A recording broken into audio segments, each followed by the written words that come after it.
Hello and welcome to my stream. Tonight we play more of Digimon World, and yesterday it was a very good day for this game because we actually did some progress. We were able to get two new Digimon, they were two champions. They were Garurumon, freaking finally, it was about time, and also Ogremon. And tonight we'll be finishing Ogremon's cycle. But not only that, Ogremon could also learn a new attack. We were able to teach him another grass move. I forgot how it was called, but it was a poisonous move. And now we are only missing one more grass attack left to complete the grass moves, right? And I'm pretty sure I know which attack it is. It's probably the bug bomb attack that Tentomon has. But Ogremon could not learn it, so we'll need to leave that for another Digimon. But it was great. It was great that now we are even closer to complete the grass attacks. And in case we can do that soon, we'll be only missing the filth and mech attacks. And if I'm not mistaken, we may be missing something around uh, 5 mech attacks and maybe 4 filth attacks. That means 9 attacks. So we are getting there. Little by little, we are progressing or completing those extra things. But today I'm not sure if we'll be able to have the same luck as yesterday. Even if we don't, it's fine. I think we did a lot yesterday regarding our average on this game. So whatever happens tonight, I take it, it's good. Ogremon has a chance of digivolving again and becoming an ultimate. But it's hard. We tried doing that yesterday for Garurumon and it didn't work. But let's see how it goes. If it fails, then we restart everything again. We try another Digimon. Maybe Kunemon, depending on the day. Maybe Numemon, because I also need to learn those filth attacks.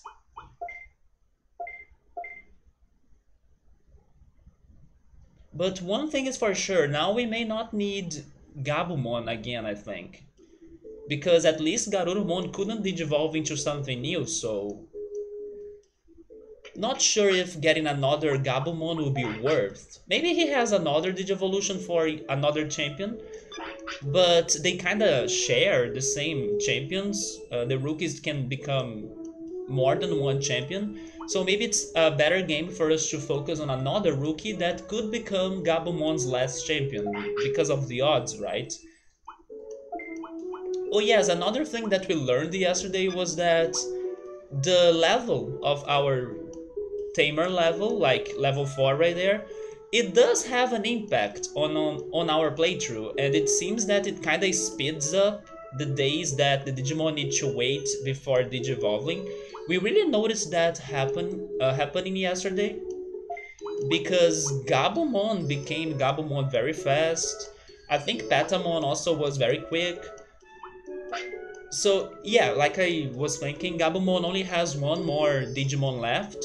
So I'm expecting that Digimon to be also shared with another rookie, and then I would prefer focusing on a different rookie that will give me better odds to get the right one. Because like I have 1/6 chances of getting this last rookie, I think it's very low. So from now on, I think Gabumon is a no-go, at least for a while. And then maybe Agumon could be a better pick because he's missing 2 more? No, he's only missing 1 more. It's probably the same. It's probably the same champion. Hey Alza, how are you, man? Hope you had a great Sunday. I'm here analyzing the chart and seeing what's left. So Agumon is also a somewhat problem because he's only missing 1 champion as well. I guess that means I should stop getting Koromon for a while. And then I should focus on the other rookies. But then Betamon is complete. Palmon is still missing 1, I think. No, 2 in there, so we still have some chances. Kunemon is missing only 1. We are actually very close. Oh, like I was also thinking yesterday, Elecmon is my best choice. I still need to get a lot of people for Elecmon. Or maybe Patamon again. Angemon is 1 for sure, right? What about Penguinmon? Penguinmon is only missing one. Oh, you know what? Let's complete Penguinmon's champion list, shall we? We can do that by using the item. We have a Frigimon Digivolution item. I'm pretty certain that last one right there is Frigimon. This is perfect. Okay, so this is settled. If the next cycle starts from a day that's kind of far from the 22nd, I will complete this. Because learning about Frigimon will allow me to also eliminate him from the other charts. And then it will fill the gaps, right? And helps us to focus on other Digimon. Frigimon will be happening next cycle then. Unless the Insectoid Tournament is coming up. And yeah, I think that's a good plan. Also, hey Marmo, how are you? You just remembered me? Wait, why is that? What happened? I'm doing alright. Although today was not like a very great day, it was a somewhat weird and just okay day, but I'm doing alright. I say that because I kinda felt a little bit sick before going to bed. Not really sick, but my belly was messed up. And then after I slept, it felt better. But during the day, I didn't feel very hungry. So, you know, I'm paying attention to my health. But overall, I'm doing alright. You were almost a month away from Twitch. That's all good, man. I can understand that. I haven't been spending a lot of time on Twitch either. Oh, you went to Paraná to meet your girlfriend family. Hopefully it was a great trip. I have never been to the south region of Brazil. The farthest to south I have been in Brazil was São Paulo. Actually, never mind. It was Santos. Yes, Santos was the more to the south I have been in Brazil. I dream on visiting Curitiba. Yeah, if I had to pick a place in the south region to visit, it would be either Curitiba or the Iguaçu Falls, right? Yes, I dream on going to the Iguaçu Falls a lot. You had to... Wait, did you leave your PC there? You have only been to São Paulo once? And only because of the airport stop or something? I see. Yeah, I have been to... Oh, never mind. I have been to Salvador like that as well. We stopped during a airport pause, or maybe I should say a flight pause, or stop, right? But when I was a kid, my family told me that they brought me to Salvador and then we spent some days in there, but I do not remember anything. So I feel like I have never visited the city, although when I was a kid I visited the city. Oh, you went to the US? No, I have never traveled abroad. Where did you go to the US? Have you been to Disneyland or something? Most Brazilians will go to Disneyland, right? It's actually funny how it's a big dream of many here, although to me Disney is not that much. It was Disney, I'm not surprised. You see, it's so predictable. It's crazy how it's big in here, right? If somebody goes to the US and it's a Brazilian person, the chances of it being Disneyland, it's like 90%, I would say. Lightday, thank you so much for the follow. How are you? But did you enjoy the trip, Marmo? I believe you did, right? Have you also been to the Universal Studios? Maybe I would prefer visiting the Universal Studios more than Disney itself, because I'm not a great Disney fan. I also don't hate them, but some people are crazy for their movies, and I'm like, it's just fine. And you also had to fly between Rio and São Paulo. Yes, I flew here from Rio to São Paulo 2 times already. São Paulo is fantastic. I wish Rio could be better actually. Rio has very high expenses, or like it's a very expensive place for you to buy food or to eat well or to even live in here. It's a very expensive city. It's beautiful, don't get me wrong, nature in here is fantastic, but I don't know, São Paulo has some charm too, even though the nature in there is not as great.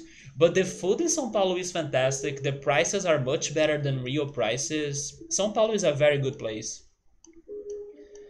So you went to the other country, but you have never left Southeast there. Or, I mean, Southeast in here, right? No way you were living Minas. Minas is fantastic as well. I forgot you were from Minas. I do miss going to Minas. It's been forever. The last time I went there was in 2007? Probably 2007 when I was taking the exams for UFJF, right? UFJF or UFJF in Portuguese. I was taking that exam. To my surprise, I was approved, but I decided to study in Rio instead of studying in there. But Minas is great. But I do think last time I was there, it was when I was visiting Juiz de Fora. For Rio, you want to live and get old in there. Nice food, nice people. So I also have met great people from Minas, but I would say that not everybody is that great in my opinion. But regarding the food, yes, I do think the food is fantastic. And I also like how it's cozy for you to live in Minas because like it has a lot of nature. Some cities are not that big, it's not too dangerous. But regarding the people, I have had some, I don't know, people that were kind of hard for you to become friends with them. Maybe it's a thing about people from Minas. They feel like they are very reserved. Actually, I'm not gonna lie, in the beginning of this year, I decided to give up about a friendship from a person or with a person that is from Minas because I was like, man, this is not working out. The person is not taking my friendship in here seriously, so I'm sorry, but I gotta move on. But yeah, I also have a great friend that's from Minas, so maybe depends on the person, of course. But if I had to pick where are the coolest people I have met, I would say São Paulo. I do really like Paulistas or São Paulo people, even though I'm Carioca, or not really Carioca, I'm more like Fluminense, which is someone from the state but not from the city of Rio. But yeah, there is the rivalry between Rio and São Paulo. But I think the people from São Paulo are some of the most great people I have met in Brazil, more than even people from Rio, in my opinion. Rio is nice too, but you don't like having to worry about your safety all the time. Well, about that, you are right. Rio is very dangerous. Sometimes we can hear the shots being fired during the stream, like outside, somewhere near my neighborhood. It is very dangerous. But it can also be dangerous in there, although it depends on where you live. If you live in the countryside instead of living in Belo Horizonte, the capital, it may be much cozy, much more safe, less stressful and everything. But I imagine Belo Horizonte is a bit dangerous. Even though I have only been there a little bit, I did not visit the city that much. Actually, what happened is funny. I was traveling with my parents because my mom had to go to a eye doctor. Like, I'm not sure how's the word in English, but maybe yeah, I will not try to translate that to English. I will say it in Portuguese. Ophthalmologista, the eye doctor, the doctor that treats people's eyes health. But the clinic was in the right beginning of Belo Horizonte, so we entered the city and then we left the city because it's like right away in the beginning. So I didn't know or I didn't see a lot of Belo Horizonte. Also, hey Ultras and hello Electric, welcome. You live at Juiz de Fora. Juiz de Fora is so good, man. It's probably my favorite city in Minas, yes. My father used to work there. Actually, to get to Paraná, you had to go to Rio. Did you travel by car to get to Paraná? Optometrist, that's how it's called. So we went to an optometrist in Belo Horizonte, yes. Did you get Megadramon? I got Megadramon. That's the one I got. Which was actually my first ultimate. Yeah, Megadramon. Oh, you traveled by bus. I see. Did you or do you remember how long did it take for you to get there? Because it's a long trip, right? You went midweek, so it was empty. Ultras. Wait, are you were you driving today, Ultras? When that happened? Driving to your friend's place in the US the first time, they told you to avoid driving to a certain city, and you were like, I'm following my GPS because I don't want to start avoiding my map or anything and mess up or go on toll highways and stuff. So anyway, you go through that city they said not to, and how was it? Was it safe? Was it like not that scary or something?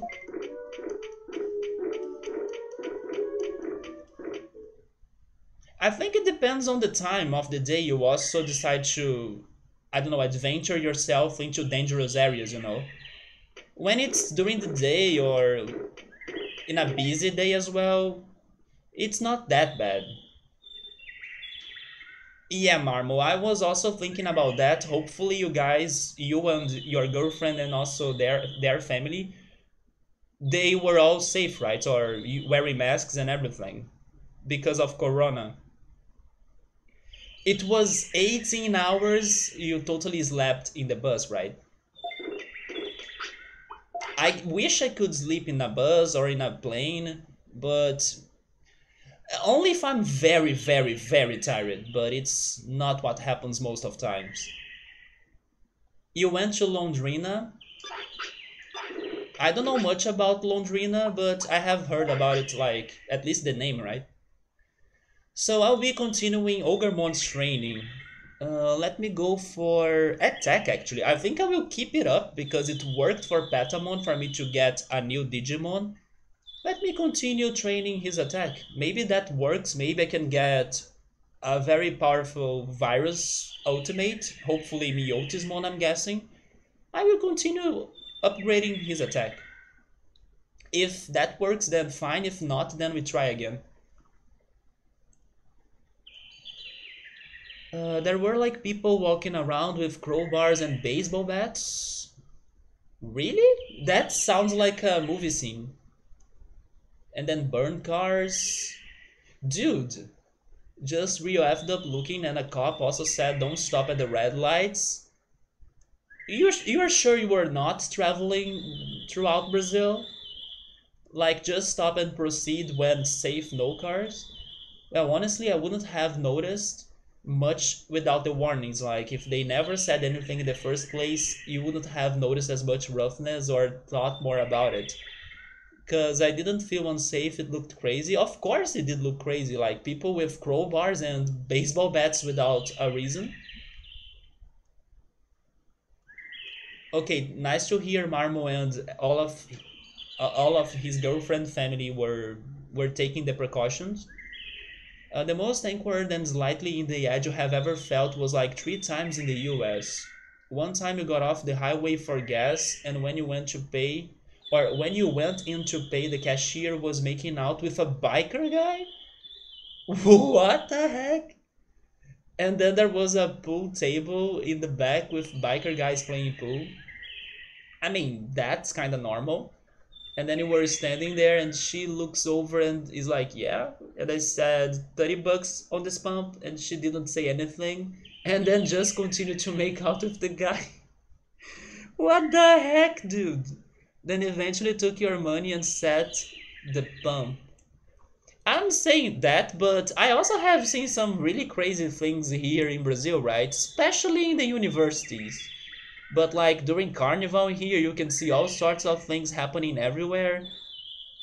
So it's kind of interesting to know it happens everywhere in the world, not only here though, because Brazil is well known for like having people making out a lot, right? Because of like how sexualized this country is. But I'm kind of not surprised, but I don't know. I feel that this is curious to know that other countries can have that happening as well, like out of nowhere. It seems like an welcoming place.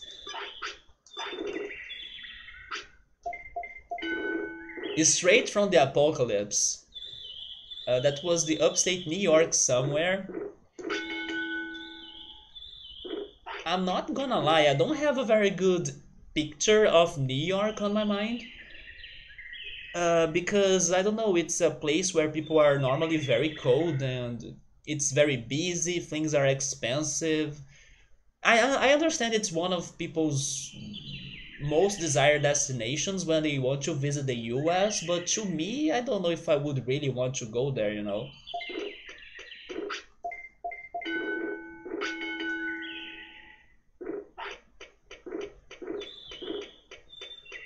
That was you like 18 years old, never driven in the US alone before, and 3 a.m. in the middle of nowhere. Honestly, I would do anything in the world right now to be driving 3 a.m. in the middle of nowhere in the US to see your friends. Are you in the hype of the game I brought up yesterday, Ultras? Cruising US? I think you are. I think you are saying that because you really miss playing Cruising US and you wanna feel that again, right? You wanna live that again.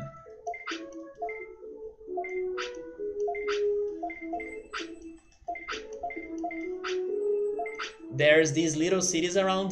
The place where Marmo is from, it has a bunch of very great little cities. Minas Gerais. It's a neighboring state to Rio de Janeiro, and it has a bunch of little cities that are very good or cool for you to explore them. Especially during Carnival, since I brought that up. Many people travel to Minas to enjoy Carnival in there. Every state in Brazil kind of has its own way of celebrating Carnival. Foreigners will only know about Rio's Carnival, but every state has a different carnival that will get to different tastes of people, right? There are people that will prefer Minas Carnival or Salvador's Carnival or the North Region Carnival. It's crazy. You only had trouble once in Juiz de Fora. You went to the bank on a Sunday and then there was a dude there that stalked you a little. So you just went into a bakery and then he stayed outside waiting for you? Oh my god, you had to wait for like half an hour? Man, but at least nothing happened. That's good. I think I did have had some crazy uh experiences here in Rio. Thank goodness the worst that has ever happened to me was that I got my wallet stolen, but it was like it's different because I'm not sure how to say or to see the difference between to be stolen or to be or to like somebody. What's the word in English? I'm pretty sure there are two words in English.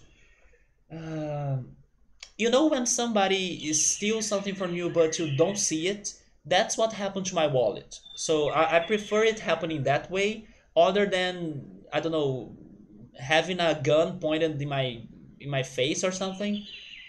So yes, the only times that I had a situation like that happening to me and I lost some of my money or an item of mine, it was like that. I got it stolen and then I didn't see who got it from me, right?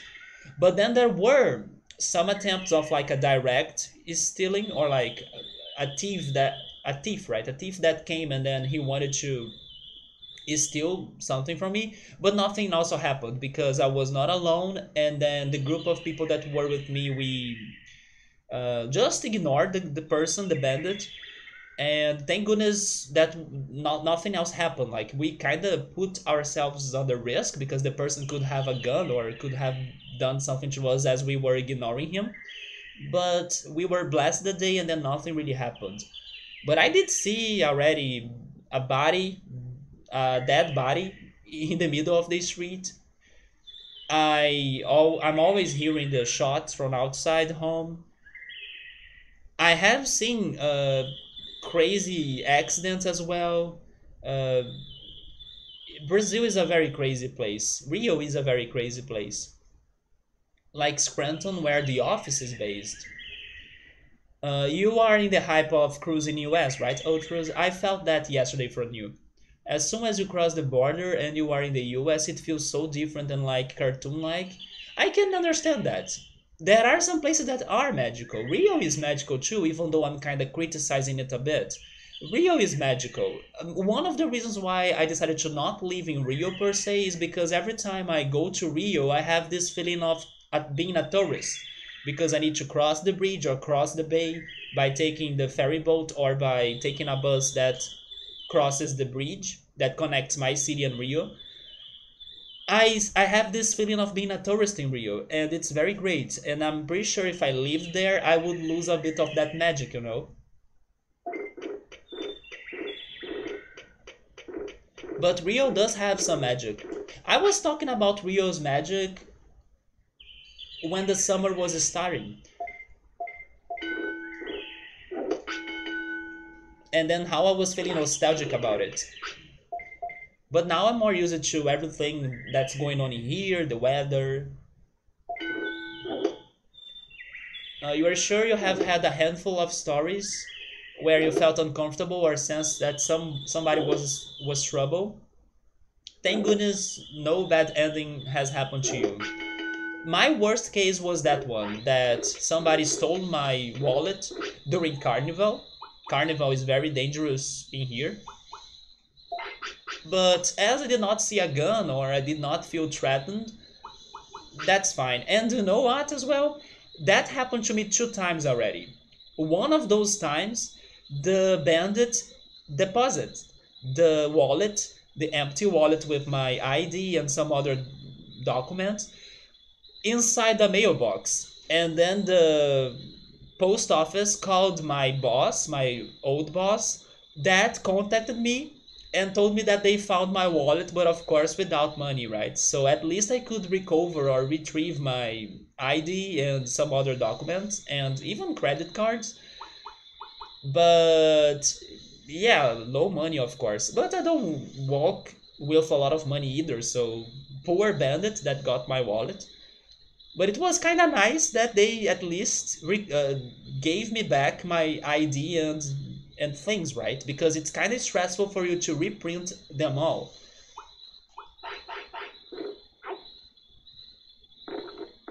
In New York City, you were alone, and then two guys in the bus terminal came and harassed you for change. It's so crazy for me to really hear those stories because I feel way more relatable to those situations because that's kind of daily days in here, you know. It's kind of like what happens in Brazil every day, and we have this false impression of like, oh, but other countries it's safe, like this situation it won't happen. We always put ourselves like we are living in the worst place with like a lot of violence and then other places are safer. It's nice for you to be telling me those stories because I feel more related to that now. And then I'm also like, oh man, oh shit. Maybe it's not that different, you know? Everywhere will have this sort of issue going on. And then the person slapped your pockets and said, here, money. And then you showed them it's Canadian coins. Look, you can take them. And they both were like, oh, I'm sorry, sorry to bother you. Wait, what? They gave up because it's Canadian dollars? Canadians are like capybaras? Wait, Marmo, but then there is one thing though. I would agree with you like some months ago maybe, but there was one day that we had a talk about the capybaras here in the channel.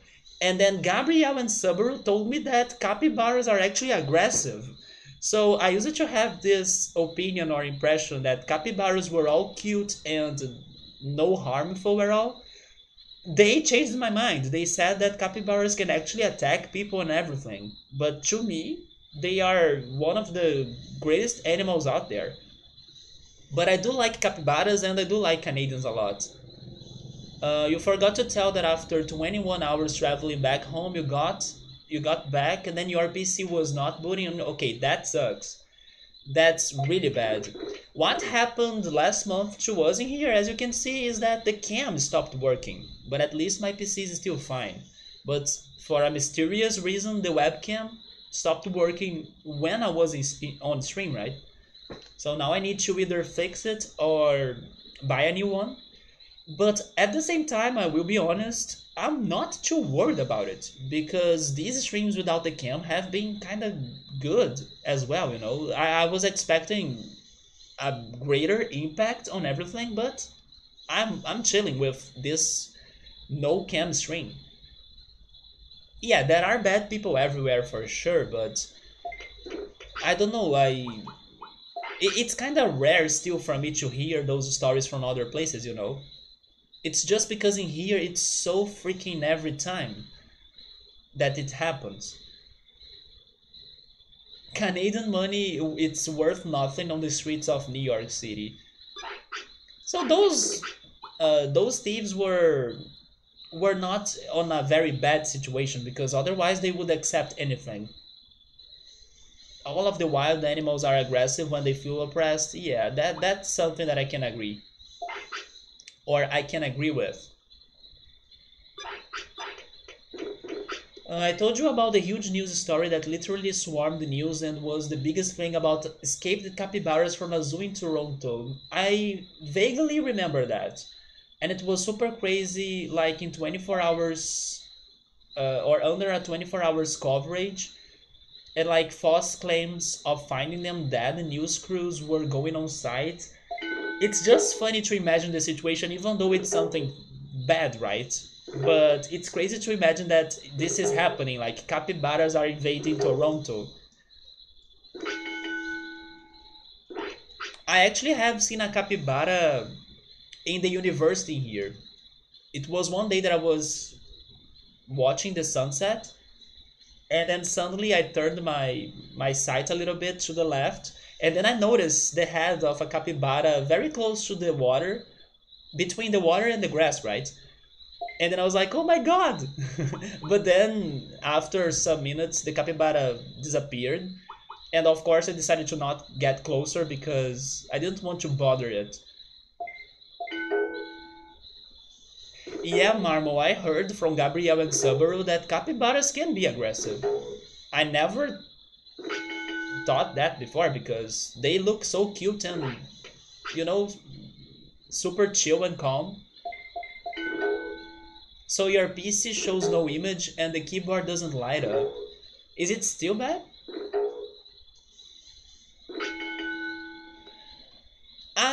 I don't understand PC specs that much, of course, but I would say that 90% of times when I have an issue on my computer, thank goodness it's been a long time since something like that happened to me, but in the past, 90% of times were because of dust or like dirty parts.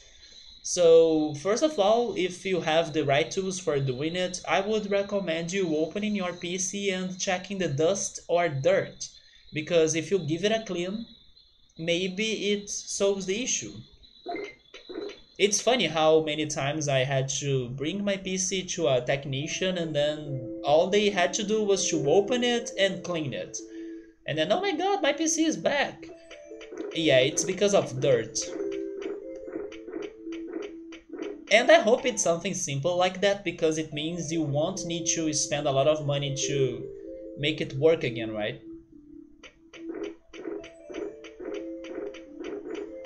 You wish you could boot without a graphic card? Your PC has no onboard and you resetted the BIOS. Yeah, and you did the cleaning already, and then you were going to reassemble it. So it's still going on, right? You're still having trouble with it.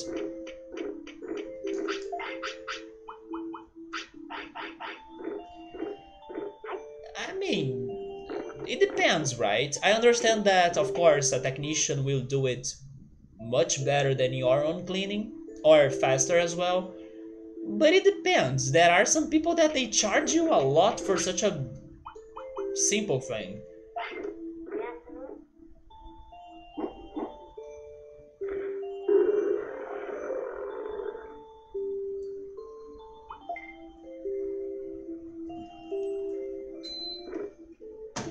Okay, Ogremon, let's go train again. You don't feel confident to clean your GPU? You just need to watch some YouTube videos. Everything you want to do in your life, go on YouTube to check it out. But the thing that I learned how to do, or how to do it, but I would rather pay somebody to do it for me, is changing the resistance of my electric shower. Yeah, I do not have the proper tools. It hurts my hands because I need to press everything a lot. And also, it's kind of scary because of electricity and water, right? But I have done that once or twice by my own. But yes, today I would rather have somebody doing it for me, and people have more skills and better tools to like place the resistance and everything. I don't have any of that. I need to do it with my own bare hands, and that sucks. Okay, let's continue with the offense training. It costs 1,200 reais. What costs that? If it is 100 reais, then it's not that bad. But I still think it's a bit expensive. Maybe 50 or 60 reais for somebody to clean your PC. That's more fair in my opinion. 100, you are kind of... it starts to bother me. I agree. Proper tools make a hell of a difference. Yes. To anything. That's also why I have bought those silicone forms for cooking and baking, and they have been helping me out a lot already. So yes, you need to have the right utensils or the right tools for anything you want to do. They will surely help you out. GPU like yours is an old RX 580, but the prices in here are insane. I know, right? And they never freaking drop. That's what I hate the most. You would imagine that, I don't know, this technology is becoming old, so the prices would go down. They don't go down. Look at me waiting forever for a Nintendo 3DS to lower its prices. It never happens.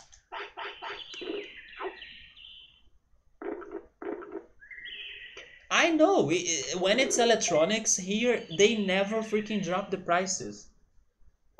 You really need to be lucky or do a very good research to find electronics for good prices in here. I know, I agree with you. It's that crazy. I'm aware of it. It sucks bad.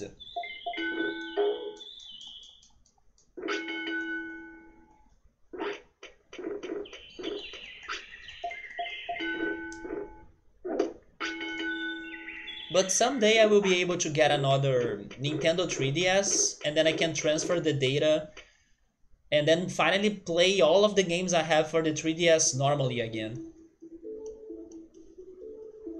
Which games take place of Digimon? If I ever get to the end, I'm thinking about playing Cosmic Star Heroine. It's an RPG, it's an indie game. I don't know much about it, which is good because then it's going to be fully blind. But I know people compare it to Chrono Trigger. So I'm expecting a somewhat retro game or retro indie game, plus multiple endings, a battle system that's like Chrono Trigger with tech attacks, things like that. And after that, I'm thinking about playing Hue, which is another indie game, but it's a platformer slash puzzle, so I will see how that goes as well. Those are the two ones I have on my mind. Maybe I decide on playing another one too. I kind of wanted to go back to Roller Coaster Tycoon for a bit because I feel like I'm super close to finish the first game, but I still might have some 10 or 15 levels left in there. And the next big game I'm thinking about playing is Golden Sun. So those are some of the games in my mind for the near future. Digimon may still take some more time because we are still dealing with the extra stuff. But if we can keep it up with some good luck and with the rate from yesterday, for example, it won't take that much or that long. We just need more lucky days like yesterday. 2 days and 1,000 reais you can get to Paraguay and get there, or buy the electronics at a fair price. I'm not sure how are the prices of electronics in Paraguay or in Argentina or even in some other Latin American countries, but I'm pretty sure the prices are much better in the US, and then that's why many people travel there, buy the things, and then they come back to Brazil, right? For video games, for computers, and for cell phones. Yeah, same as us. The prices. You had some good mango. Now you're out of mango, man. We you should come to Brazil. Brazil, especially if you go to the Northeast. I remember going to a club that had like soccer fields, tennis courts, and pools, but they also had a bunch of mango trees. And then I remember going there to kind of collect them because they had so many that the owners of the club were like, "Fine, you want a mango, you can take them. Take as many as you want for free because it's so many mangoes that nobody will eat them." So I went there with my uncle and my father, and we were carrying like buckets and collecting mango everywhere. And we went home, or we went back home with like a bunch of mangoes. I'm pretty sure Ultras would love that life. Sadly, I'm not a fan of mangoes though. If you want to buy a lot of stuff, just go there. It's the same price of the US? Do you mean the prices of electronics in Paraguay? That's a bit crazy. I'm not sure if I can see that happening. I'm pretty sure Ultras will not know what's Muamba, but I appreciate your attempt, Marmo. But basically what he's saying, Ultras, is that he wants you to bring us the goods from Canada. Yeah, if you are coming here to Brazil, bring us the goods from Canada. Wait, you also hate mango? That's funny. It's uncommon for me to see people that are not mango fans. I think it's rare, kinda. Paraguay has no taxes? Really? At the same time, we need to be a bit careful because a lot of the items of Paraguay are fake items, right? Or like, you need to see if you're buying an original. And hey, Subaru, what's up, man? You can't stand the smell of mangoes. I don't mind the smell of mangoes. What bugs me the most is the texture. I'm not a fan of the texture of mangoes. There are lots of that in there. Do you mean the mango trees? Oh, look at that mango jelly. I haven't seen that picture before.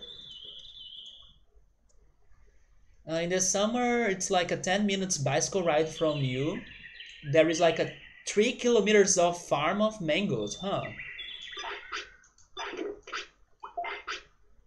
So that's very close by.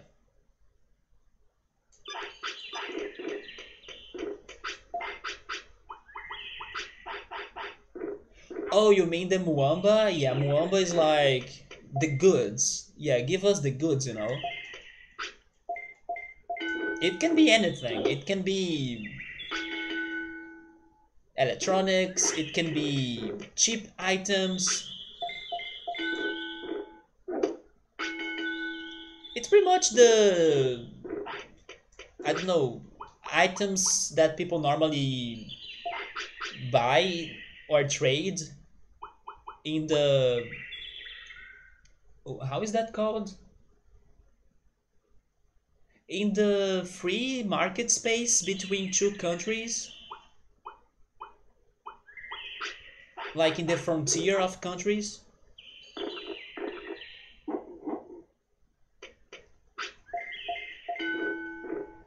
You used to live near a giant mango tree, and then you hated the smell of it. Yeah, you gotta use an item or a stick for you to get to the mangoes on top. No, it's not that. It's not MJ. It's pretty much, I don't know, imported goods. Imported goods is a good way to describe Muamba, in my opinion.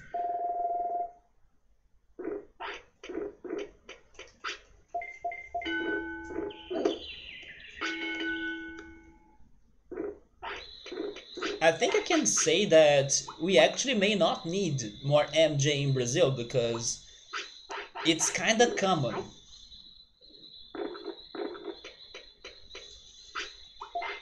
But imported goods, I think it could be making a difference.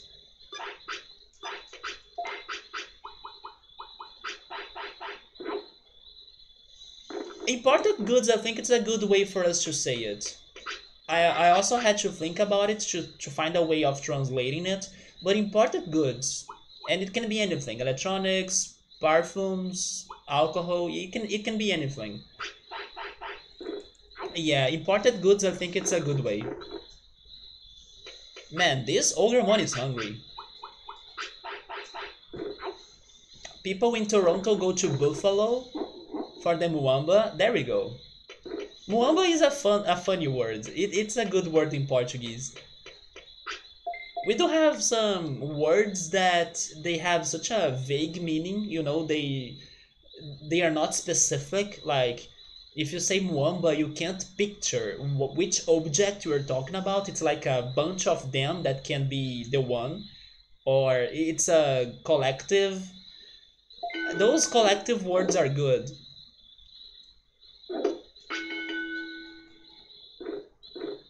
Okay, so I got his offense past 500, which was my objective. So now I may change his training.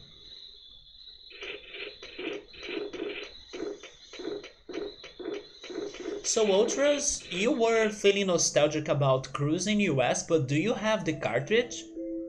I don't remember you telling me you had the cartridge.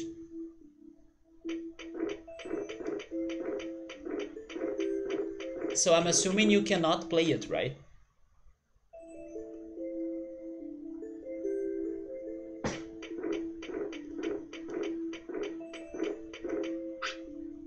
Yeah, you use it to rent it, man. I miss the rental stores.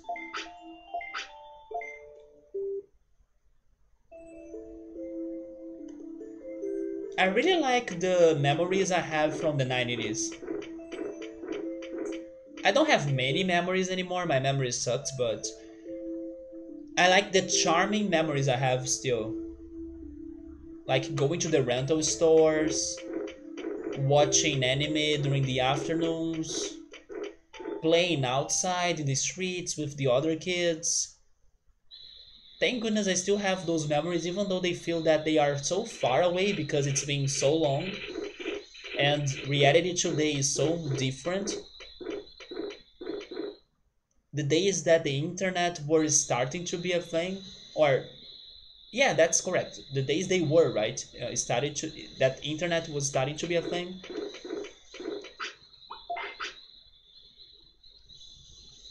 But yes, if I had to like pick my top five things that I miss from the 90s, I would definitely add the rental stores.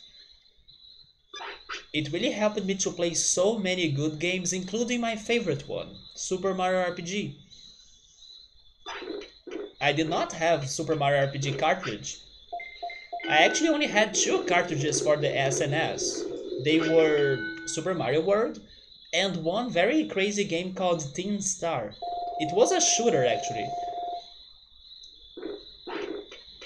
It was like a cowboy game, a Wild West game. Your neighbors had it, man? You don't know if you have it now, you don't think so? Yeah, Ultras learned the Brazilian word. I love how if you ask what Ultras knows about Brazil, his answer will be lambada, and it's lambada, right? You see, Ultras knows it more than me. How is the name of that song again? It's lambada. But he loves that song, and then he dreams on traveling to Brazil just to listen to that song 24 hours per day. It's lambada, isn't it? You were going to say the retro store down the street from you has Mario Party 3 cartridge? It's my favorite, it's the best. I do miss playing that. Yes, Kaoma. Yes, the name of the band was Kaoma, but the music was lambada. Yeah, Kaoma is Ultra's reference. I forgot about the name of the man. Search for Barões da Pisadinha. I don't even know what's that, but I'm guessing it's. Is it funk? Brazilian funk? It sounds like Brazilian funk, which by the way I hate. But Kaoma is cool. It's very tropical. It's very stereotype. Wait, is stereotypical as well? There we go. Stereotypical, but it's good. It's good. It's a good song. You like other songs from Kaoma? You wanna buy the cartridge? I think you should. Yes, I think you should because it is a very good Mario Party game. You don't know what Barões da Pisadinha is? Me neither. I have never heard of that. Now I'm using what Gabriel was telling me yesterday, that I live inside my own personal bubble and then I don't know anything about, like, anything that's popular here in Brazil. So yeah, I have no idea what's Barões da Pisadinha. If you give me Brazilian country bands as well, I won't know their songs because that's what's been trending here, Brazilian country. I don't know the bands, I don't know the songs. But you know it's not karaoke Brazilian funk. Okay. So at your friend's beach house, we use it to put it in the on the Bluetooth speaker at the and then their greatest hits while you were drinking very fruity alcohol drinks. Man, that sounds very good actually. On a sunny day.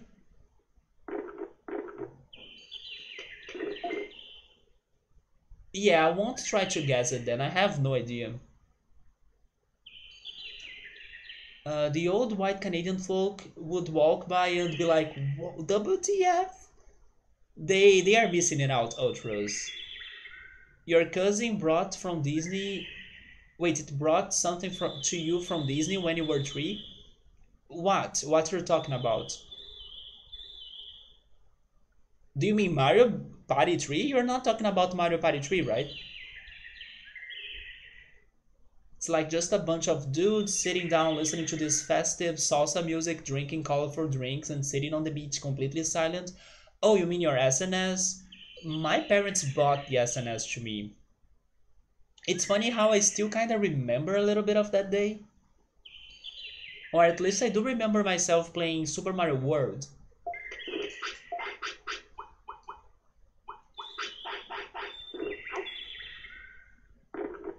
And she ended selling you it because you were always at her house playing. Oh, I see. So it was your cousin's video game and then you bought it from her. I see. I wish I still had my SNS. Oh my god, look at that beach.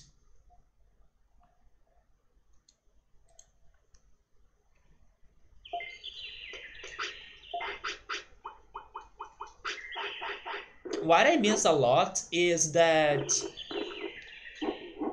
here where I live, you kind of need to travel a little bit far from the city for you to get to the beaches that you can swim.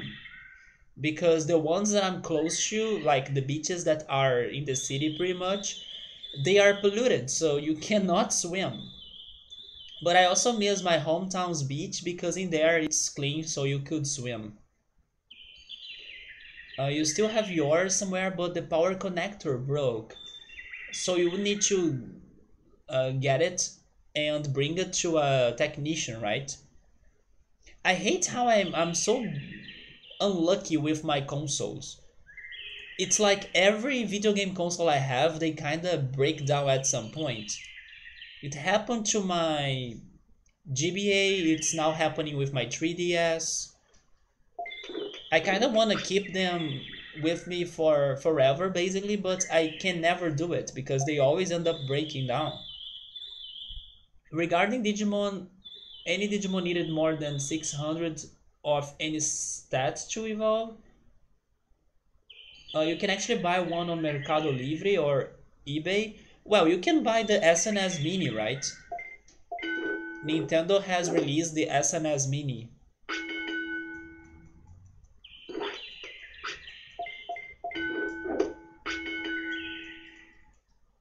Hi, Joe Dancing. How are you? What's up? Oh my god, look at that other picture. That canyon right there is a bit dangerous, so I'm a bit worried about the safety of those people right there, but this right here, it's beautiful. It's very green as well, lots of trees and forest.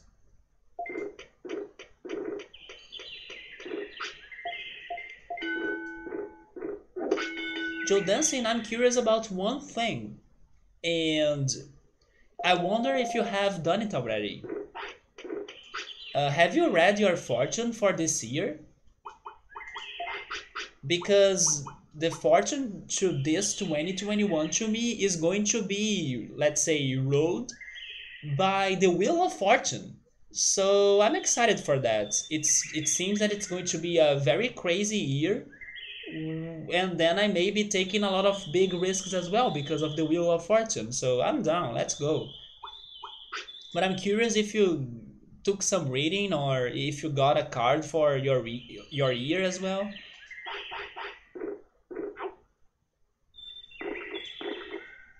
I'm doing alright. Today hasn't been the best day ever, but in general everything's okay. But today my belly was a bit messed up. Not sure what happened. I don't think I ate anything really bad yesterday or before going to bed. But yeah, it was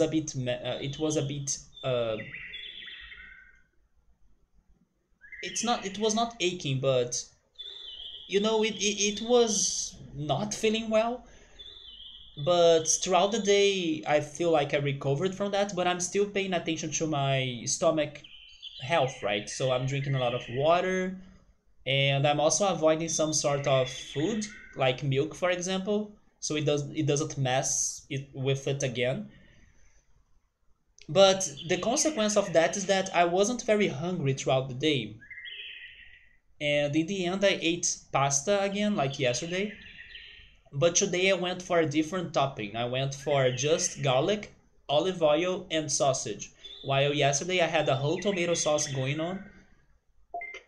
But yes, feeling a little bit uneasy with my stomach today kind of lowered my mood. But it's recovering, and besides that, everything's alright. People get stuck, injured, or killed trying to climb this. In Rio, there is a rock that people do get stuck, injured, and killed, or they die, right? When they try to climb the rock. I'm super scared of that rock. Why do people try to climb that though? It looks like no, it's not safe, even if you are a professional climber or something. The material that canyon is made of, it looks very fragile. It looks like very sandy as well. It's going to disintegrate, or it's going to fall. Actually, in the beginning of not in the beginning, actually it's the opposite. By the end of 2020, there was an accident that happened in one of the most famous beaches in the Northeast region. It's actually located in the city where my parents are from. I was even sharing the news with them to see their reaction, or like to inform them that look of what happened there, at this place that we went there so many times when we were visiting our family in the Northeast region. What happened was that people were hit by rocks that went down from a canyon, or from that rock formation from the picture. It killed the whole family. It killed the couple and their baby. So it was very tragic. So not only it's dangerous if you are trying to climb it, or like I don't know, if you are also on the top of it, like posing for a picture or just paying attention to the nature or something. It's also dangerous for those that are at the bottom, because the rocks can fall out of nowhere. So yeah, that also happened last year in here. I did, Jonas, and I did get the fortune from the Brazilian tarot reader. It is a general fortune, of course. It goes for the whole horoscope, so Aquarius for me. But I was excited for this fortune about the Wheel of Fortune. I think it's going to be interesting and different, and maybe a little bit exciting too, right? Because anything goes and take big risks. And then, of course, the rest of the fortune reading did tell me things that I like the way they were sounding. So your friend actually did a spread for each month in the coming year, but she hasn't sent you the reading yet. I see. Let me know, I mean, if you want to share it, of course, but let me know how it goes when you know the results. You are kind of feeling similar, but you just got yourself to eat some popcorn. I'm sorry to hear you were also feeling a little bit uneasy regarding your stomach. Yes, I'm feeling way better than how I was during the late night after the stream actually. After I ate the dinner and then I was on my bed, I started feeling uneasy and then I had to go to the bathroom, but after that I could sleep well and then when I woke up I was alright too, but I was still, suspicious of like maybe I should pay attention and then not like eat something very fatty or anything that could activate that reaction of my body again. That's why I'm avoiding milk today.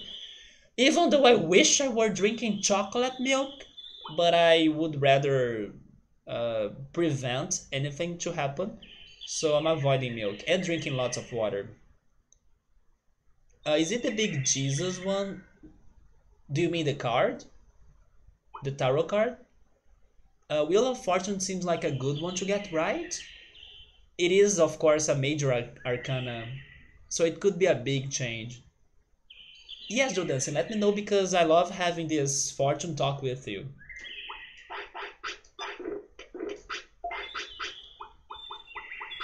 Oh, by the way, Joe Dancing, I know I talked with you about this on Twitter, but Joe Dancing, that movie, Whispers of the Heart, I was recommending that to everybody yesterday. That movie really got to me. I still need to watch the next one, Porco Rosso. I think I will jump into that one next. But I was not ready for freaking Whispers of the Heart. It's such a uh, heartwarming movie because it's simple and it's relatable. It doesn't try to be anything else than it is, than what it is.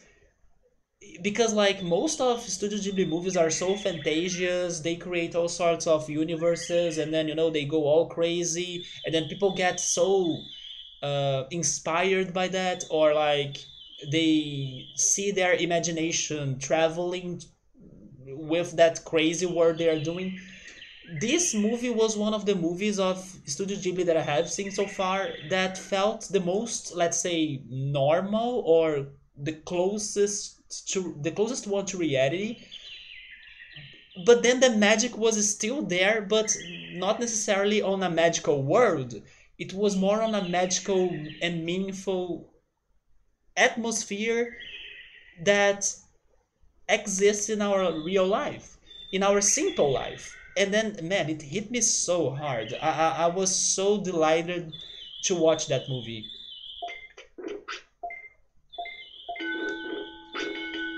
I'm not joking. As the movie started, I was already feeling that that movie would be something good because, first of all, they were starting it in a very, let's say, happy way with that one song being played. And I was like, seriously, they are playing an English song on this movie? So it started in a very happy way too. And I was like in the transitionings, they were showing the night city. I don't know, that movie really got to me. And then it's a movie about the details too because there are so many tiny scenes that they don't necessarily add something major to the story, but it's just like the character walking around the city or stopping everything she's doing to look at the sun. I don't know how connected you are to the city where you live in or to nature, but I am a very connected person to those things.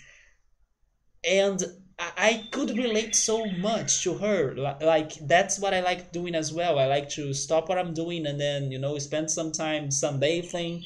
Or if the pandemic was not happening, I would be outside and watching the sunset, heading to the beach, and walking around instead of I don't know driving a car or taking a bus even. I was super happy with that movie, and also the conflict that she had to deal with about her inner doubts or inner problems, and also her family acceptance to what she was going to do with her future. All of those things are so like relatable, So it was fantastic. I was expecting much less from that movie, but then it kind of turned into one of my favorites now, even more than Spirited Away. That's like the most famous one. You sort of took you. It sort of took you by surprise too, right? It's like so fantastic, and nobody kind of talks about it. So I was like, okay, low expectations. Let's see what this is about, and then boom, I was destroyed by it. It is one of the last ones you have watched. Have you seen them all? Are you still missing any of them? Yes, it shows or it kind of highlights the magic within the simple situations and people and all of the little things. And it was beautiful. It was beautiful not only because of the messages the movie was showing to us, but also because of um, how different it was from those other movies I was saying, like Spirit Away, that gives you a whole crazy, dreamy universe, or House Moving Castle as well, with a lot of fantasy. This one was like close to home. Like, oh my god, this city, this life, this girl, it could be any of us. Or all of us, actually. So it was so good. It was fantastic. It's one of those great movies to watch in an afternoon. That was super good. It is also very different than The Cat Returns. Yes, I had some expectations for it to be closer to The Cat Returns. It kind of did not have anything to do with it. But it's nice to know or to learn about the connection between them both. Yeah, that connection was fun. Oh, you have seen them all then? The only one that I can recall that's not on Netflix Brazil, although I have watched it in the past, it was the Graveyard of Fireflies. The Grave of Fireflies, I can't remember how it's really called. That's the one I need to look for it somewhere else other than Netflix. Even though I have watched it, I have been rewatching the ones I have watched in the past too, right? Because when I watched them for the first time, I was not really paying too much attention. I was not really getting the messages or understanding the plots. Maybe I was not ready for when I jumped into Studio Ghibli back in the day. That's why I'm more excited to watch everything today because I have a different mindset. I do pay more attention to what I'm watching.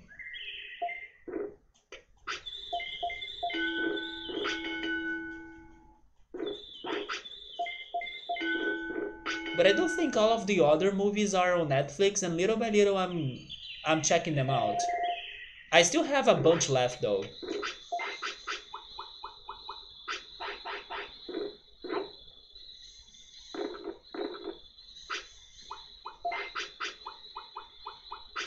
I know that recently they released a trailer for their next upcoming movie. I think I watched it, although I do not remember it anymore that much. But I think they were surprised to see that they are kind of giving it a change of style. It was not really looking like their other works, and then people were very surprised to see how different it was looking like. But I should go after that trailer again because I think I just saw it and then I did not pay too much attention to it. But I know they are working on another movie. So there are several you still haven't watched. Probably the, let's say, more um, more directed to kids ones, like how is this one called? Ponyo? I think it's called Ponyo. It looks a lot like a kids movie. Ponyo, I think that's how you spell it. There are some of them that feel more targeted to kids, maybe those are the ones you are missing. I have been watching them in their original Japanese language with subtitles, yes. Oh, you did watch Ponyo? There we go. So that's not one that you are missing. They also have one that's about a family that's called Yamada. I'm not sure how's the movie's name, but I do remember Yamada being in the title. So I wonder if that's the one you are still missing to watch. But there are a couple, let's say, very cult ones, right? Very hard to find ones, like Ponyo and this Yamada movie too. Yeah, The Grave of the Fireflies. That movie makes everybody to cry. Oh yeah, that's the one. The Neighbors Yamada. Yeah, Mental Dancing. You have watched a lot them. I do not. I cannot guess the one you are missing. Then maybe that other one uh about a tale. It's like the Princess Kaguya. I believe that's her name. It's something like that, right? They have a movie that's about a princess, and it's like an old tale, and I think her name is Kaguya, if I'm not mistaken. Maybe that's the one. You feel like Ponyo had a wild theatrical release in the US, really? You have watched it? Okay, it's the Tales of Princess Kaguya. I'll be little by little checking those as well. You saw it at the movie theater?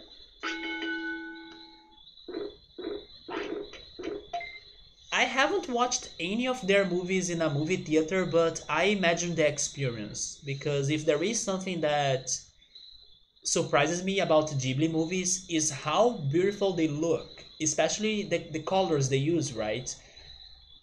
One thing that I noticed was that, for example, during Spirited Away, the movie kind of took some time for them to like really impact you regarding the colors or like to impact you on some very beautiful and colorful um, scenes, but when it happens you notice it's happening, it kind of shocks you.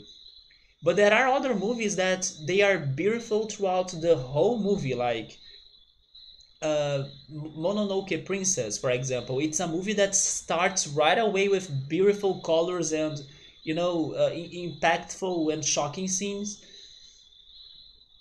But yeah, the colors of their movies and their style or art style, it is so beautiful.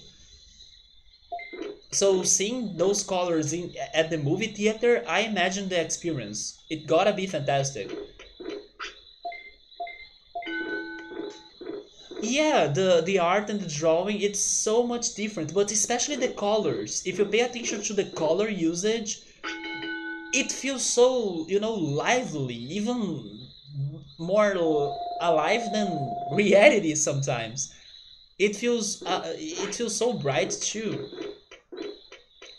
It's like a feast for your eyes, right? It's so beautiful. And it's not something you can compare to other works for sure.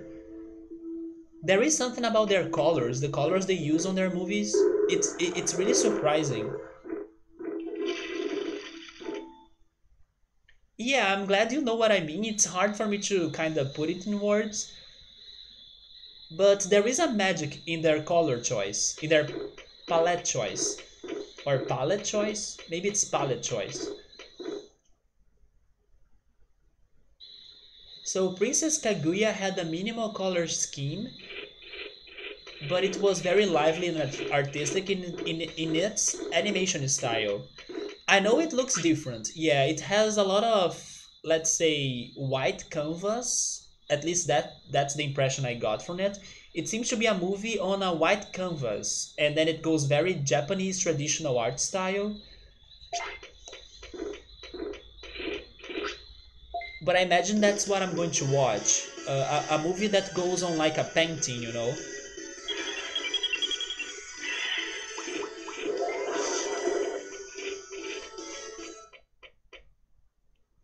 Yeah, right. That's a totally different art style for sure.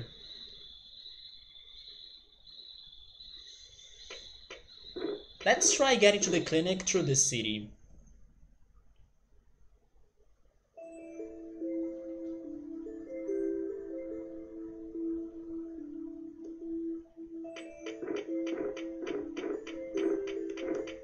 But Joe Dancing, have you been watching any other things like any other movies? Maybe have you started any series? At the moment, I have been focusing on anime. I have been watching a lot of anime right now. And I gotta say, I'm sorry because I still haven't gotten back to Twin Peaks. But I will. I wanna see how that freaking story ends as well. But right now, I'm really on a crazy anime mood. Wait, Google is listing Ghost in the Shell 2 as a Ghibli movie? No, no, no, no, no. That can't be, right? That can't be.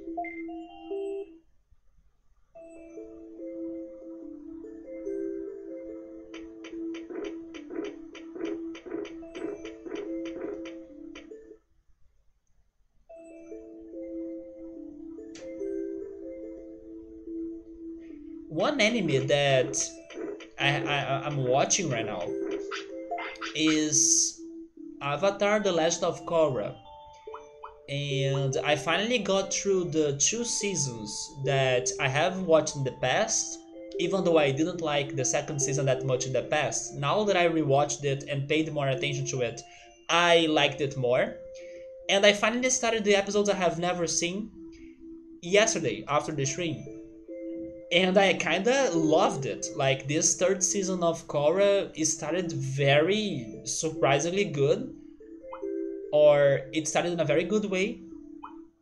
Because I was wondering, like, what could they do after the events of season two? Like, this is not going to be good, right?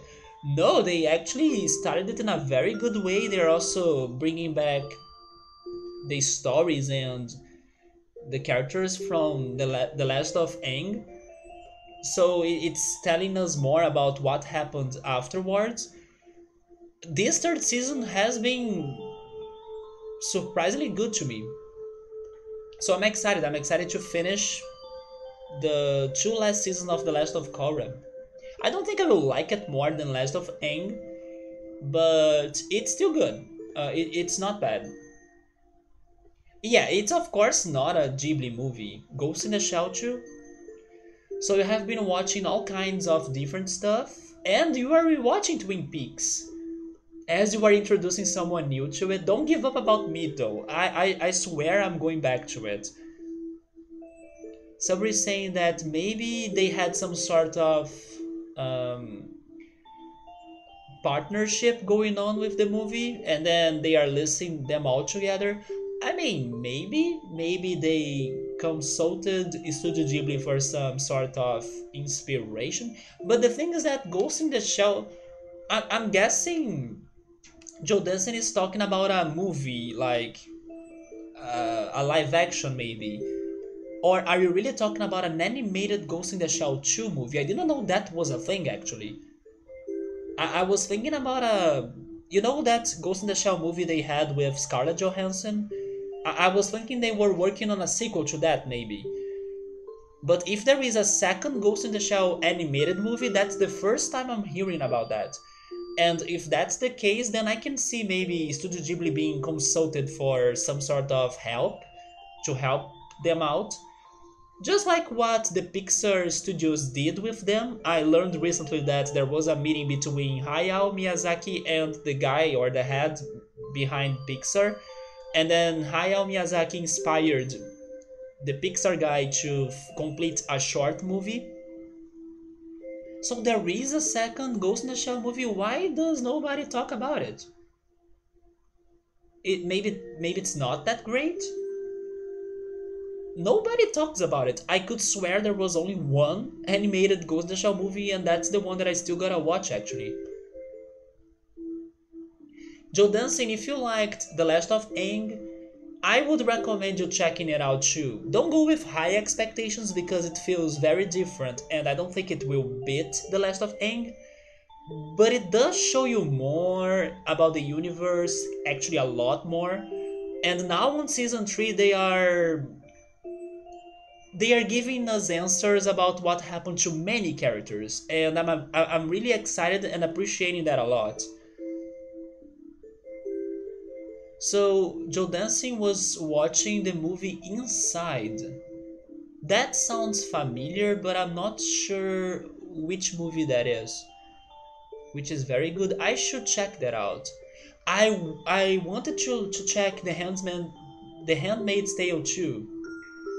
The Mandalorian. People have been super excited for The Mandalorian, but I'm not because I'm not a Star Wars fan, right? But it seems that it's been going great.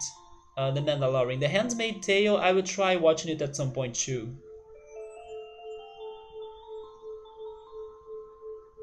Then I need to watch Fire Walk with Me and The Return. You can't wait for me to see those two. Are those Lynch movies? I think they are, right?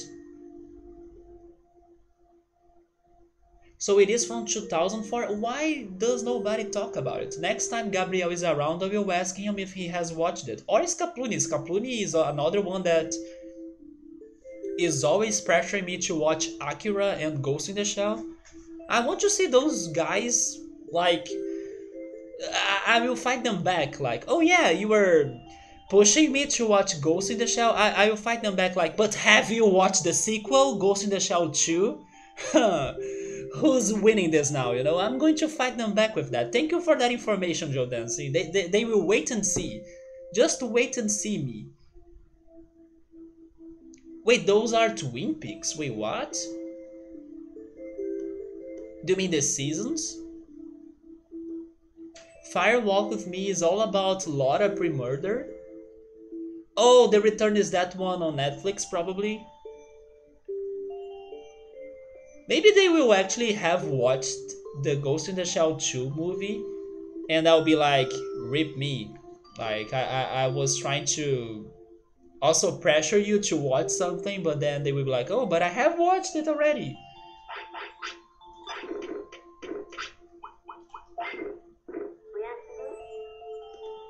Joe Dancing, have you watched Tenet? Tenet was basically the only movie of 2020 that I wanted to watch and I still haven't. Never mind, Tenet and Soul. Yes, I also need to watch Soul.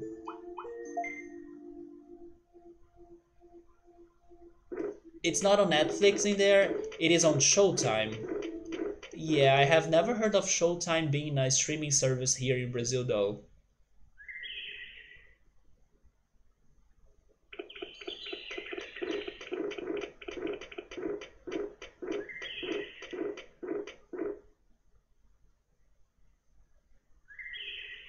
You have heard good things, so you also haven't watched them already?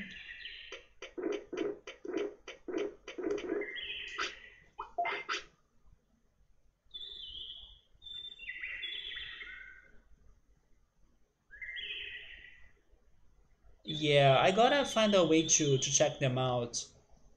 There is a series, Jill Dancing, that was released last year on Amazon Prime, and it's called Utopia.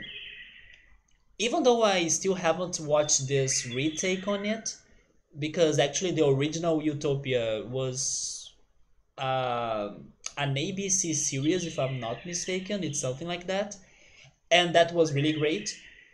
But I also heard great things about this retake on Utopia, especially because it was directed by Gillian Flynn, which is that writer of some fantastic books like Sharp Objects and Gone Girl. So I mean, I'm expecting this retake to be great too because of some suspense and maybe some thriller vibes to it.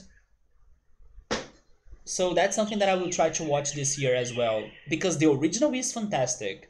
Maybe I will be disappointed a little bit on the art direction of this new one. I'm not sure if they will be able to have the same weird and crazy and wild art decisions or style of the original plus the OST, like the original soundtrack, because they were fantastic on the original. Hopefully, they are also great on this remake, but the story will be interesting to watch for sure.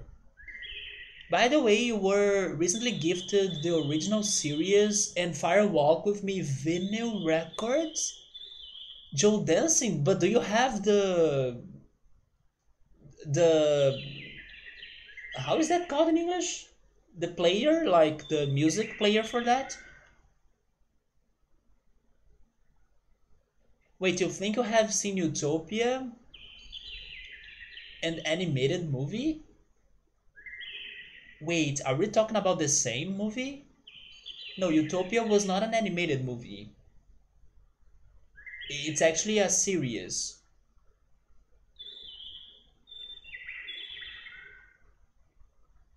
But you know what? No, never mind. I was thinking on a different animated movie.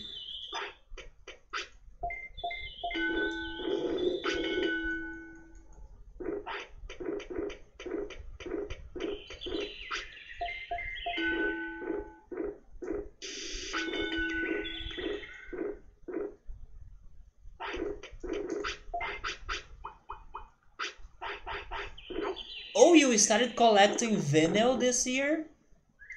My father has a lot of them. My father is a big The Beatles fan, right? So he has some The Beatles vinyls. He also has this one band as well called The Monkees. He has their vinyl too. And he has some Bee Gees as well. And he has a player. He has a vinyl player. So every time I'm visiting them, like my parents, he likes to put those songs on, especially during Christmas or like during the end of the year.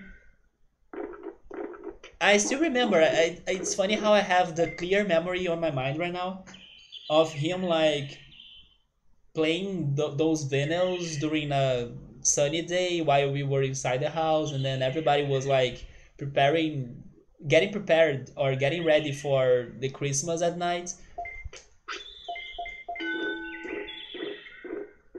Do you know them? Yes, my father loved those bands. I only know those bands because of him, pretty much. I mean, maybe not the Beatles and Bee Gees, of course, but the Monkees, it's only because of my father. You have some Bee Gees albums too? Yeah. The Monkees used to be actually a TV show, and my father used to watch their TV show, right? But it's like very old. Sometimes I feel bad because my father, he loves Western content, especially Western movies, right? And today, sadly, we don't have a lot of Western newcomes, right?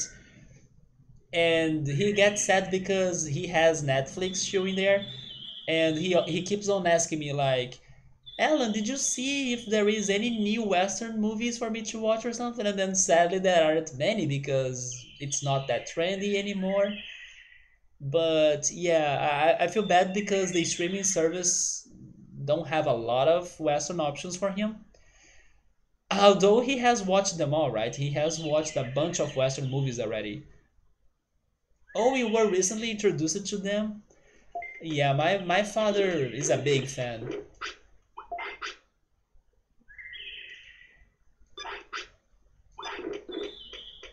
So now you know that they also had a TV show to dancing.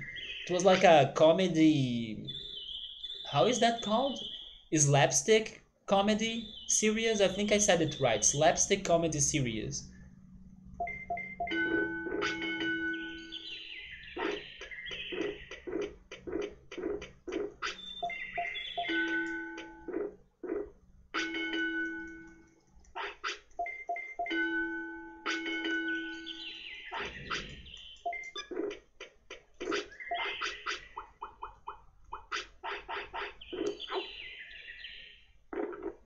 Maybe the new Tom Hanks movie News of the World counts as a yes or no. I don't know. I didn't know about that movie. It's surprising to me that Tom Hanks would be in a Western movie though.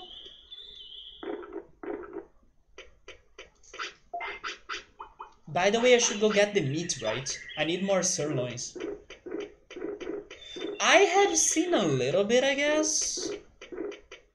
I definitely have seen the opening of it because it's the one that has the, let's say, their most famous song.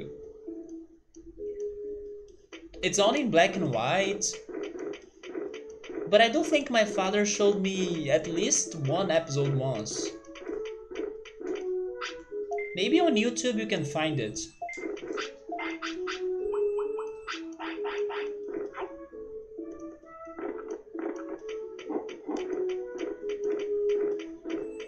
Oh, by the way, Joe Dancing, I still need to send you the Why Nothing Radio Hour playlist, right? I was thinking about that after we talked on Twitter because I sent you their new song with this one singer. That surprised me a lot because it was like their first electronic song ever, and I was like, man, let's go. Which took some time because when I was listening to their radio hours, they used to have some electronic songs going on sometimes, and I'm like, when is What Nothing going to give me an electronic song? There we freaking go. So we started this year like on a very positive way. They are actually working on their next album already, so who knows, maybe by the half of the year we can get news about that. But yes, I was waiting for him to kind of release an official playlist of all of the songs that were played on his streams, pretty much. But I don't think there was that playlist. So I will send you the playlist of like this one fan or this one person that went to most, if not all, of his streams and kept track of all of the songs that were found on Spotify because there were a lot of songs that they weren't on Spotify at all. But yes, I gotta send you that one because I think it's the most complete playlist so far. And I also need to tell you that I remember you were a big fan of their last EP, which was Laughing Gas, that was released in January last year, so it's been a year. I remember you were a big fan of it. You were telling me how you love the songs and stuff. I was noticing that something funny happened to me, and this is not the first time it happens to me regarding One Nothing.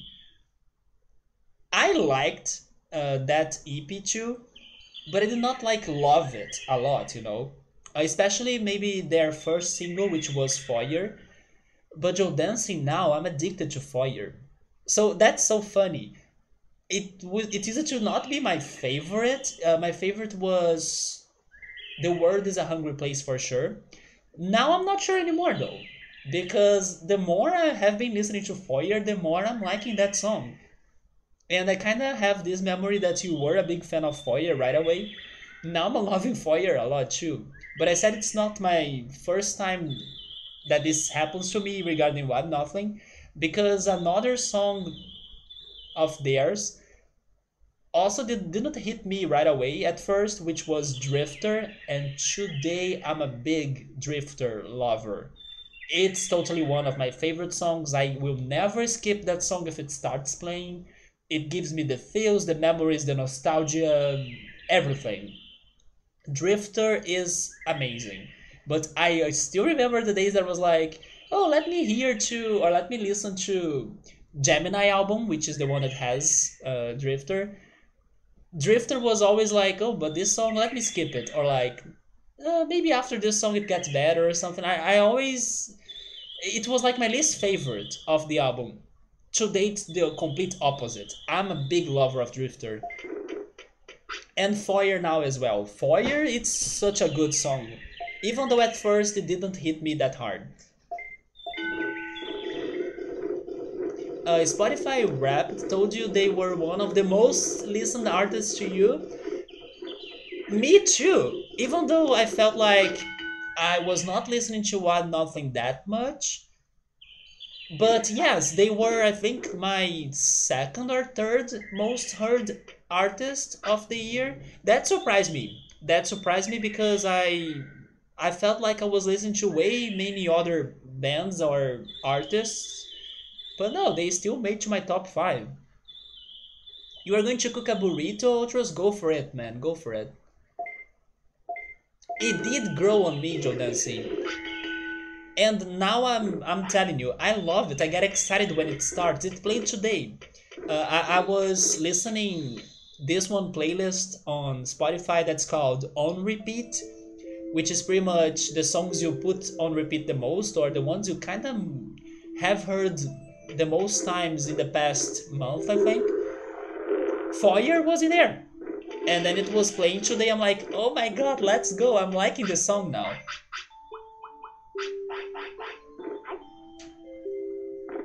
Rice, beans, and cheese, probably. Ultras made me very curious about that burrito because it sounds like a vegetarian burrito, and I would love to try it. I think I would love it. As there is no meat, I have 100% chances of liking it, I think.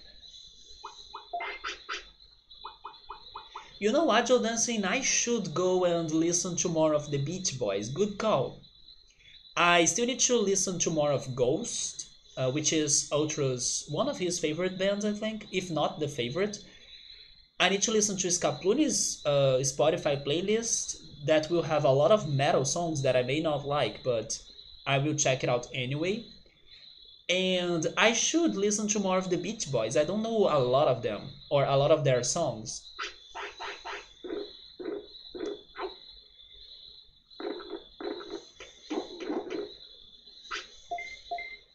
The last uh, the last band that I stopped to listen to some more songs was Kate Bush, and I liked it, but I was expecting greater instrumentals because her songs were mostly vocal focused, and I was missing a little bit more on the instrumentals in there. It was not bad, but my expectations were different.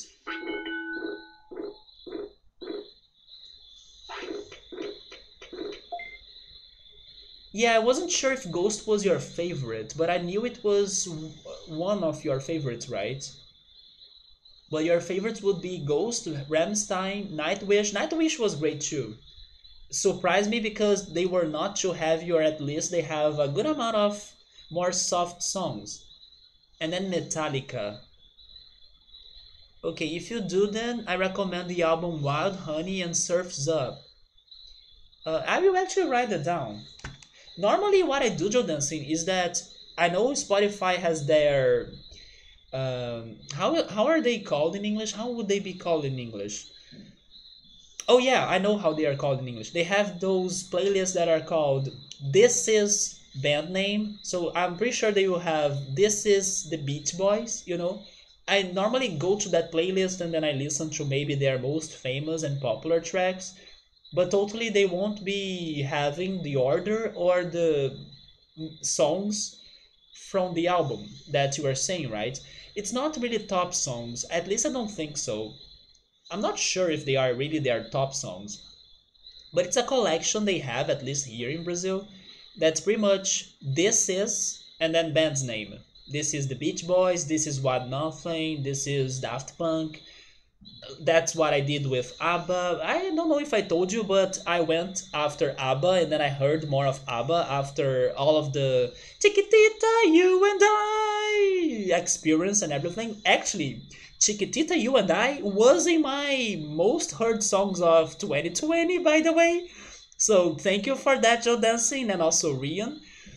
It's in there when I was listening the 2020 wrap up. Chiquitita made to it. But yeah, I was listening. This is Zaba. This is Kate Bush. I will do that for Ghost as well. This is Ghost. I also heard more of Fleetwood Mac, and I really liked some other songs of theirs besides the one I knew, which was Dreams. Now I'm a big fan of Everywhere. Like Everywhere by Fleetwood Mac is so addicting. It's so easy to for you to get caught up on it, right? It's so addicting. But yeah, Kate Bush was good, but I was expecting stronger instrumentals, more like dreamy like instrumentals. Maybe a little bit, maybe something a little bit closer to Cocktail Twins. Not sure if you know that band. Hopefully I said it right though, but I'm not sure. It's a French word. Yeah, I will totally check more of the Beach Boys. You think it reminds you of Ghost? That's interesting. Beach Boys are also nothing like Ghost. Yeah, they are not from my impression so far, but I maybe there is a connection that makes sense that you are saying right now.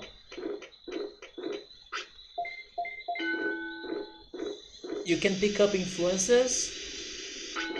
You recently have been listening to a lot of Metallica, huh? 2020 and Sunflower are great albums by the Beach Boys too. So you see, I gotta check them all then. Yours as well, Chiquitita. Actually, Chiquitita was also um because of chill mode, right? Chill mode was the one that brought that up, and then Joe Dustin was like, I do not believe it. You also like Chiquitita? And then suddenly Rion showed up as well and then decided to talk about Chiquitita. It was chill mode that started that. So I should say thanks to him too, right? Yeah, and I was surprised to know that ABBA actually has a bunch of songs that I never knew they were from ABBA, but I have heard them before for sure.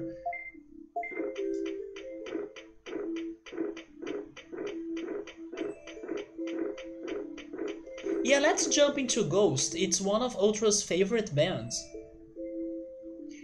Chill mode blew your mind that day. It was such a happy day actually, because I was having so much fun by listening to that song for the first time.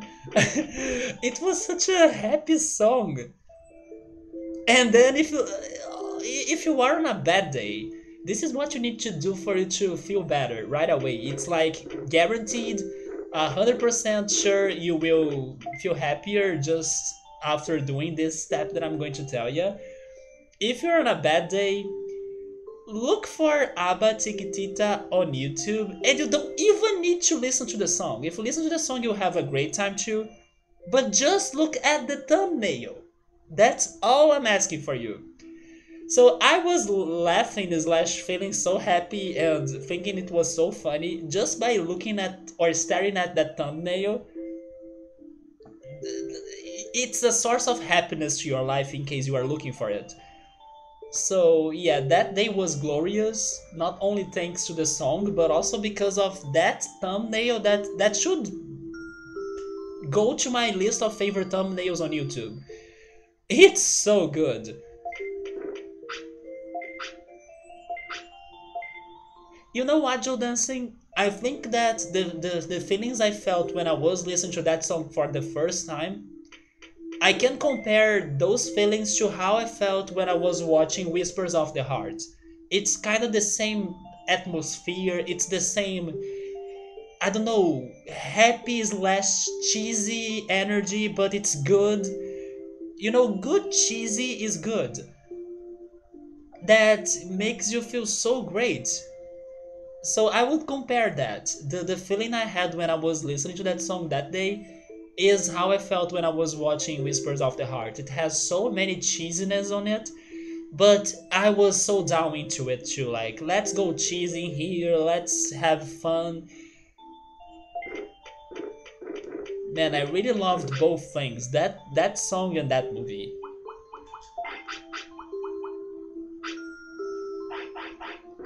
You are obsessed with that song, you couldn't believe it. I can totally understand. It's such a an anthem, right? It's such an anthem. I kind of feel like after this stream I'm going to listen to it again. ABBA has so many hits. They did have a lot of songs I heard before. It was random, right? He's a very random person, and I appreciate that. That thumbnail is so good.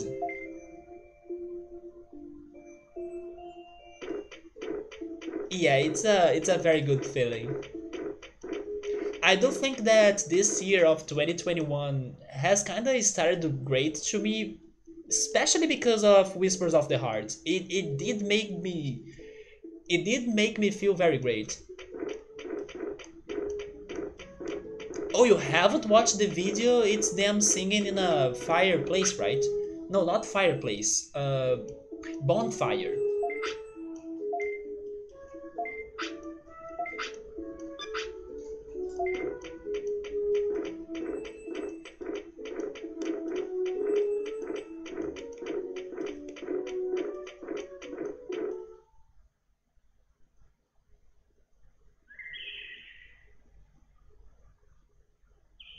But this last week in particular, what made me feel very happy regarding music was the playlist of Persona soundtracks.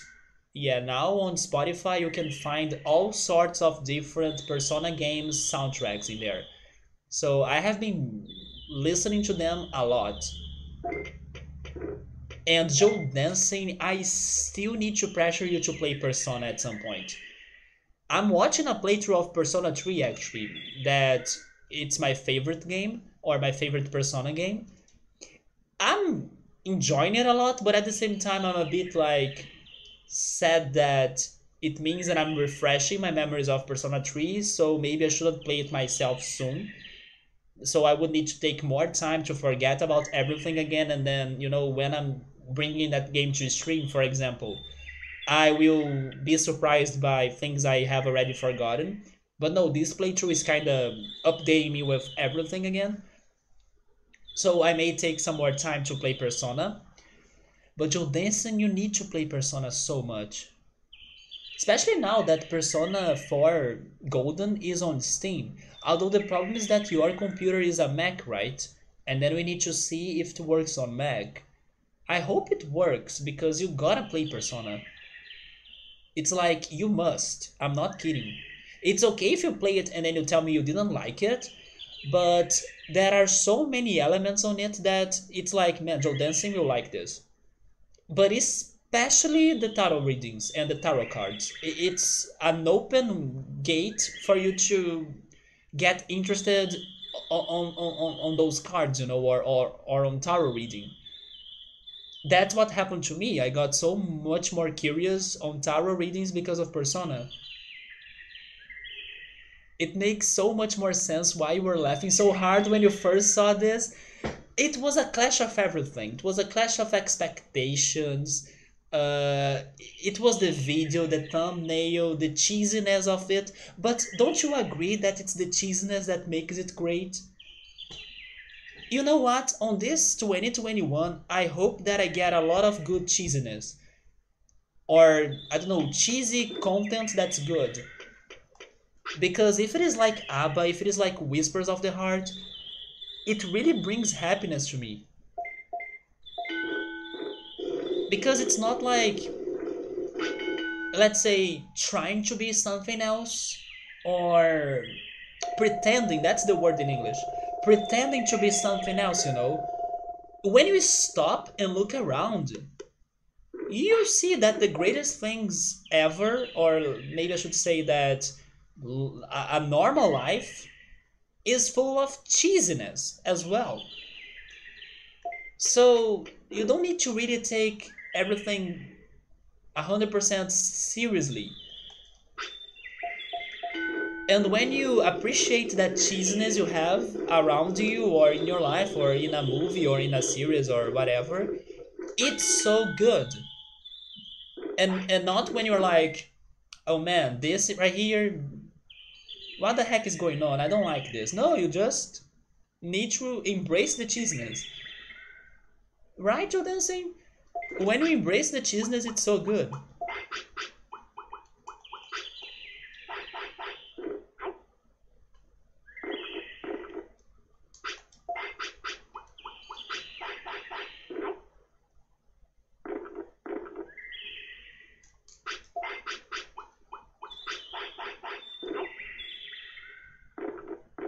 By the way, Joe Dancing, I don't know if I told you this, but I finally made my first ever ice cream. It was a lime ice cream, and I kinda wish I had it in here again because it's been super hot. It was delicious. Although, I will totally add less condensed milk to it next time because the only complaint I could say about my ice cream was that it was very sweet. It was not bad, but I would appreciate it more if it were less sweet because then I could see myself eating in more quantity, right? Without getting tired of the sweetness. But it was really good. I did make ice cream. Yes, as I'm never buying ice cream, I did my first ever ice cream, which was a lime one, and it was super good. Although I gotta also say that it was very challenging because of the meringue you need to make, and then I don't have a. How is that? Is it? It's not a mixer, but that apparat that you need to use to prepare meringues, that you leave it in there and then it keeps mixing the egg whites and sugar until it turns into a meringue. Yes, meringue, that's the thing. I don't have that, so I had to go with my own hands and a fouet. Hopefully that's how it's called in English. That was super painful because I knew it would be hard, but I was not expecting to be that hard. So now I know the true pain of OG chefs. Because making a meringue by using your own hands is a work. It's like it's working out basically. It's a workout. So I was dead after that, but it was worth. Oh, are those the tacos? No, not tacos, right? The burritos. By the way, Joe Dancing and Ultras. Oh my god. That looks like a crepe to me. Man, I want that.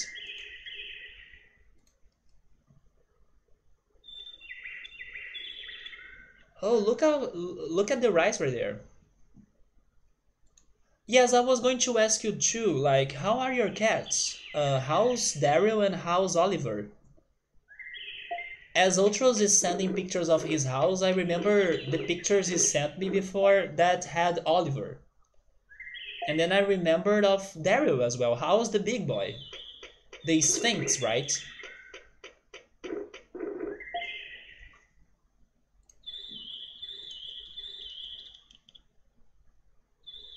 Man, that looks really good.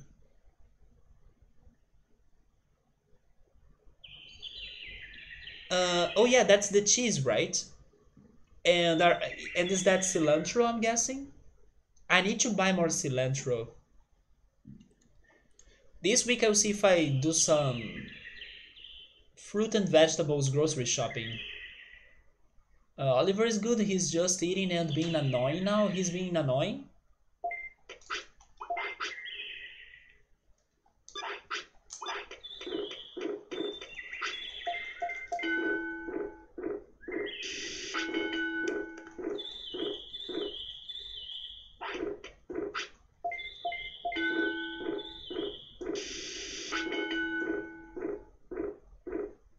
Yeah, the last cilantro I bought, sadly, it's turned bad very fast. If you leave it on your refrigerator for, let's say, 5 to 6 days, it kinda starts to go bad, right? You think that Oliver is always annoying?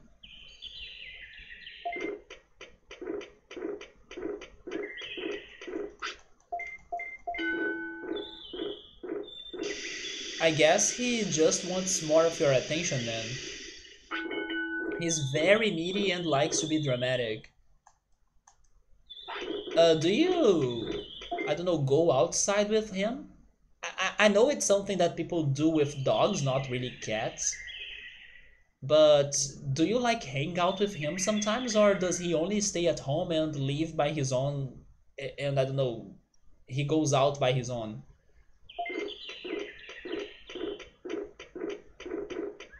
Yeah, it's so fast, right? I try to preserve it by adding some paper towels. Hopefully that's the word in English. On the top of the container, and then I enclosure it with that paper towel, so in case it gets humid, it keeps the cilantro dry because it's the water that kills it pretty much. But there are times it doesn't work, especially if my refrigerator gets very cold, because then the water kind of condenses inside the container, and then it turns the cilantro wet. It makes it wet, right? And then when I need to use it to add it to my either vinaigrette sauce or to my tomato sauce for my spaghetti or pasta, it's bad.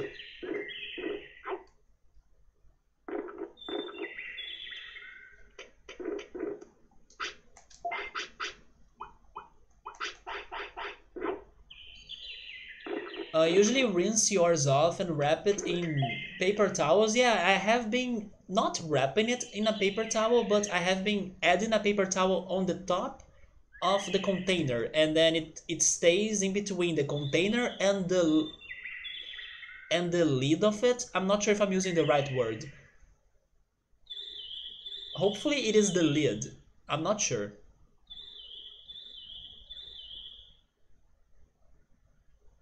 And then you keep it in a plastic bag, huh? And then Oliver doesn't like the outside. You open one of the balcony doors, and sometimes in the summer he will come outside on the balcony, but he's kind of reluctant. And we usually go back inside fast. One time you left the front door open when you were out to your car, and then when you got back, he was two steps out from the front. Wait, two steps out the front door. Then he turned around and ran back inside when he saw you. Wait, the cilantro you get is super sandy. The one in here is a bit sandy, so I need to wash it too. But I wouldn't say it's super sandy. It has some earth in there, but it's not too bad. You can easily wash it. But then after you wash it, what I do is that I leave it on a I don't know, kitchen cloth. I'm not sure how to refer to this. And I leave it drying in there, but I also put a fan. Yes, I use my fan in front of it to help it to get dry fast. And then after that happens, I get a container, I put it in there, and then on top of the container, I place a paper towel, and then on top of the paper towel, I add the lid, or I close the container, right?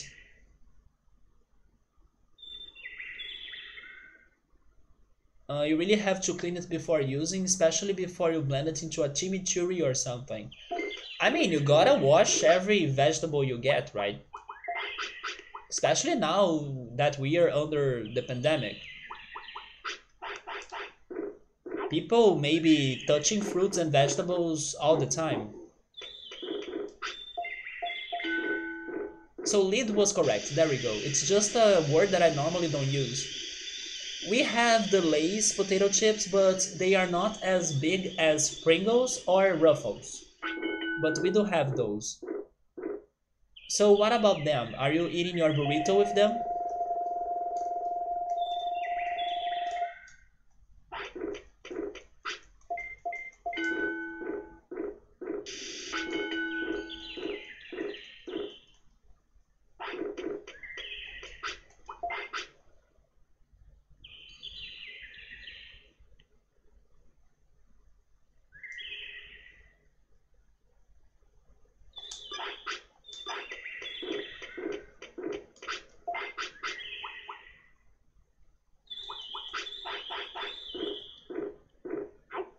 Oh, you were curious to compare the flavors?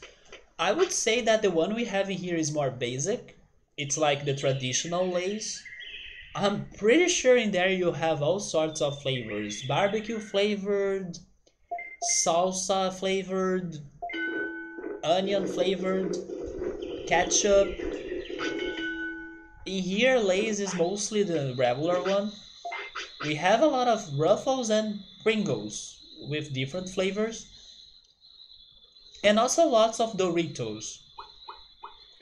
But I'll be honest, it's not that I hate Doritos, but I think they are a little bit overhyped. Just in my opinion. I would rather go for Ruffles or Pringles. Doritos would be one of my last options actually.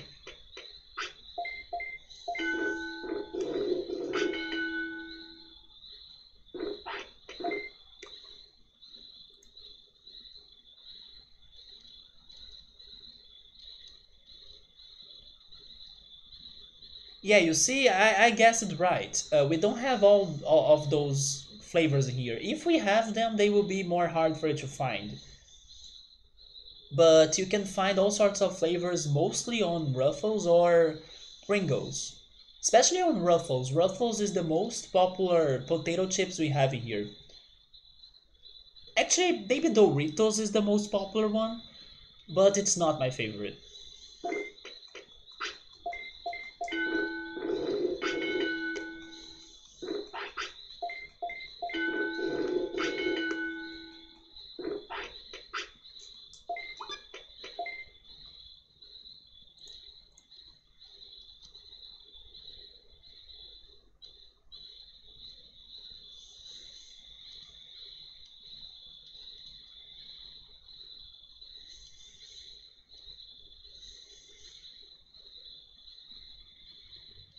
Yeah, you have way more options than us. We have that barbecue one for sure, it's my favorite. We have the sour cream and onion. A lot of people like that one too.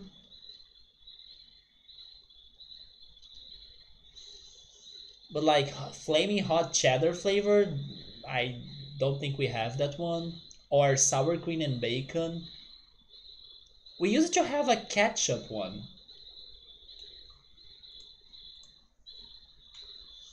but I also haven't bought potato chips in a long time.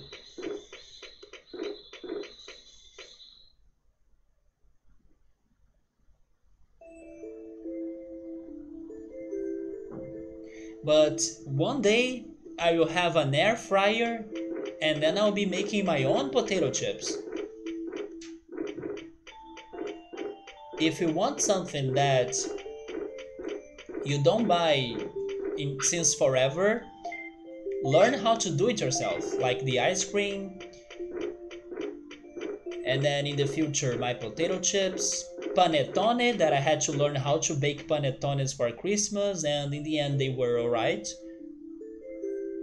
All dressed the most popular, and it's probably your favorite. It's a very Canadian thing. In here, in here, maybe the traditional one is the most popular, but I can see maybe the barbecue flavor like second place. But the barbecue one is my favorite.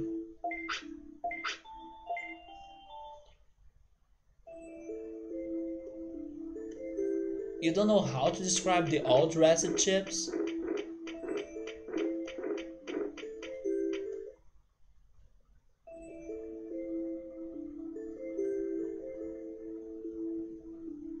Do you prefer Lay's, Ruffles, or Doritos?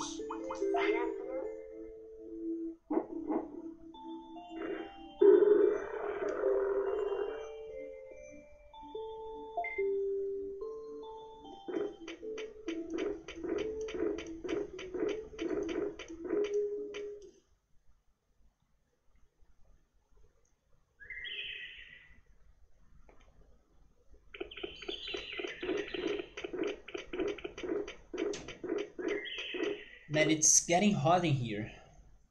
Let me turn my air conditioner on.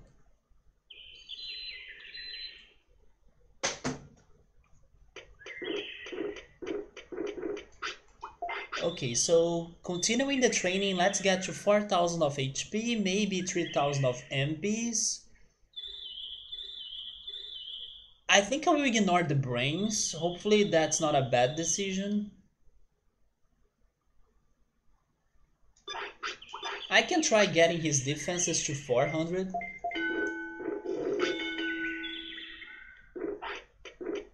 I don't think that's going to take a lot of time.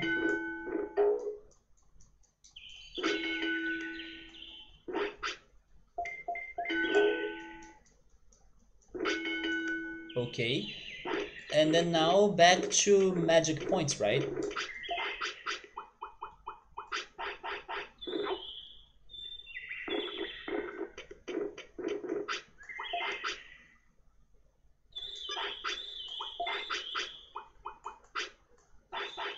It depends for you. You probably consume lace the least. Yeah, it's the least popular here too. So you get a lot of ruffles all dressed and playing for when you wanna have a dip. And then you think Doritos is your favorite. To snack. Wait, what do you mean by on OR? OR? Oh, never mind. You're saying it's your favorite to snack on, or okay, there we go. Or we have a popular brand called Miss Vicky's, and then that's your favorite of all of the chips, especially the jalapeno. That sounds good. You're kind of making me wanna have a freaking snack like a potato chips snack, but I don't.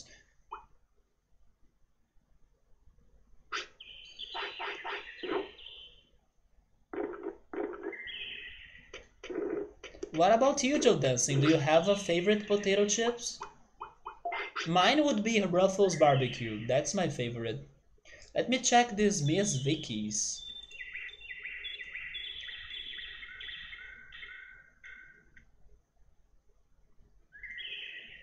Oh, it has a more... How can I say this? It has some boils, like frying boils on it, that you could say they look like a bit ugly for some, but at the same time it looks more tasty because of the fatty of it. And maybe it's more crunchy as well because of those boils, right? But it doesn't have a very soft look like the other ones. Okay, so Ultra's favorite is the green one, the jalapeno. Also, by the way, they have this one next to it that's called lime and black pepper. Black pepper, that's something that I need to, I don't know, use more. I should buy black pepper and start adding it to my dishes. I use other peppers, but not this one, even though I know it's the most common pepper for recipes.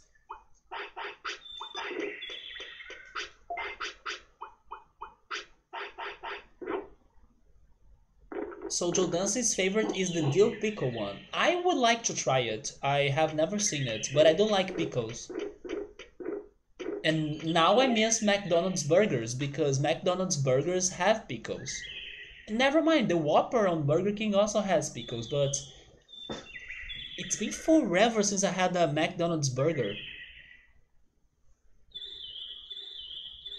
Lime and black pepper are good, or it's good, but you find that you get tired of them very fast. Maybe it's because of the lime taste, right? You eat like a quarter of a bag and then you stop. And then in jalapeno, you need to be stopped. I would say that somebody needs to stop me if we have Ruffles barbecue. I really love it. The sweet chili and sour cream used it to just be chili and sour cream, and then it wasn't sweet, and then you didn't like it when they added more sugar to the flavor, huh?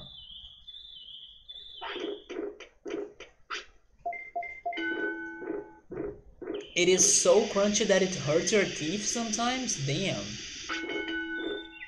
Honey Dijon is good. Of course. I do love that combo right there. And then Honey Dijon reminds me of Outback Steakhouse because they have this salad of theirs, but you can pick a sauce for it. And the one I always go for is the Honey Dijon sauce, and I miss it.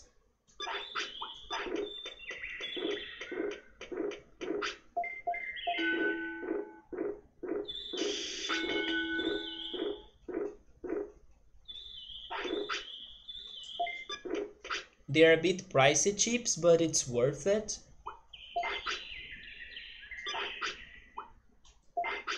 Man, Ogremon is getting too fatty right now. I'll give you only one piece of meat.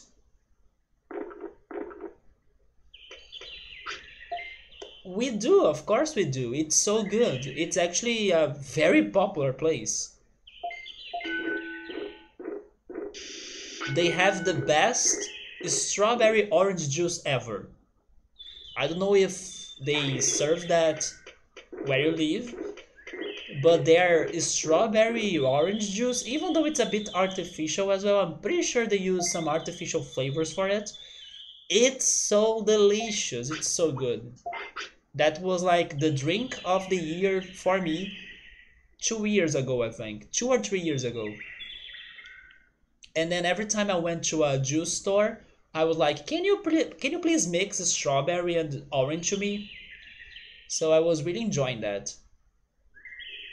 I have gotten the no-name store brands sometimes that are like $1 for a big bag. Wait, you mean a big pack, right? And some aren't bad, to be honest. Or do you mean a big bag of like a steak? No, you're talking about a...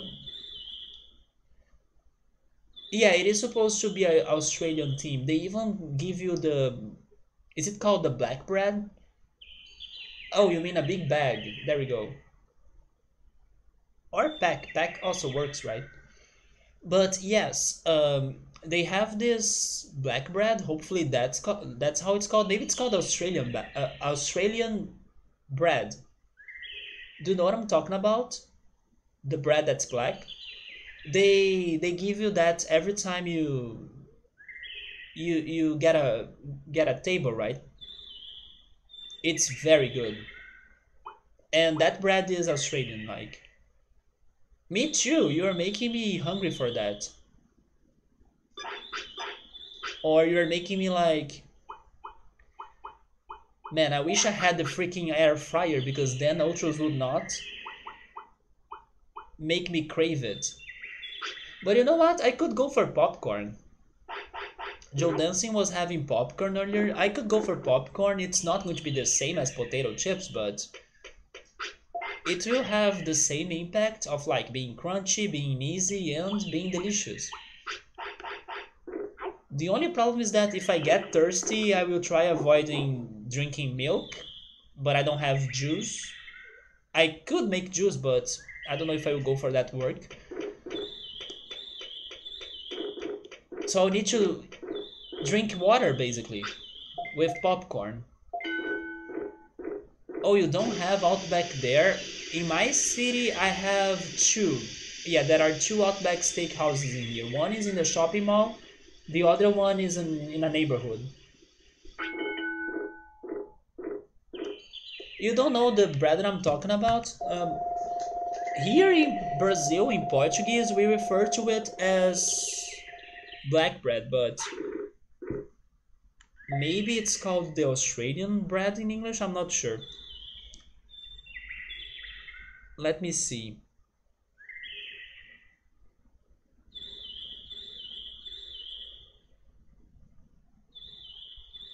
It has some sort of sweetness to it. That's why it's good.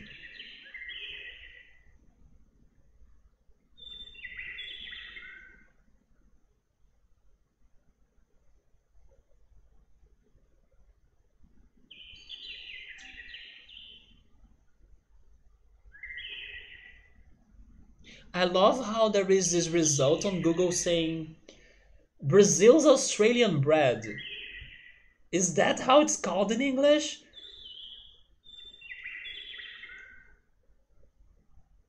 Oh, it seems that, yeah, it's called Aussie bread in Outback. So maybe it's called Aussie bread.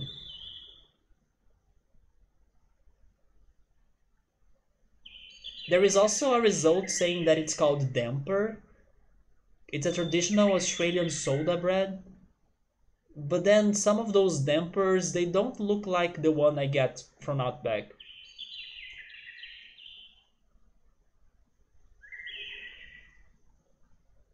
The pumpernickel? I don't know. Let me see what's the pumpernickel.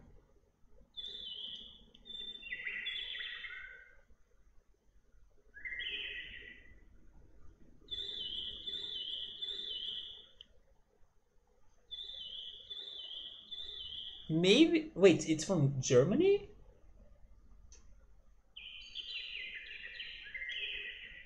You know what, Ultras? Maybe? Okay, I think it is the pumpernickel then.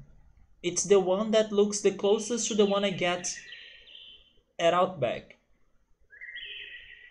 But I thought it was Australian, and now it seems it's German? Huh.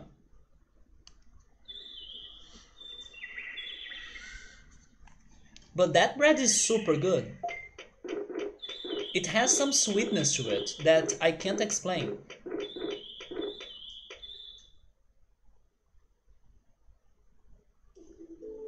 If I have said dark brown, you would think on that. Maybe it is dark brown.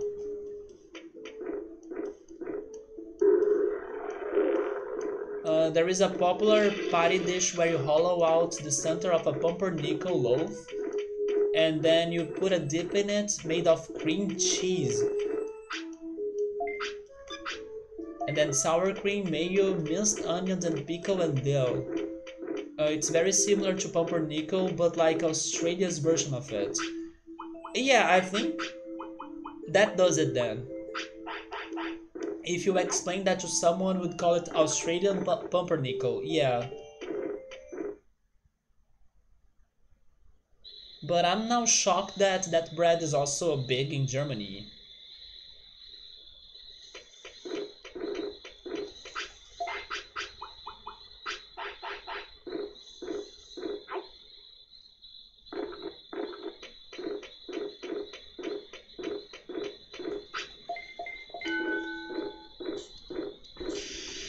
I'm starting to feel that I won't get an ultimate because I don't think his stats are that high.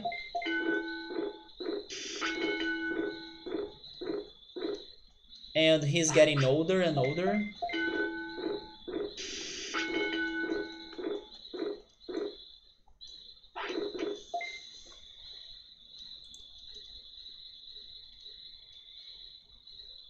Oh my god, look at that. Yeah, this is perfect. This also reminds me of those recipes of bread like this, but inside of the bread you have soup. Man.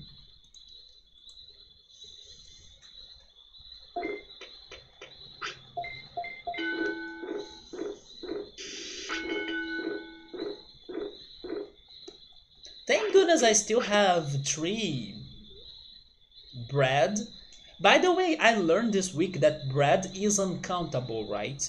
I will never understand why the word bread in English is uncountable. Because I wanted to say like I have 3 breads in here, I can't say that. I need to say 3 bread. So yes, I have 3 bread, thank goodness. Because this talk is making me wanna crave bread. So I will have that after the stream for sure for dinner. But I learned this week that bread is uncountable. I'm like, what? Why? I can count bread. How can't you? Have you guys ever had the soup one? The bread that has soup on its inside? You have to go now to dance in, alright? Yes, I hope you have a great night too. Thank you for stopping by. And I will see if I can watch two more Studio Ghibli movies and then we can keep on talking about them. And you know what? I will send you the. Oh no, I will need to actually do that later. I will remind myself to send you the playlist. So I will see if I can do that after the stream. But have a great night, Joe Dancing. Take care, and also have a great week. In case I don't talk to you again very soon, but take care, Joe Dancing. Have a good one. I wish I could eat like small bites of stuff, like as if I were at a buffet for every meal. Well, in here you have a lot of options for good buffets.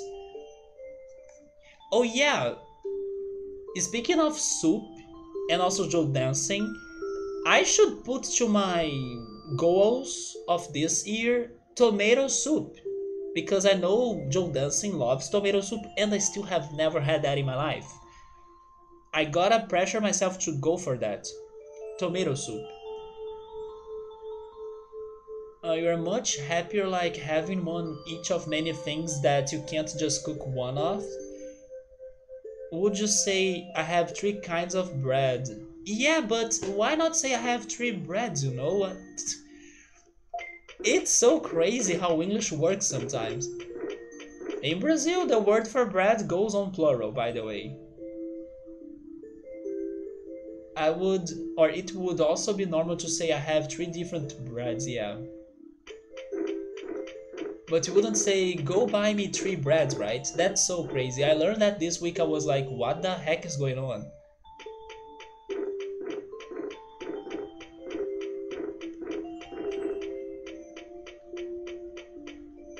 It's also the same for sheep, right? Why is sheep uncountable?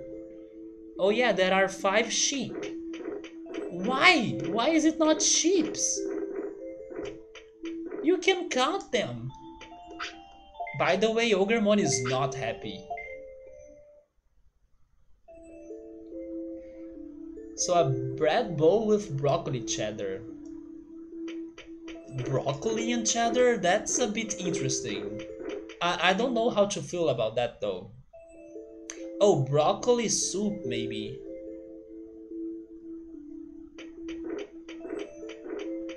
Place here have done the soup bowl thing, as well as chili in a bowl. It's popular. Man, a chili soup? Talk about hot and spicy, right? Yes, I gotta try tomato soup. And the grilled cheese, good call. Yeah, I'm not sure. I think there is more examples of things that end in P that don't have an S added for plural.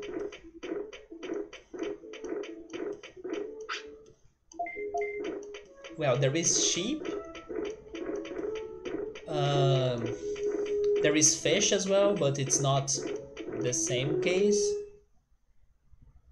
Seriously, broccoli cheddar is a top tier soup? Really? It's just because I don't like broccoli that much. And I also don't like cheddar, right? So that combination sounds scary to me.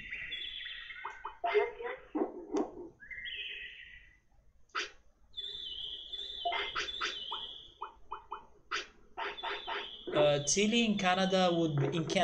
Chili in Canada would be ground beef, diced peppers and onions, lots of spices, beef broth, diced tomatoes, and kidney beans. That sounds no. That's actually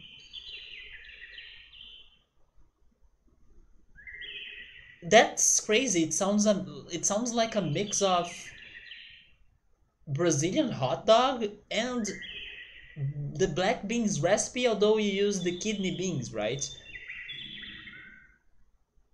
That's such a crazy recipe right there. I'm pretty sure it's good, but it's mixing two different dishes here in Brazil. The one that goes for beans and the one that goes for the ground beef. The Cincinnati chili.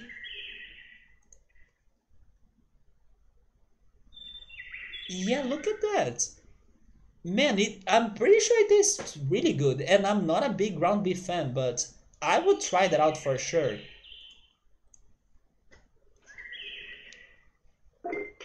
I'm very curious about that combination of ground beef and beans. How is that not a thing in Brazil? It makes no sense now to me.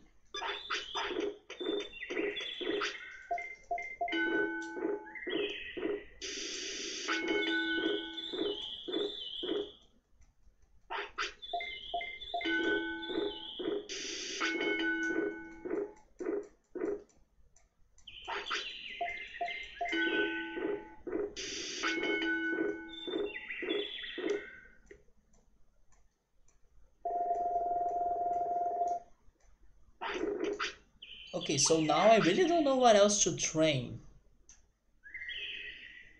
Uh, I'm ignoring the brains. I will not go for that. I guess I will go for more defense and speed. Maybe I will try to get them to 500, but I'm really ignoring the brains. It's a very popular one pot dish in Canada.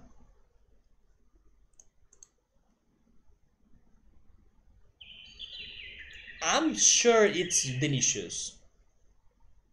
You have made it camping as well, over the fire in a pot. It sounds a bit like a curry, but it's not the same, right?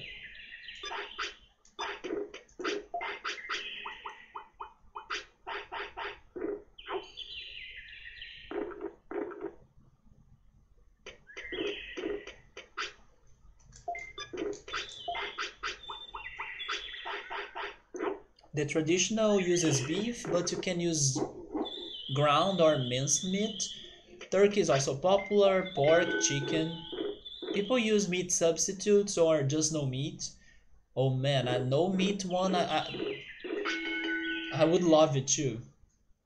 But I can see myself enjoying it even if it has the ground beef. If the ground beef tastes like how it tastes in a bolognese sauce or in a bolognese lasagna, I really like it. They can use mushrooms as well. That's true. The spices are usually cummins, paprika, cayenne. If you are looking for heat, wait, cayenne, right? Cayenne. You add a little of cinnamon, and then you buy a store brand chili powder mix, which is a blend of dried peppers.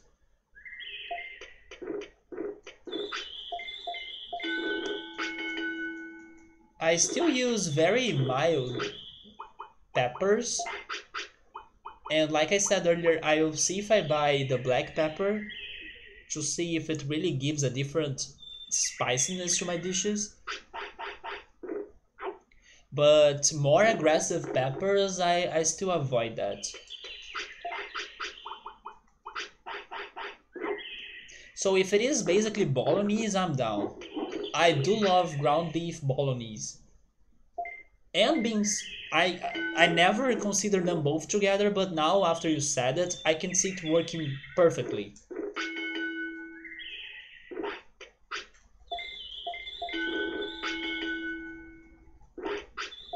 Come on, Ogremon, give us a good ultimate.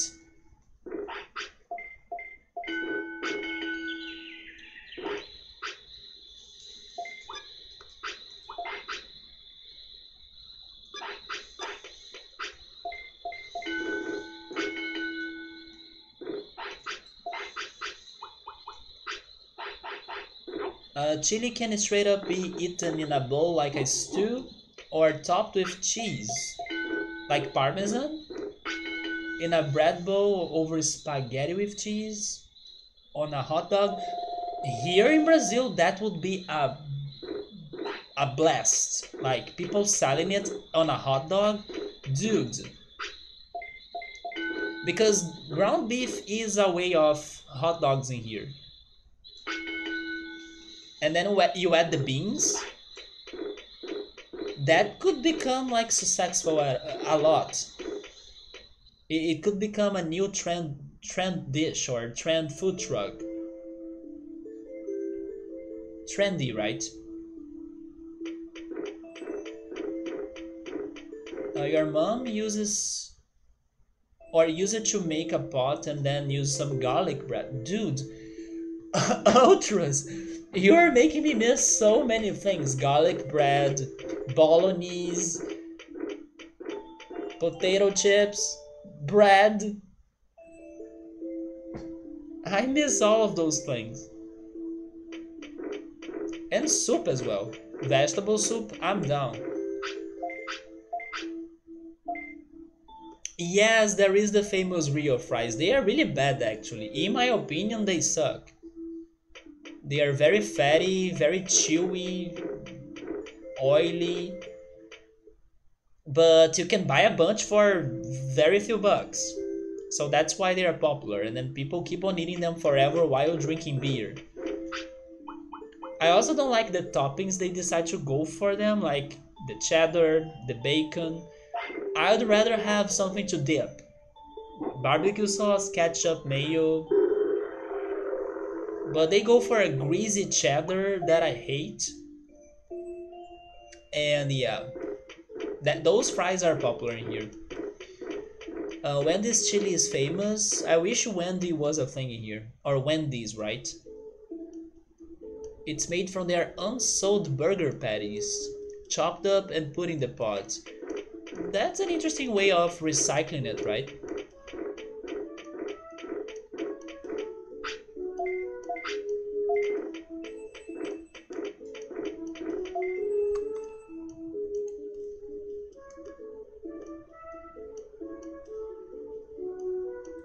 Yeah, I'm sure that tastes really great.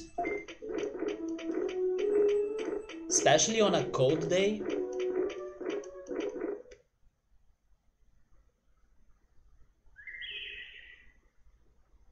I really wonder how is that not popular in Brazil because it makes no sense to me right now. We mix so many different dishes. How did we not mix beans and ground beef before? What happened to that here in Brazil? It makes no sense. Maybe it's because it's so spicy. If I had to guess, maybe that's what I would be guessing. It's because it's spicy. Spicy food is not that big in here, not like in other countries. Plus, it's a tropical country, it's very hot, so maybe people would avoid eating spicy foods in a very hot day, which is pretty much every day. But the combination of beans and ground beef, I really want to test that out. But if I had to guess what happened, I would say it's because it's spicy. And the spicy food is not what you normally find in here.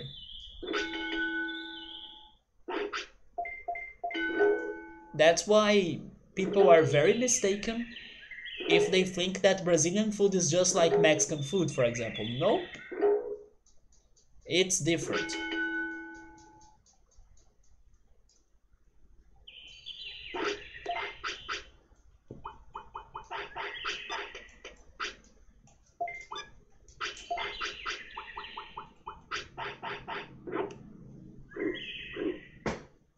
It is very popular on nachos.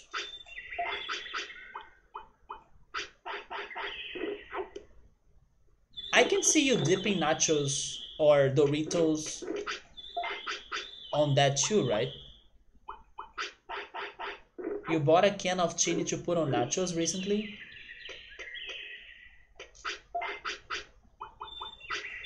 You personally love when restaurants sneak leftovers into things because you hate waste. I agree. It's a very good idea. Um, During Christmas, there is this sweet bread recipe that it's basically oat bread dipped into a sugary water with cinnamon and lots of cinnamon. It's a way for you to reuse old bread, especially during Christmas, that gets very popular. And it's actually very good. It's sweet AF, but it's super good. My family actually ordered that to me for me to be having on my Christmas meal this Christmas. It was like a surprise they did to me. They ordered it and then I got it in here. It's a very good sweet bread, even though it's very sweet. And it uses old bread. People think that not being fresh but recently. Wait, but really that makes no sense. Like unsold cooked chicken becoming a chicken salad is smart and it's still fresh. Yeah, if it is edible, if it is not uh, toxic, and if you can season it well or cook it well, what's the problem? As long as it tastes good.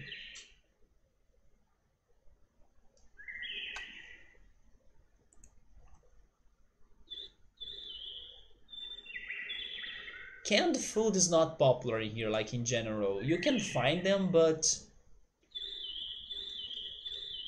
it's not that popular. Oh my god, the freaking hot dog. I can see the hot dog even without the... How is that called? Even without the sausage. Just the bun and the chili, right?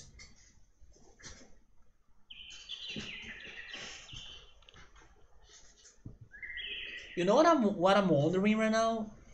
Ultra's maybe chili could taste good with mashed potatoes. I understand the texture will be crazy, but I think that could be delicious. Chili with mashed potatoes. Because the mashed potatoes would absorb the chili flavors, you know? That could work. I mean, it's a problem on the texture, but the flavor.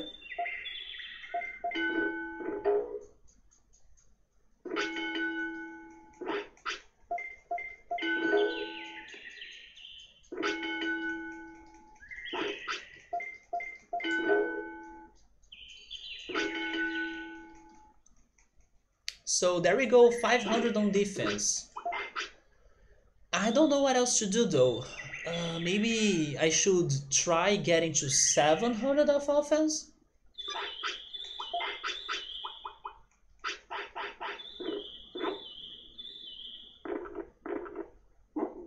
Let's go, why not?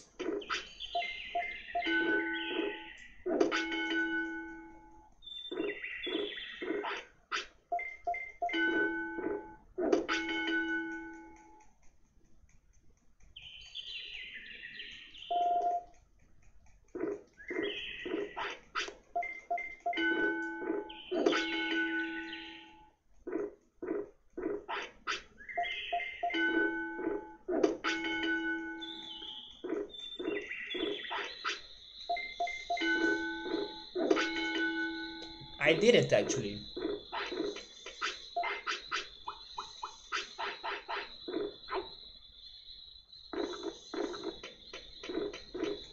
Try the 600 on defense.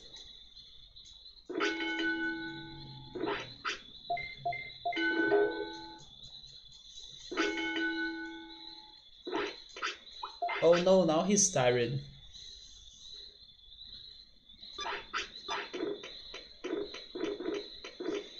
But by this rate, he's going to die. At least for the next cycle, I have a solid plan. It's Frigimon.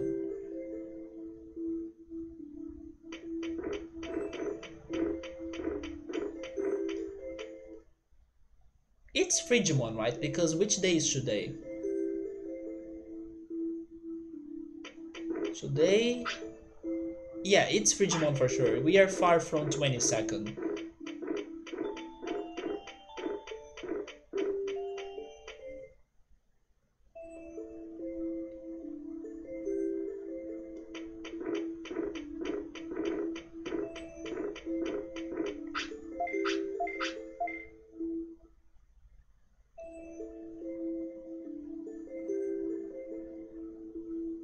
You're not the biggest on Chile, really?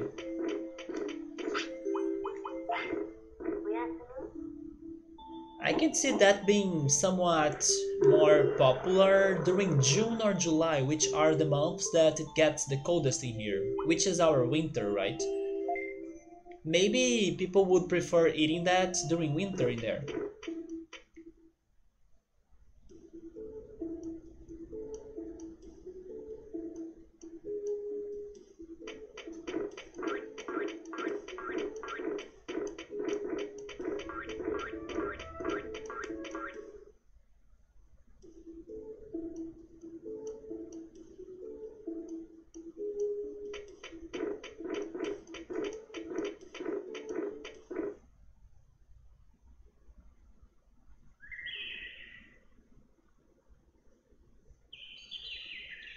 I'm actually really surprised that's not a popular dish in here. It makes no sense.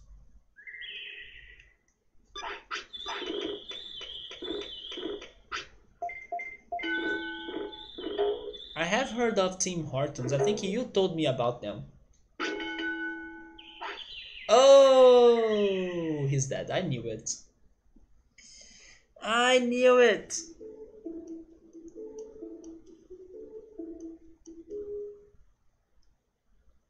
Man, getting ultimates, it's hard.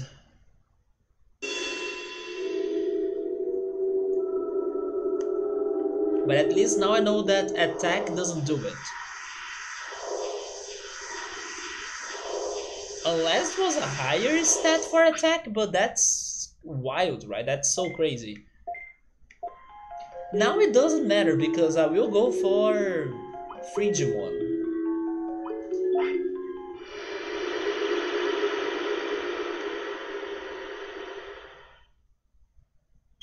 So even though I couldn't get my ultimate in here, I will at least have a new Digimon to be registered.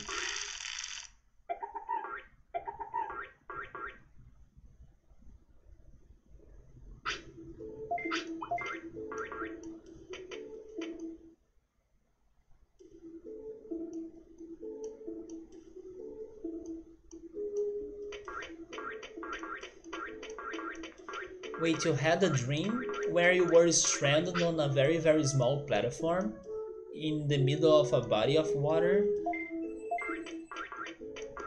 Sounds like an island, but not an island. It was like 3 meters by 3 meters. Huh. Was it day or night?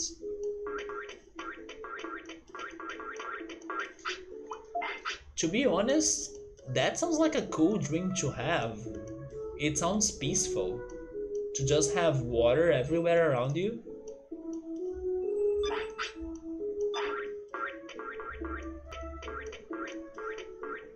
Lately, I don't think I have been dreaming or I can't remember my dreams. It was turning into night.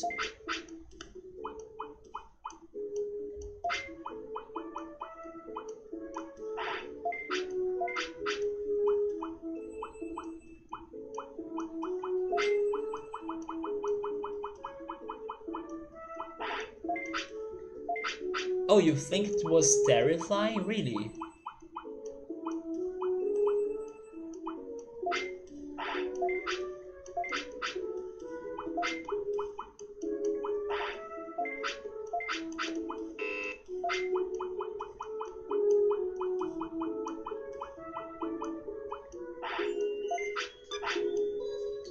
It was like waking up in the middle of the ocean, almost no light. Well, during the night, yes. But during the day or the afternoon, I would just sunbathe in that platform. That's what I would be doing.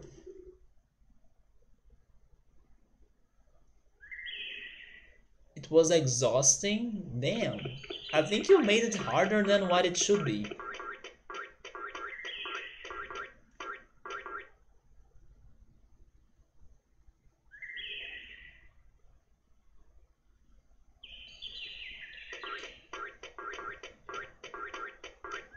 So I think it doesn't matter, but maybe Frigimon can digivolve into something new, so I still should give you some proper training, I guess. Frigimon, maybe MPs? But HP and MPs are like the things that I kinda understand the least about this. I don't know what's high or low for those two stats.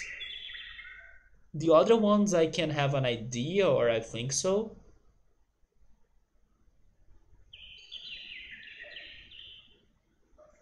I don't know, you know what? Let's go for speed. Why not?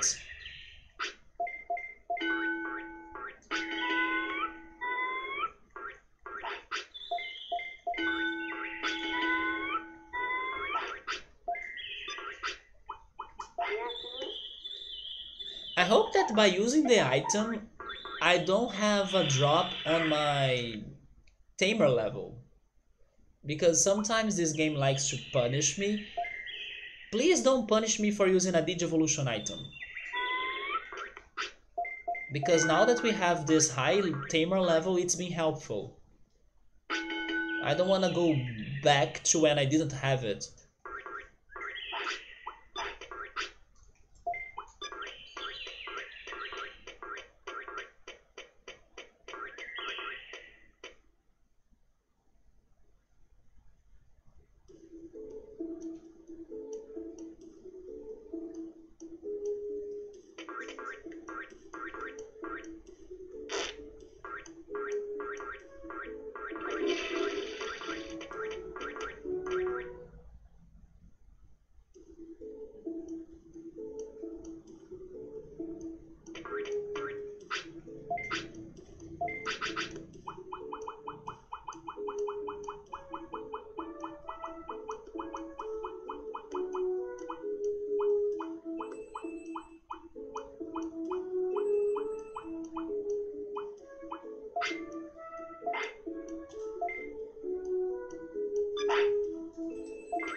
I just noticed that every time we use a Digievolution item, it gotta be for a nice type Digimon. I mean, the only exception was when we used it for Digitamamon, but otherwise it's Frigimon, Mojamon.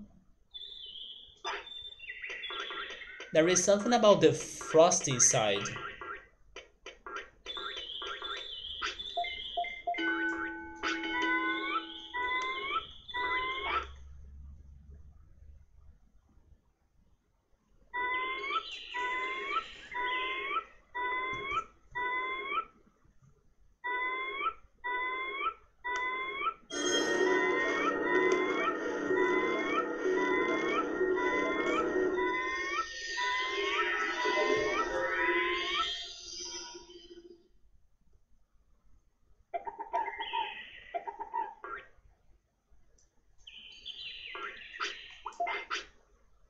Interesting that he was hungry before digivolving, but after that he's not anymore.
So I will guess that one of the ultimates you can get from Frigimon will be Megadramon, so we may be good about that already. But what if there is a second one? A second ultimate?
I'm actually hoping there isn't, because it will make everything more simple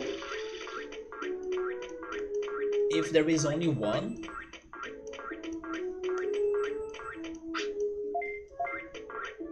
I will be like, okay, I completed Frigimon's Digivolution chart, so I can focus on the other ones. But we need to see.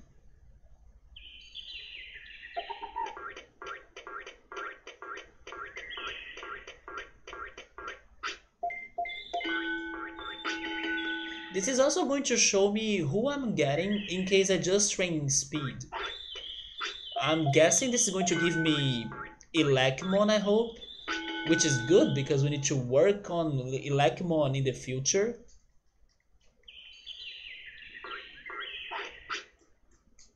And then this is going to be the recipe, right? Just go for speed.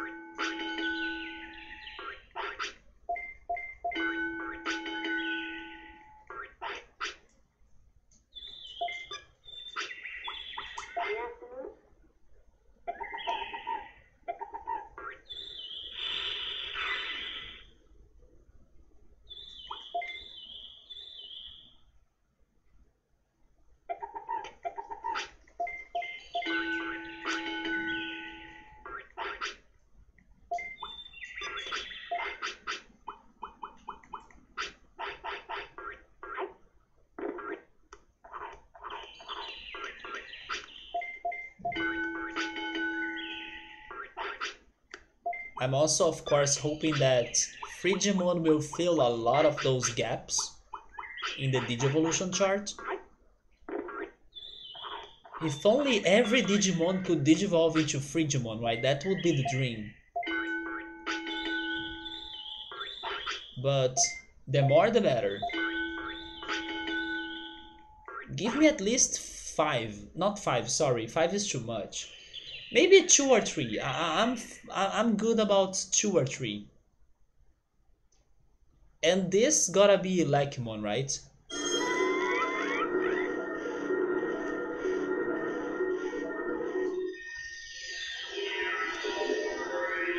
Yes. Okay, so I feel safe now about how to get him. And Ogremon, it's time to become Frosty.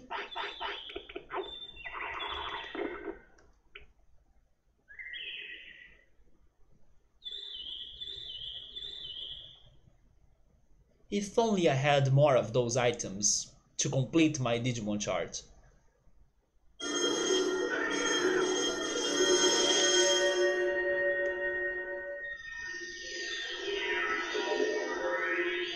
Hello, Frigimon, also known as Yuki Darumon.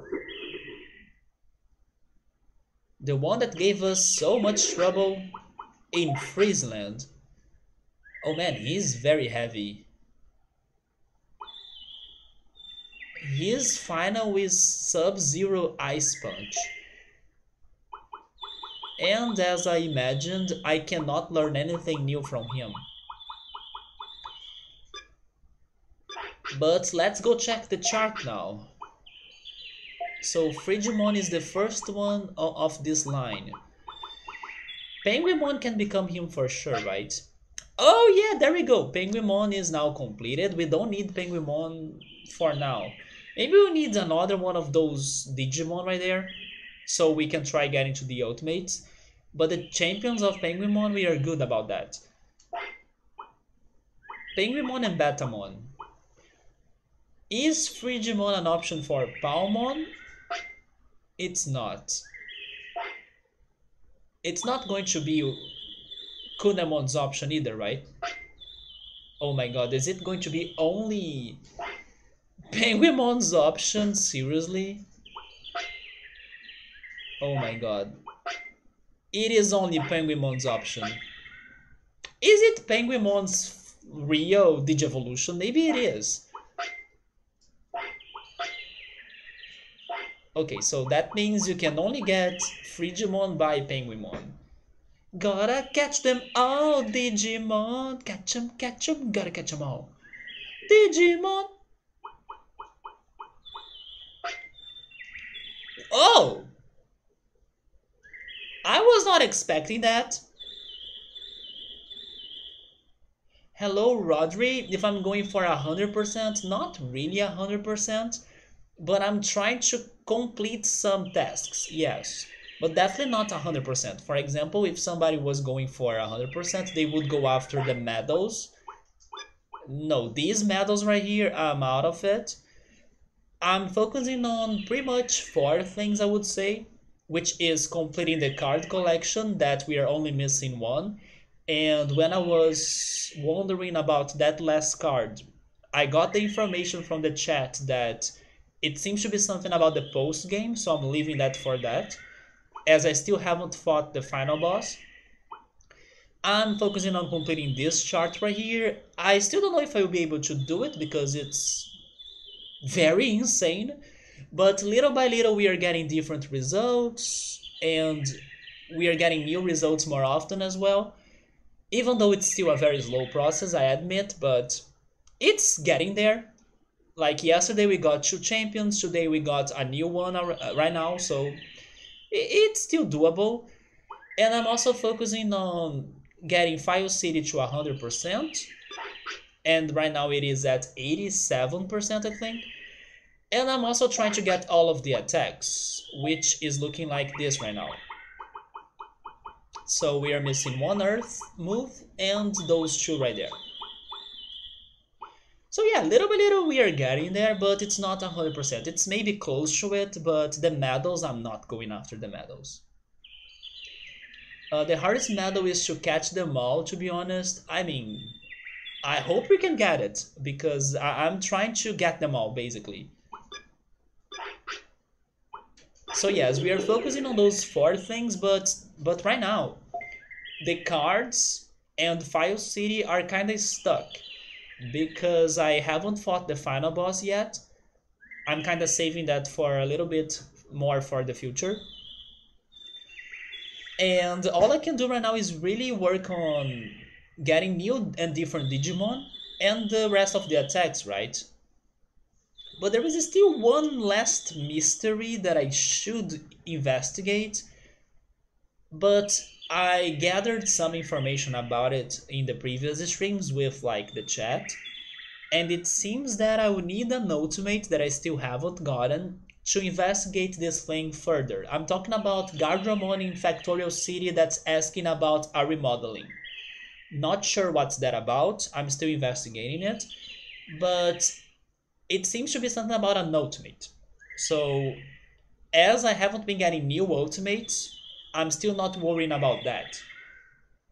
But I still haven't forgotten it. So right now, I actually will try to turn you into an ultimate, even though I have very low hopes of that to happen. But sure, you have two options. It's better than only one, right? Let's see what happens then. First, we need to intensify the training because as I used an item, you didn't get any sort of boosts. So I guess it's going to be super carrot every day.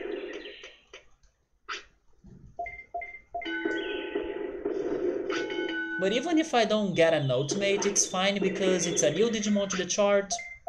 Penguinmon's chart is completed. That's very good.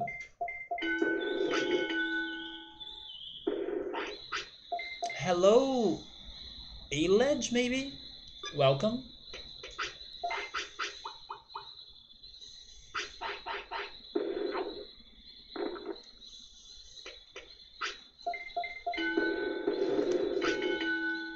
But I do think that those that go for 100% on this game, man, they will go for a hard work.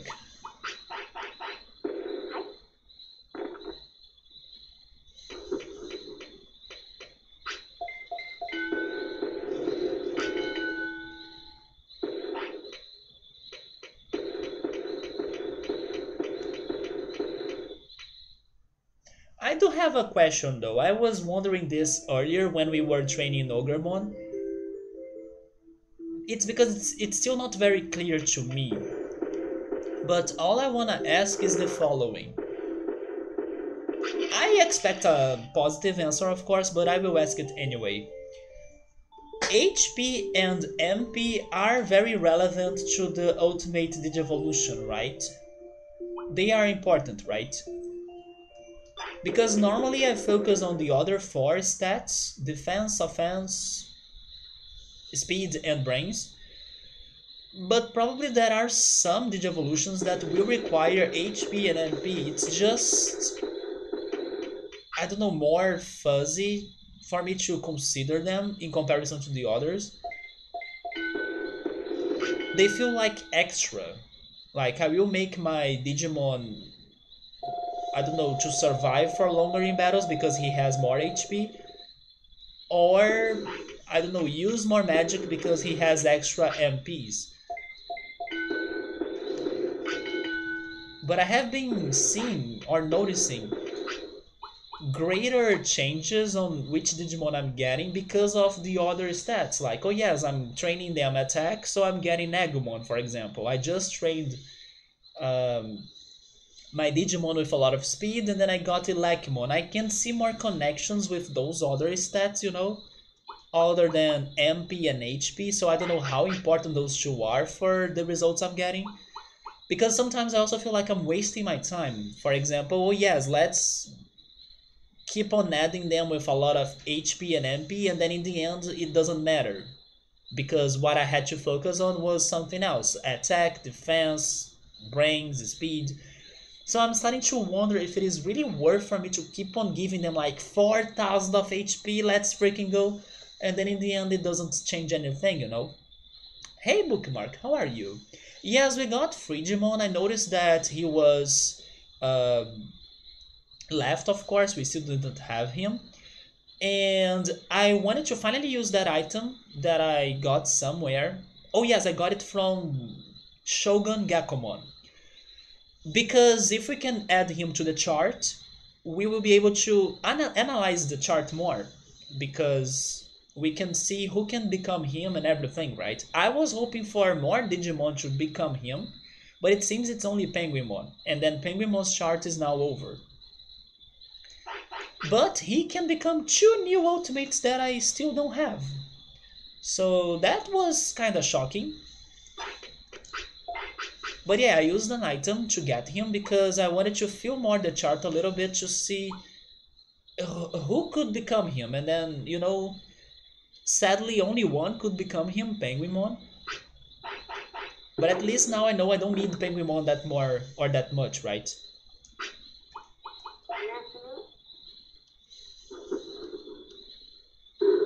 Yeah, it's helpful for sure, and surprisingly he can digivolve into two things.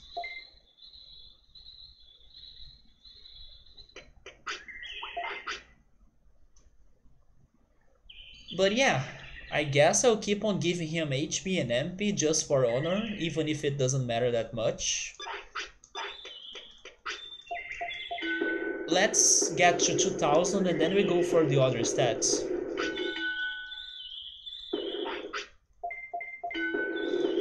So how was your day, Bookmark? Also, hey Gabriel, what's up, man? You have been lurking here, I appreciate it. Any estimative of like if a game reaches part 50, you will finish it or you will keep playing until all of the text or Digimon on the chart before doing Mount Infinity? Yes, I was planning to beat him earlier, I know, right? But now I kinda wanted to have my webcam fixed for that. Just for that episode, you know? It's because the webcam crashed. That's why I'm postponing it more. Because I imagine, for example, somebody starting to watch the playthrough on YouTube. Oh, nice, I will see this person's reaction to the whole game. Now the person is not seeing the reaction to my new Digivolutions here, which I'm hoping won't matter that much. But I would expect someone to be like wanting to see my reactions with my face and all to the end game after the person starts watching it on part 1 with a cam.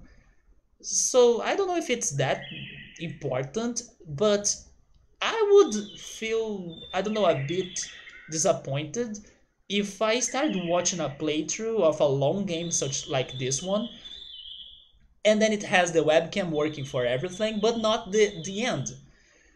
So that's why I'm also saving that for later. At this moment, I think it's easier for me to buy a new one, but I will also say that I have been lazy to go after it because, like I have been saying as well, the streams have been going alright without the webcam, thank goodness. And I have been with other priorities as well, but it's pretty much because I have been lazy. Like, I have been lazy to go after one. But I know it's not going to be a problem for me to buy one. It's just that I have been pretty much lazy to search and to like, oh yeah, let me order this one. I don't understand the universe of webcams either. But all I'm saying is pretty much an excuse because I have been lazy mostly. You're doing okay this Sunday? That's great. You're just relaxing and planning out some arts. Oh yes, what have you been drawing? Or what are you planning about? And then you spent your time with your family. That sounds very comfy, like a comfy Sunday. I had a weird Sunday though because I had my belly feeling a little bit messed up or uneasy, but now it's better. I kind of did not feel very hungry throughout the day because of that, but I will see if I can eat better after the stream. And at least I'm not feeling my stomach uneasy anymore, although it happened before I went to bed today. But yeah, besides not feeling very hungry and my uneasy stomach, everything's okay. But today was a bit weird because of that. It came out of nowhere, like, why am I feeling like this? Why is my stomach reacting like this? I didn't feel like I ate something bad, you know? So it made me a little bit worried, but I think it's nothing. Wait, CD player, thank you so much for the sub. Thank you so much, I appreciate that. Out of nowhere, there we go. How are you? I see, I'm glad it's getting better. Yeah, I don't know what happened. Maybe it's because I drank milk, but the milk was fresh. It was not bad milk. I guess it just happened. And then thank goodness it stopped. I still didn't get to 2000, right?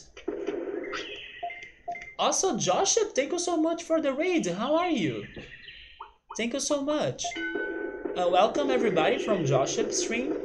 Oh my god, those are very colorful emotes right there.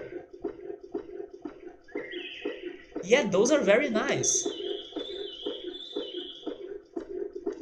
How are you, Joshup? I hope you have been great. And what were you playing, by the way? Okay, 2000, let's move on. Let's go for magic points. I'm doing alright. Like I was just telling Bookmark, my Sunday was a bit weird because I was feeling a little bit uneasy. But it's better now. Like my stomach was messed up. But it's better now. I will just be more cautious about what I'm eating. I still don't think I committed a mistake for my stomach to be bad. But I'll see if I avoid drinking some milk, some fatty food, just as a precaution. Oh my god, what the heck is that rubber duck right there?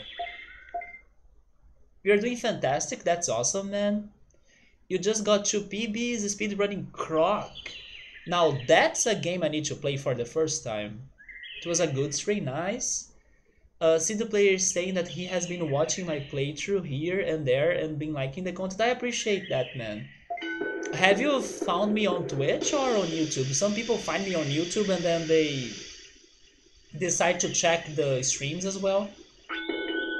But I'm guessing you found me on Twitch. I guess most people find me on Twitch. Oh, you gotta head out to bed. Get some great sleep. And thank you for the raid and also the lurk. Nice to talk to you again. Enjoy the Digimon. You loved this when you were younger. Oh, so you played this? I'm actually enjoying this game a lot. Otherwise, I wouldn't be playing this for this long.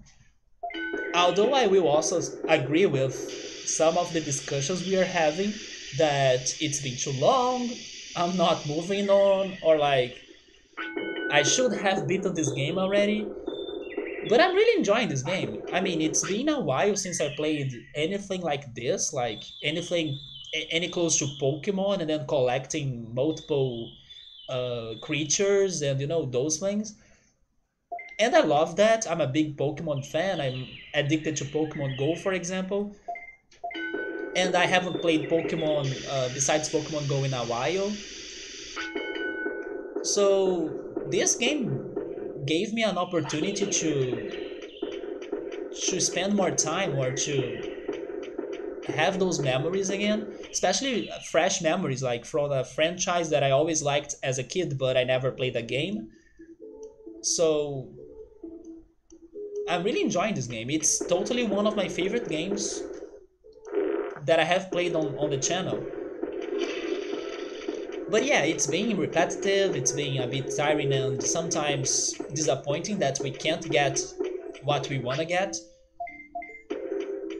But let's be honest as well, that mechanic or this disappointment is a bit of part of this game since its beginning because it is a hard game AF. But yeah, little by little we're getting there, and I'm still patient, and I'm actually very I don't want to say surprised, but I'm very glad that most people have been very patient as well about this long, very long run of Digimon World. But I can also totally understand those that can't stand this game anymore. It's been a long run. So you found me on Twitch, I'm not surprised. So this was one of your favorites when you were younger. About that though, I gotta admit that I'm very happy I skipped it when I were younger. The reason why is that is because I can see myself raging over this game as a kid. I'm not certain if that's what would happen, but at least that didn't give me a bad impression or a bad first impression of this game. And then today, as a grown up, I'm way more patient and I have some more experience with RPGs and things like that. But as a kid, I can see myself dying and dying and not getting good Digimon and then Numemon all the way. I think I would be very frustrated. This game has been hard to me as a grown up, imagine as a kid. So to not have an experience like A Link to the Past that I could only die, and I never knew what to do in that game, and then I hated it for so many years, and then with time only I could change my mind and play Zelda, and then today I love Zelda.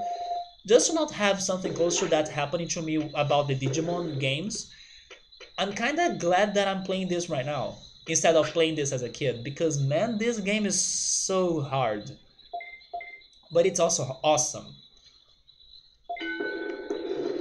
So I'm happy you guys liked this game as a kid, even though maybe you were getting bad results or bad Digimon or struggling a lot. Because honestly, this game is all about a struggle, but at the same time, when you make something right, it's what it has. Wait, it's what's the best that it has to offer. There we go. It's what's the best that it has to offer. It's amazing. That is weird because since last week you have been hearing people having the same problem. Wait, the same problem? Oh, you mean feeling uneasy on their stomach? Man, that happened to me today before I went to bed. I have two theories about why I felt like that. Maybe three, but mostly two. First of all, is drinking milk. Milk can mess up with your stomach sometimes, even though normally it doesn't do it to me. Especially because it was a very fresh milk. I opened the box to drink it today, so it was not old at all. Second is the way I cooked my sandwiches, because I decided to grill them a little bit, so maybe they got a little bit burned. Like I gave them some sort of crunchy burned crust. And you know that when you eat burned things, it can also mess up with your stomach. So maybe it was because I ate somewhat burned bread, but not like too burned, just a little bit, but it was enough to make me feel uneasy. And my third theory is about the weather. It's been very hot, although I wouldn't say that this last night was extremely hot for me to be like, oh my god, I can't sleep, I can't do anything. But who knows? Maybe it was also because it was hot. But yeah, it was weird. It happened out of nowhere. But thank goodness it's not too strong or bothering me that much anymore. Some distant family members also had that problem randomly. Yeah, it happened to me today randomly after the stream. Right before I was going to sleep, right?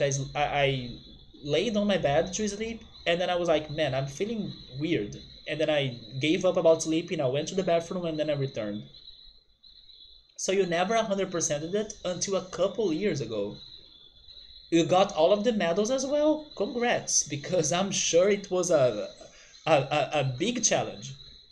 Getting the Digimon and like getting the attacks, it takes time, but I don't think it's impossible. That's actually why I'm still trying to do it. But getting those medals, I'm very scared of them. It's more like that as a kid you always have a lot of free time. That too. But then it depends, right? Even when you were a kid, you kind of still want to make some progression and beat the games. Not necessarily every kid, and it depends on your age as well. For example, I will never forget when I heard that Disney games are as hard as they are because Disney wanted kids should be playing them forever, so they wouldn't get complaints from their parents like, oh my god, this game is too easy, so it was not worth buying it because my kid beat it in a single day and then now my kid wants new games. They made them hard so kids could be playing them forever and then getting stuck in all of those levels. But kids do wanna beat games, you know. Your phone battery is dying. Thank you so much for the random sub and then for this chatting here. And I hope to see you again maybe next weekend. That probably will be still going on getting more Digimon and more attacks. But thank you so much, I appreciate it. And have a great week too. And take care. Nice to meet you, City Player. Okay, so Yuki Darumon. I only wanna call him Yuki Darumon. That's the name I learned the first. But he's Frigimon. I need to get used to that. It's the same reason a lot of PSP games featuring dumb labyrinths so the game can take longer. Would you put Persona 1 on that list?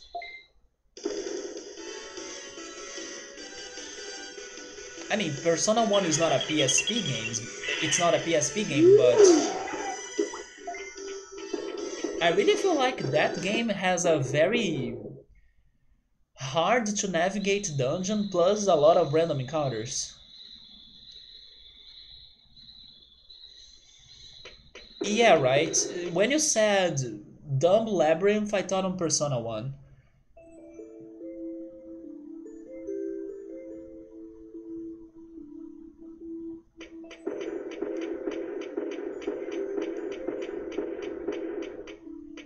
Yeah, I understand. But I think that's very sad. Like, it's not what they should prioritize. I understand it's business. Business is more complicated than, I don't know, your preferences. Like, I would prefer a game that doesn't have unnecessary labyrinths. But then they would tell me, yeah, but the consequence of that is that the game would not sell because people would say the game is too easy or too short, and then parents are the ones that buy the games, and parents do not play the games themselves. You know, there is a whole complexity over marketing and business in general, but I still think it shouldn't be the priority. If a game is good, being short or long, a game is good still, you know?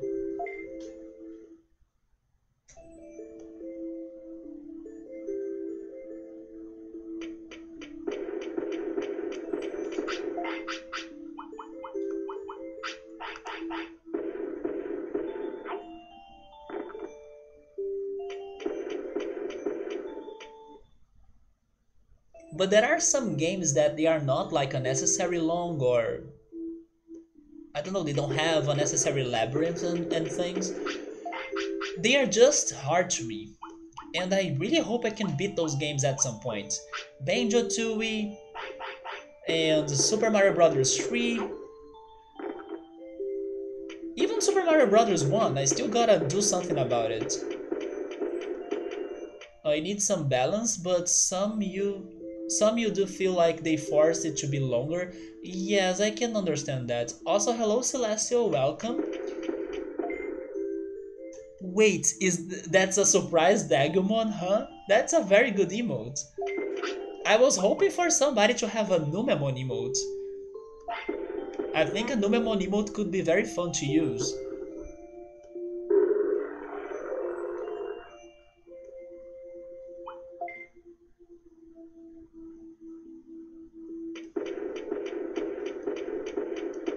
Yeah, it's a very good one. I admit that I had to like force my eyes a little bit to try to read the text, but I think that happens to every emote on Twitch that has text on it.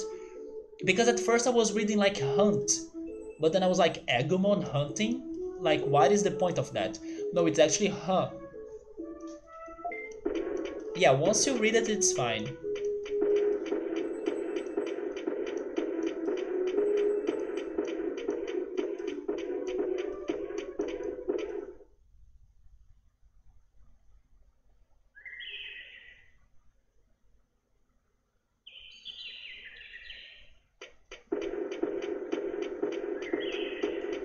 So I gave him 2000 of HP, I'm almost giving him 1000 of MP, I need to continue that.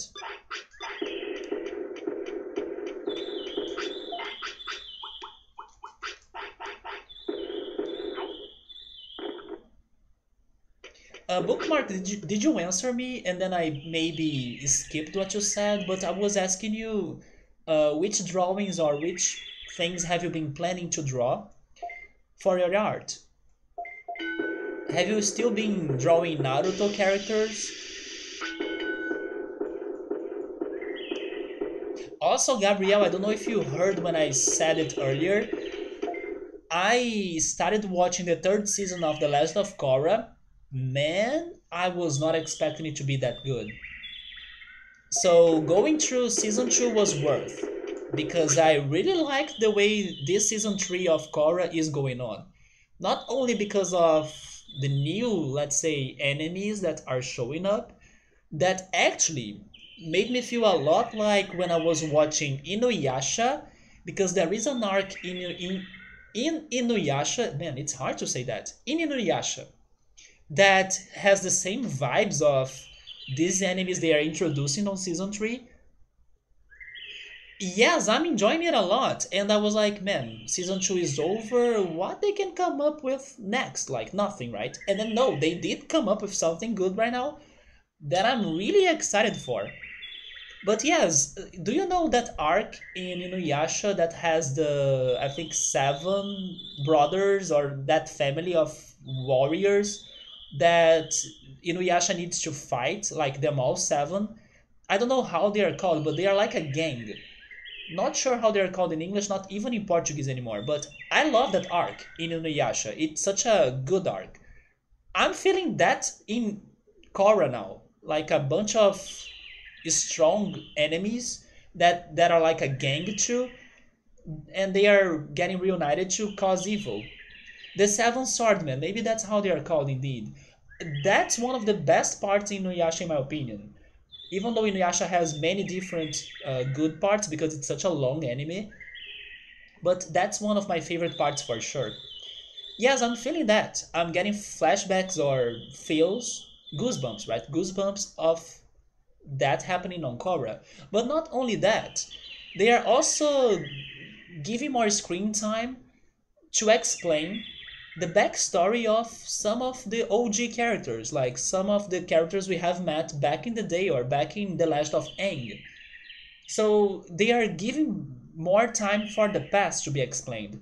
And I'm liking that too.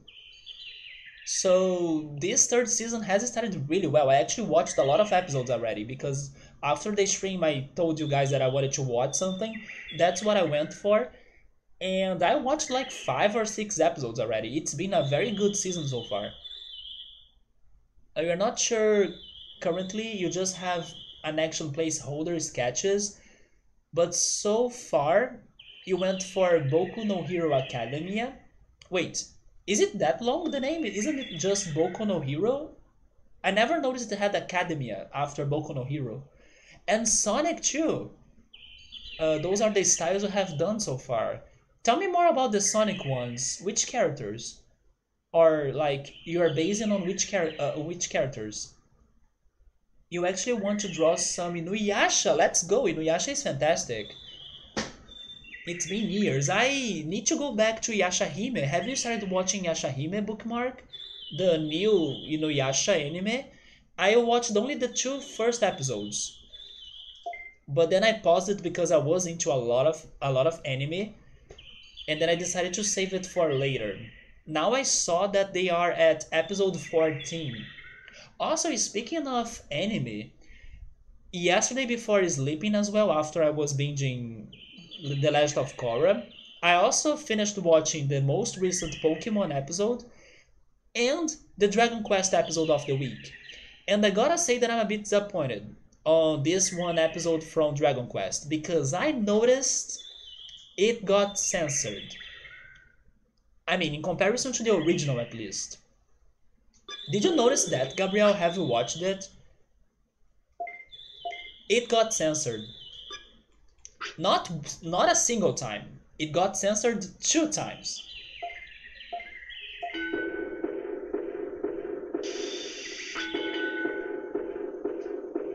I know it got censored because I went back to the original anime to rewatch those Dragon Quest episodes from the 80s and 90s, right? They censored. I'm a bit sad because of that.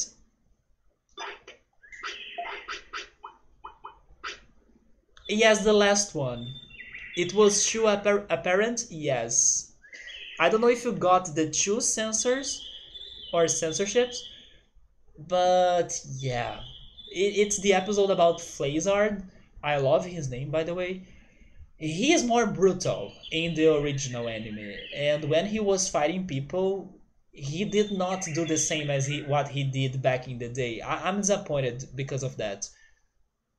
Flazard is like an enemy, a monster that mixes ice and fire magic. He's like half ice, half fire.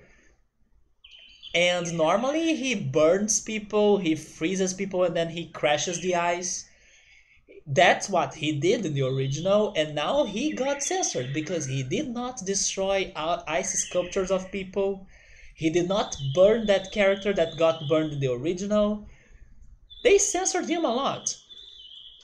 He used it to be way darker. So that was a bummer. That's my first complaint about this remake of Dragon Quest. I have been enjoying it a lot so far, but this was bugging me now.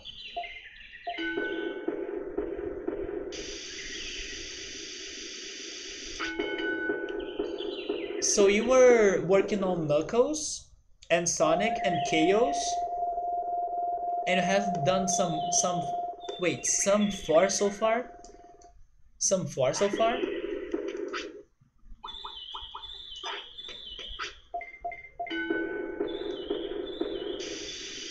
Inuyasha was your big anime, you wanna rewatch it before you go into Yashahime?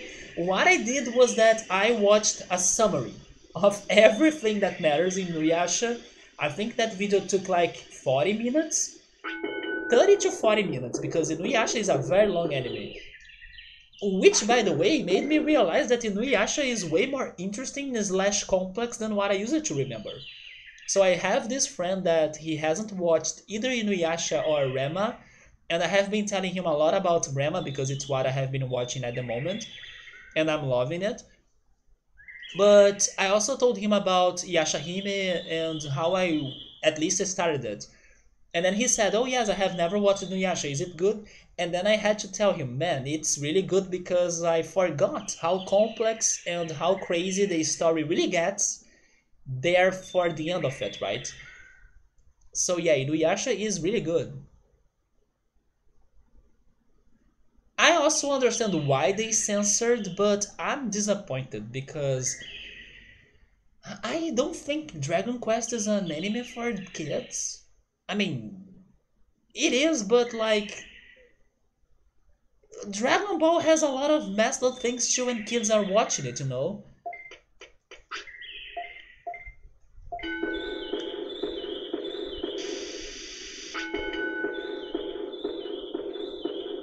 Like in Pokemon. Pokemon, you'll see people and Pokemon getting burned every time there is a fire type. They censored a person getting burned. I understand it's different, but I don't know. I still think they should have gone for it. First, because I don't think the audience for Dragon Quest is that young. And second, because I don't know, there are worse things that could be getting censored than that, in my opinion. And because of that censorship, the character hasn't been as dark as he used to be. The fights are not that dramatic anymore.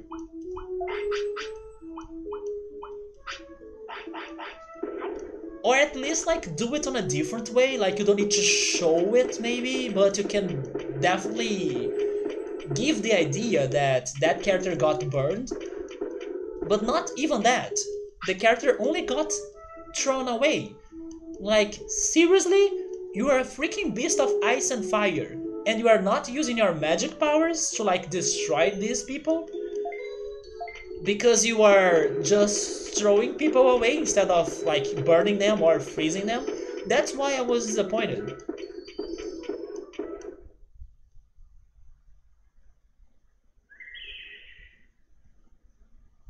And also Boku no Hero or My Hero Academia, it's a completely different anime or manga.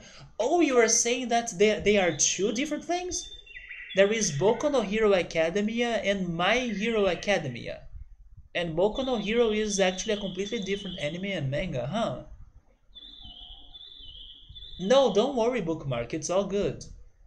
So you did draw Knuckles, Sonic, and Chaos. I was kinda expecting you to draw Amy as well. I don't know why I have this feeling you would be a Amy fan. But I'm down for Knuckles and Sonic. Chaos I'm not a big fan, but Knuckles and Sonic are great. But don't you think that in Dragon Quest it's a bit like comic as well. Not I mean not at the same level of Pokemon. About that I agree with you. But it's not a very serious anime either, you know. I don't know, they have showed us. Man, if they are censoring that, they will censor so many other things. The only reason why I think it got censored is because it happened to a person. That's why I think it got censored. It's not because something was burned. For example, if it were a monster, I think they wouldn't mind showing that monster getting burned. I think they censored it because it was a person, and then maybe by seeing an image of a person getting burned, even if it is a cartoon or an anime, it's more impactful than like a monster or a fictional character, anything like that, you know. So I wanted to see more tragedy to happen on that episode. I was really upset about it. So yes, that's my opinion, and I think they did it because it's a person, not because it's a monster. For example, there is that monster in the show that's called Crocodile. Crocodile got destroyed on that show so many times, and he did not get censored. It's because he's not a person. Like he gets his eyes lashed and bleeding and everything. But no, I will not show you a person getting burned. You know, it's a bit like, does it really matter that much if it is a person or another thing, an animal or a monster? Isn't it it isn't it an wait, don't get crazy on English right now. Isn't it a being that's alive? There we go. That's what I wanted to say. A being that's alive. Yes, I was expecting you to be drawing Emmy for some reason, Bookmark. Also, hey Yoda, how are you? Given my comment on Dragon Quest, I'm going to dislike the Final Fantasy VII Remake. Oh my god, okay. If they censored a lot of things, don't tell me what, of course, but that's a bummer again. That's very disappointing.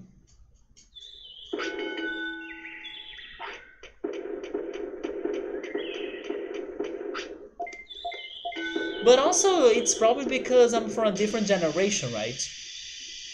I mean, from a different generation in comparison to the kids today. Kids today are used to other media, like I have watched so many crazy things on anime as a kid. Yu Yu Hakusho, for example, Dragon Ball even. My favorite anime, Sensei, also has some very messed up things that were not really censored in Brazil. Some things were, but only years later. So I'm kind of still hoping for the shows I watch won't have that much censorship going on, you know?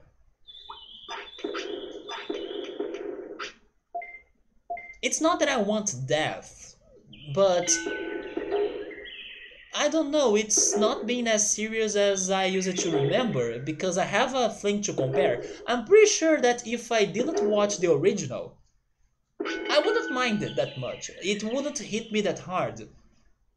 But because I watched the original that's way more dark than this remake now, I have something to compare, and that's the problem. Especially when for like, is it 13? I think it's 13 episodes.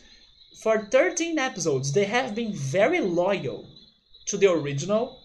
And then on episode 14, no, let's make it different. Let's help it in here a little bit. Let's change it because of the kids today. You know, I had my expectations destroyed right now. I'll keep on watching, but I don't know. I was expecting it to be way darker because that villain is a crazy villain. It's a crazy character with a very cool name. Flazard, that's such a good name. I want to name a dragon type Pokemon like that. Crocodile is not a being. He is a being. What you're saying. And he is alive. But they show him suffering and getting destroyed and wrecked and everything because I think he's not a human. But if it is not a human, they kind of censor it. I still get why, but it makes me a bit salty, because I because it was different in the original.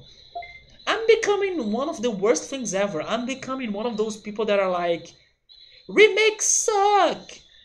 OG content forever. No, you gotta respect both sides. It's just off my expectations. I'm pretty sure of that.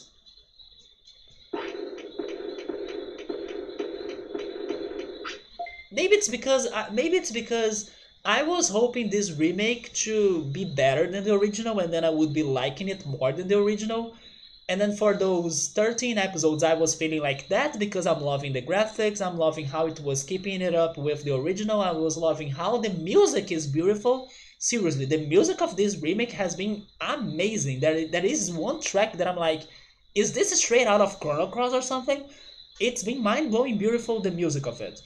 But then now the censorship, I'm like, I need to reconsider my facts in here. Am I going to like this more than the original anymore? That's the situation that happened. I'm now not sure if I like the remake more than the original. So you'll be doing a Valentine's Day picture with her at some point in the future. Oh yeah, right. Valentine's Day in other countries it is like next month, isn't it? In February. In here I don't know when it is, but it's like later on. I think it's in the middle of the year. I think in the Yasha anime is also censored when compared to the manga. I agree. And you brought me a memory of this one episode of the Inuyasha, but also the manga of it. I'm not sure if I have the manga of it. Maybe I do. I have like 7 or 8 editions of the Inuyasha manga that I went to a book convention or like to a book fair. It's the biggest one in Brazil that keeps alternating between Rio and São Paulo. So when they were here in Rio and I was like starting to look for books for me to start reading, I actually didn't know what to buy. And then my mom gave me like, "Oh, go there, use this on books." And then I didn't know what to buy. So I bought those 8 or 7 Inuyasha mangas, and I bought a school book as well that I had to read it for school. And I think that was it. But yes, the manga is darker. Yeah, the manga is darker than the anime, at least on the graphical part of it. But the anime is also very dark. Don't get that wrong. But the episode, and then I don't know if you guys will remember it, the episode that made me the most scared of, but then I would say episode slash manga, is the one about the meat mask. I hope that's how that yokai is called in English. The meat mask. I used to think the meat mask was so terrifying and I hated the looks of it. So if there is one Inuyasha episode that I probably would consider skipping in case I rewatch it, it's the meat mask one. In Portuguese, it's the Máscara de Carne. That yokai really messed up with me. It's very haunting. The Basilisk anime was censored. It was censored too? You see, I did not notice it was censored. It is very heavy indeed. Wait, I got speed, I'm missing brains, right? Brains and defense. And offense too, huh? You know what? I will use Frigimon to test this out. He got 2000 of HP, 2000 of MP. From now on, I will ignore HP and MP unless the other trainings are giving him that. I will boost his offense, defense, speed and brains like crazy, but HP and MP I will save it. I need to learn if it matters. I imagine it matters, but maybe I should focus on the rest.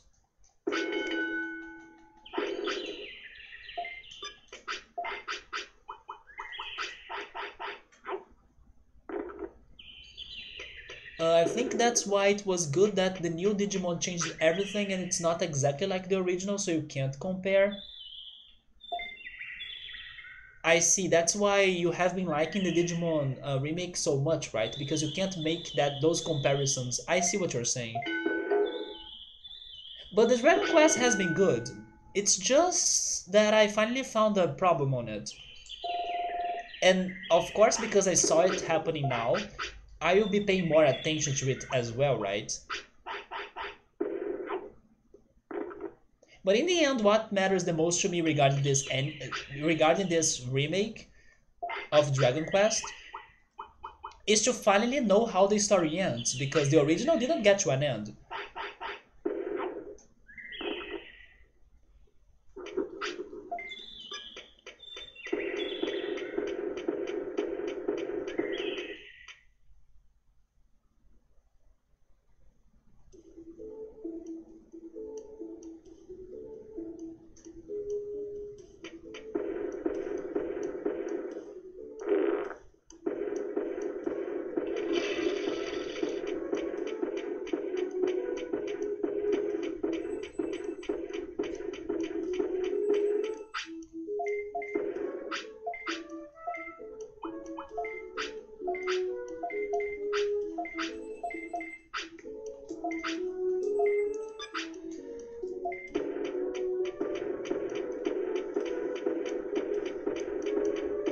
Do you have a favorite Inuyasha character? Do I have one? I'm not sure. I mean, Sesshomaru is very cool.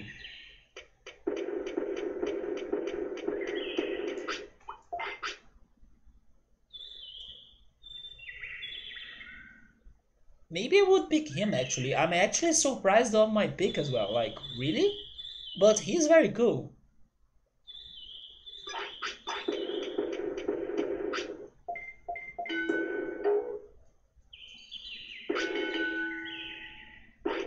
Yours is Koga all the way bookmark? That's an interesting pick as well.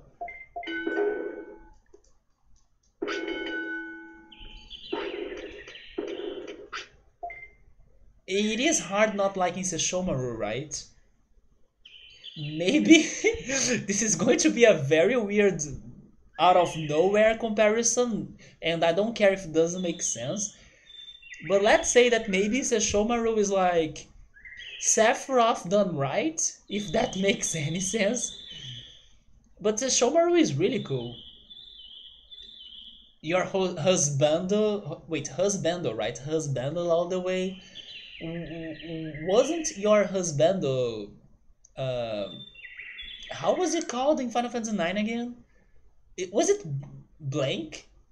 I may be wrong because that name sounds weird, but isn't it Blank actually his name? That's your husbando, wasn't it? Wait, you like Koga too that much? Huh.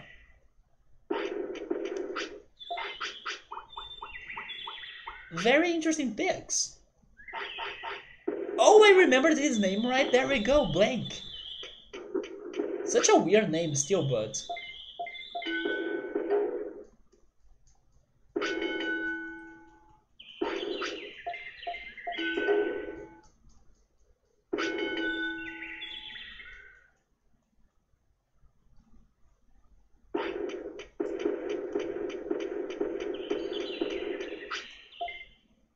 It makes a lot of sense. Also, speaking of the Final Fantasy VII Remake, there was a change that you expect it's going to take part in Part 2 that will add Crisis Core storyline to it.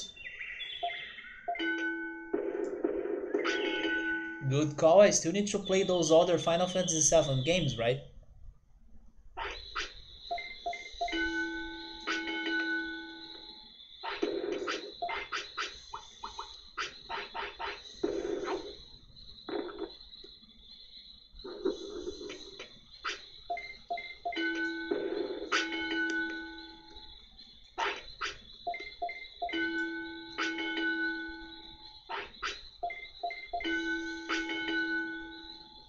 And regarding Rama, I did get to the part that I got stuck when I tried to watch it for the first time.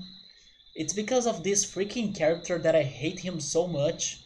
It's the director of the school that they study. I think it's called the Furrican School. Man, that director is such an annoying. He's such an annoying character. He's so unnecessary and cringy. But I gotta also say that thankfully so far on this season that I am at on Rama, his first introduction episode or introductory episode was the bad one, and then after that it got a bit better even when he was showing up or appearing on the later episodes. I feel like he will come back later for some more major plot according to my memories, but at least I'm not hating this season as much as I thought I would. So even though I got to the part that made me scared of getting stuck again because of this character, it's going well. So I'm excited to keep on going and finally watch the episodes I have never watched in my life of Rema and reach the end of it. Even though I'm also aware of that the manga has different endings, or I don't know, it's like not matching the way the anime ends or something. So I'll need to look that up later. But I'm happy that even though I got to this annoying character, he hasn't been as bad as what I imagined. At least not so far. But he's such a bad character. He's like, he has no purpose on the show.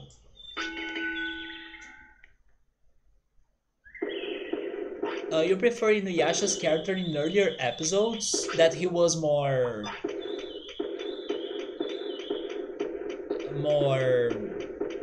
stubborn maybe. It would be amazing to start Final Fantasy VII Part 2 with a flashback to the past.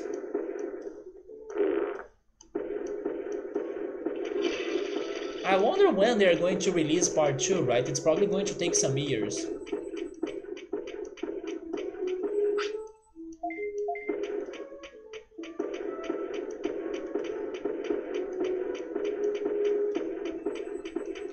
Oh, by the way, RIP PlayStation 4, right?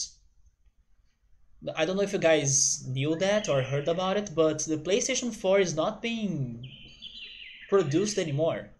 They stopped the production of it.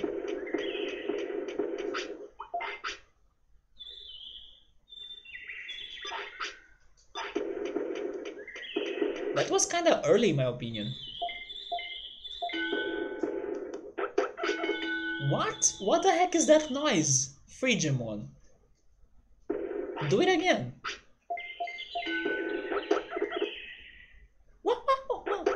It's almost like a monkey.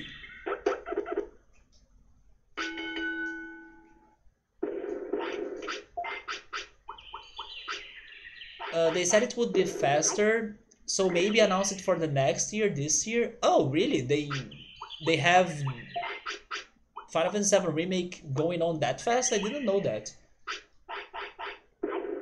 After they showed us Final Fantasy 16, I was expecting they would stop Final Fantasy VII Remake for a while and focus on Final Fantasy 16. Yeah, he's being very cute. He's actually one of my favorite Digimon.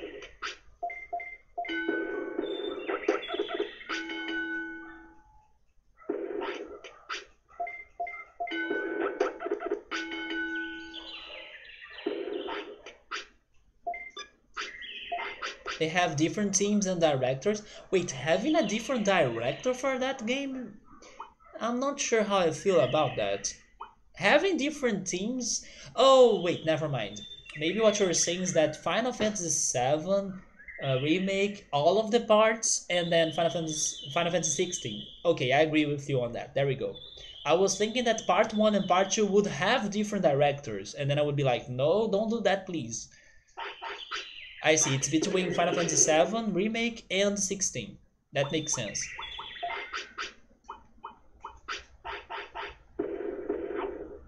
Same for you in this game and in the series. I do love him. Maybe he's not my favorite. I think I like Ikakumon more. But I always liked him. I was just sad that when I was rewatching the original series some months ago, in the app that I was checking the episodes out, they did not have the episode of Yuki Darumon. I don't know why. Maybe they messed up with the link, so I could not rewatch his episode.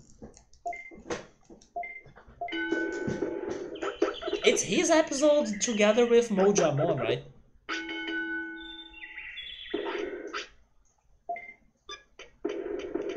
So the team on 16 worked and works on Final Fantasy 14 MMO, and then the one that's working on Final Fantasy 7 Remake has people from Kingdom Hearts 10 and 13. Never mind, Kingdom Hearts and then Final Fantasy 10 and 13, right? Because Kingdom Hearts 10 sounds like too much.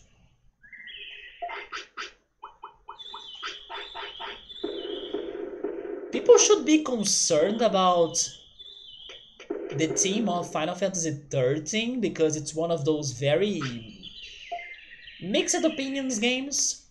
But Final Fantasy X may be alright, even though some people did not like it. It has a better fan base than 13. You love Monzaimon? I have been thinking about beating this game with Monzaimon, to be honest. He deserves that spot. We have the Digivolution item for that, so we could go for it.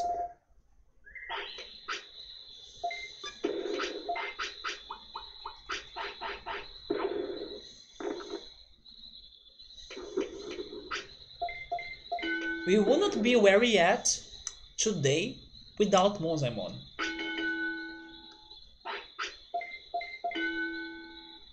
Your favorite was Ogremon, wasn't it?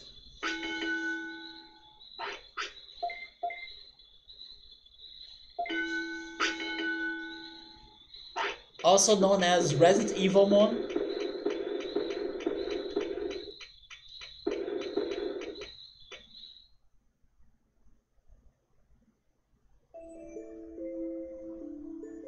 Numemon.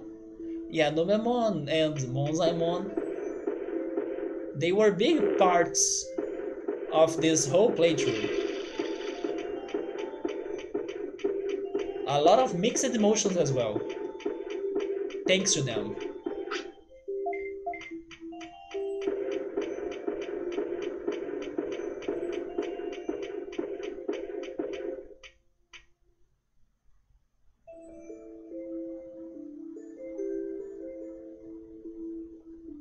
Well, at the very least, my tamer level did not drop after I used that item.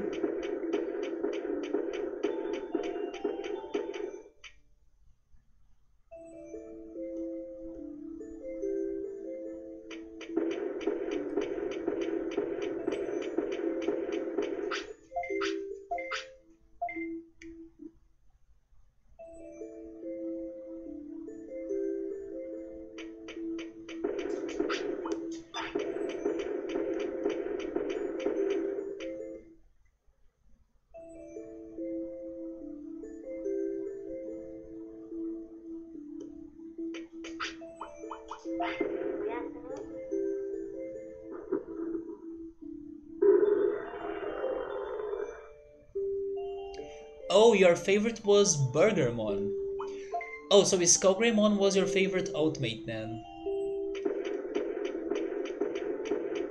Man, I'm really craving a freaking McDonald's burger. Since Ultros was talking about bread, and then Joe Dancing mentioned the pickles, I'm really freaking missing the McDonald's burgers.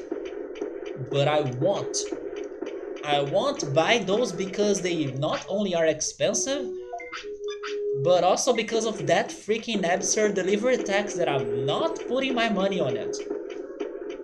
If I could head to the place, get the offer of the day that's like super cheap with no delivery tax, then I would be having my McDonald's. But no, ordering that is an absurd. So you want a burger? Find another place or do it yourself.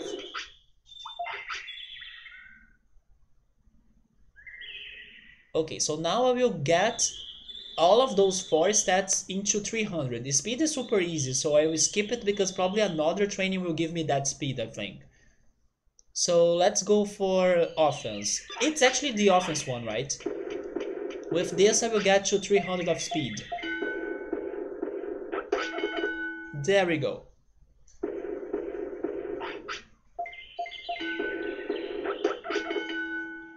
I haven't eaten at McDonald's. No, never mind. Maybe the. No, I almost said this year thinking it was 2020.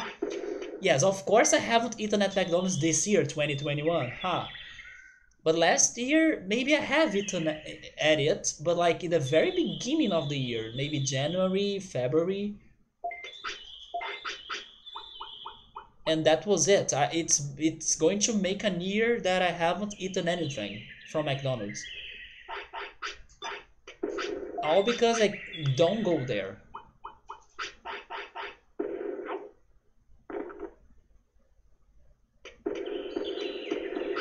We're at month 13 of 2020, that's true.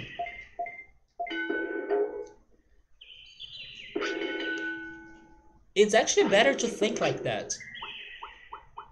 Because when you are expecting the worst, if something good happens, it surprises you. It's better than having expectations. So keep on thinking this is 2020, it's better that way. Things are kinda still like the same, or if not even worse.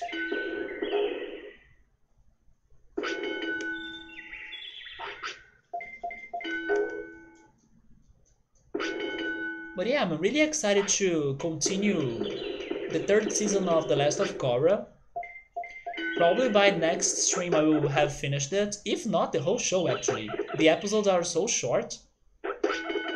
I can see myself binging it like super fast. But I will also see if I can check Porco Rosso this week as well.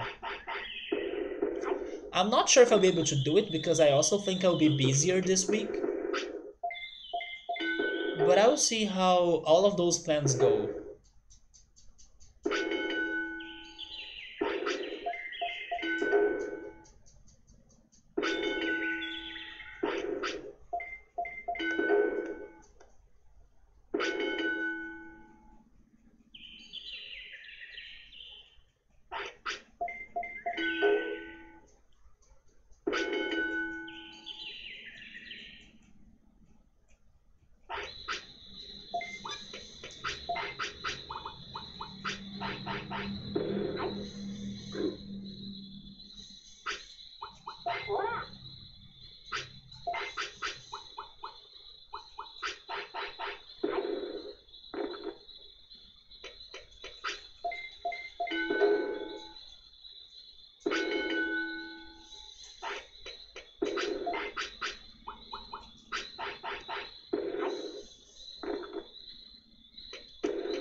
I remember how I used to think that Bakemon would be more important because nobody could understand him.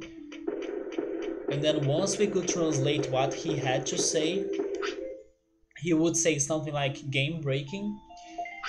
Sadly, that's not the case.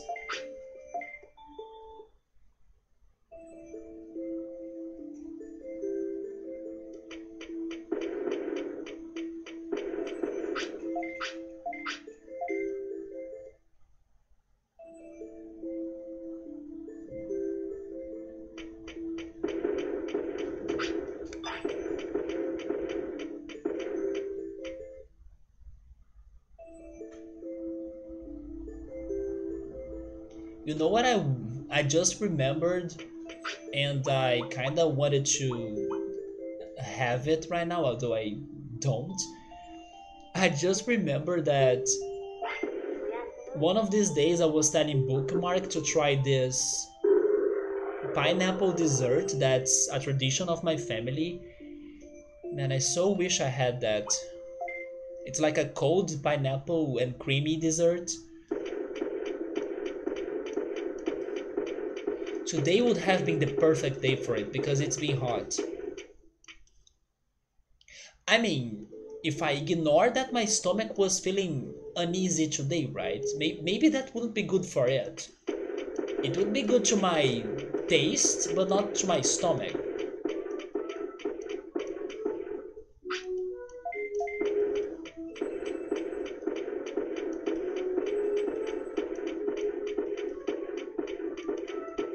I really wish pineapples were easy for me to slice them and chop them, because otherwise I would be buying them more often.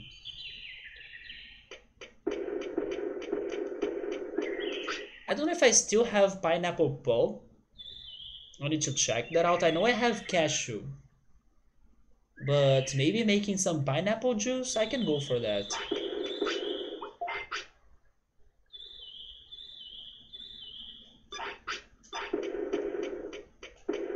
You looked up a recipe on YouTube for that one? I'm craving that dessert now. I know it's very sweet, but I wouldn't negate like a glass of it or a portion of it. You really can't eat a lot because it is very sweet, but it's so good.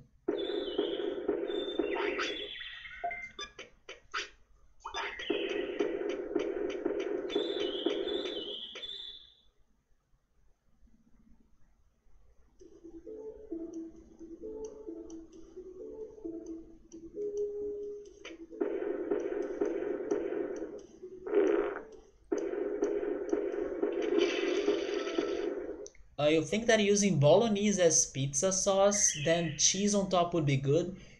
To be honest, that sounds like a good idea as well. Like, bolognese works with other things too, like crepes, for example, or pastelitos. Do you know what's a pastelito, Ultras?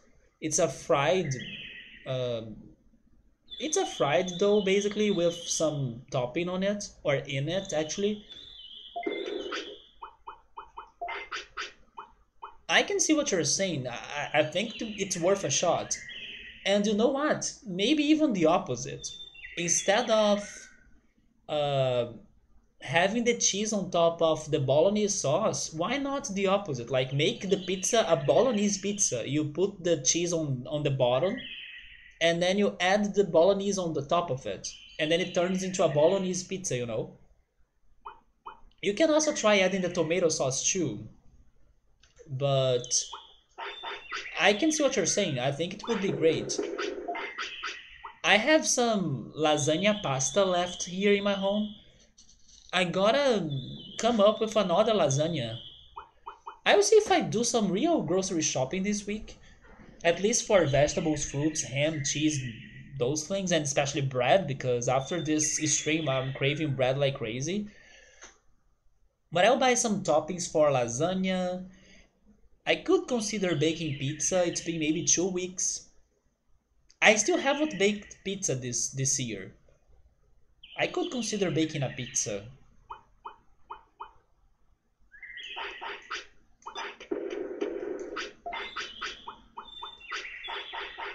I just need to buy more ingredients.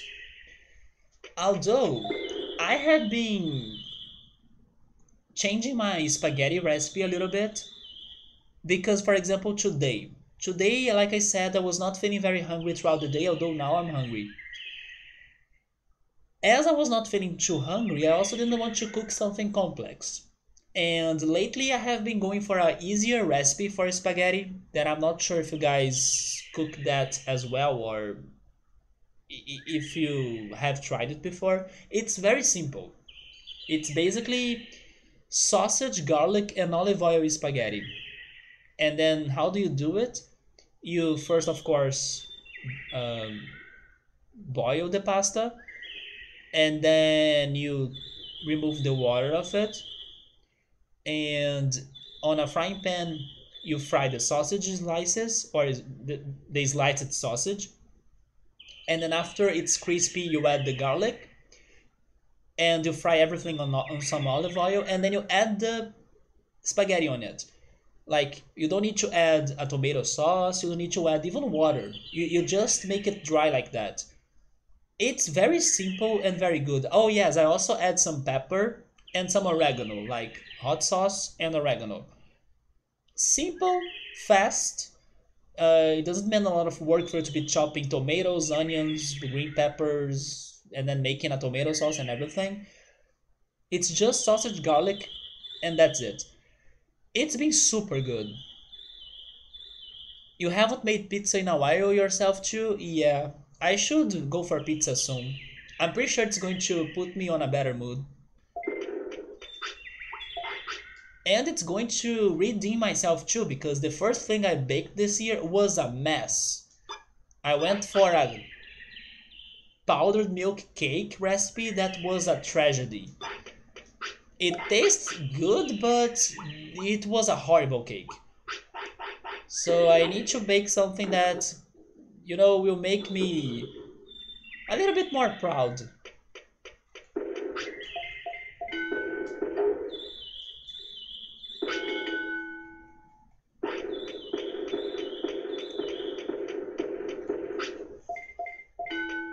Normally I bake pizzas by the end of the week.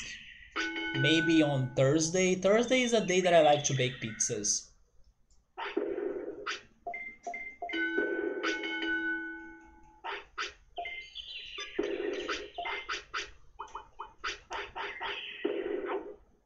Tomorrow probably I'll try to go for a healthy lunch, like rice.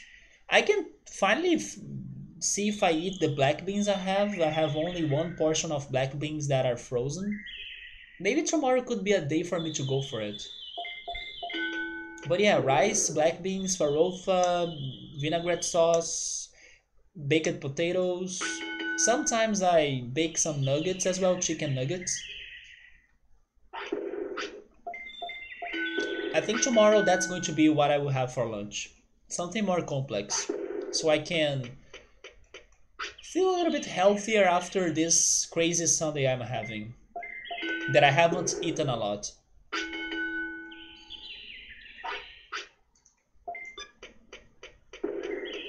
A lemon buttermilk cake. Lemon or lime cake sounds good. Really good actually.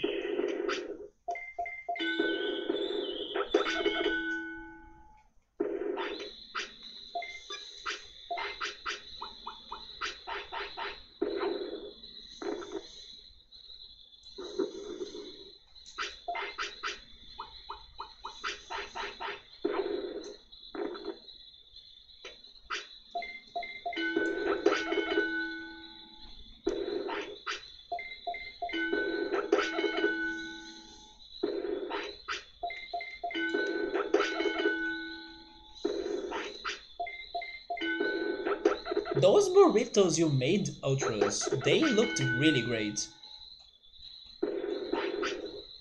I wish I could learn how to make a crepe. Learning how to make a crepe would be nice.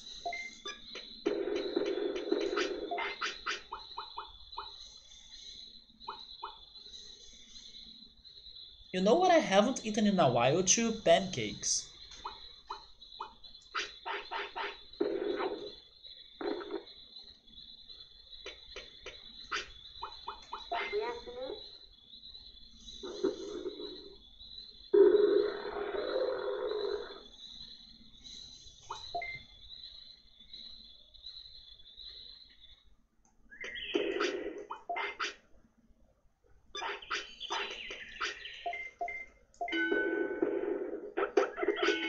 Yeah, it may not be hard, right? I just need to check a recipe.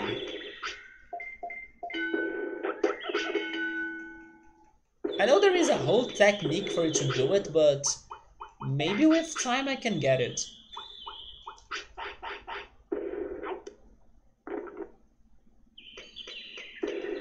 Yeah, I have all of those things in here.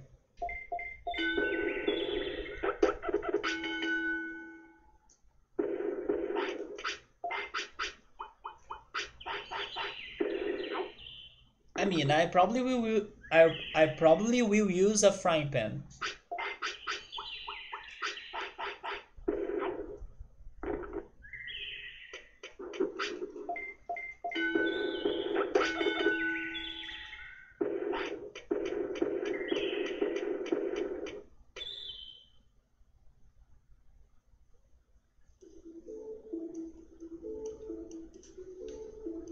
My favorite crepe is the turkey pineapple one. It's so good. To me, it tastes like Christmas.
You're not hungry anymore?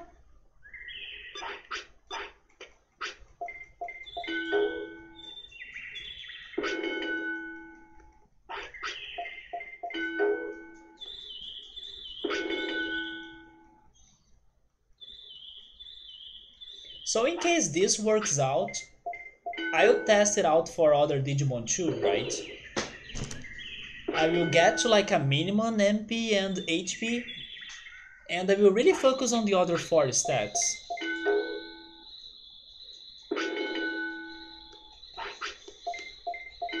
Because I imagine you raise their MP and HP more for battle. Because they gotta have that for battle, right? But as I'm not thinking about battles right now, I assume it's not that major. It probably is. But I wanna believe there is a chance it's not.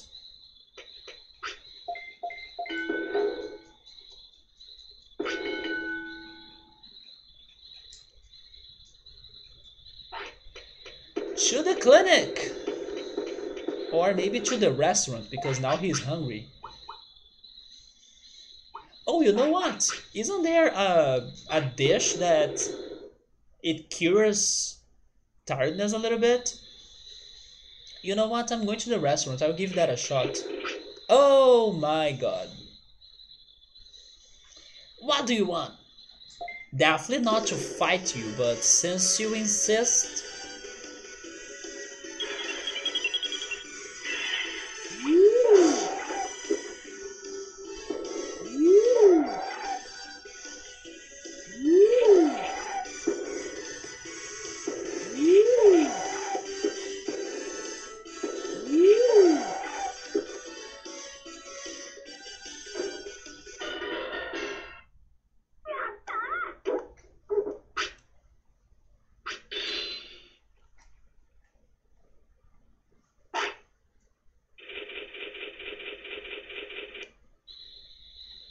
You mean in real life? No, no, no, I mean in here. I mean in the game. We are heading to the games restaurant. Yeah, the water drop is really good. Many of the water attacks are great. The water blitz is fast. The freaking... how is it called? Ice statue. Ice statue is so broken. Yeah, that's the restaurant. We kinda never go to it, but this is a chance for us to check it out again. So, you know what? We don't have money, and we never really buy the OP stuff. Oh, but there is one problem though. My Digimon is not hungry, is he? Are you hungry? Oh yeah, he's not hungry, so maybe this is not a good idea. Also, hey X5. This is a weird mud Frigimon. Yeah, right, it's shiny. Go figure, it's shiny, right? Was he called Yukidarumon in Argentina as well? Because that's how he was called in here. Yukidarumon.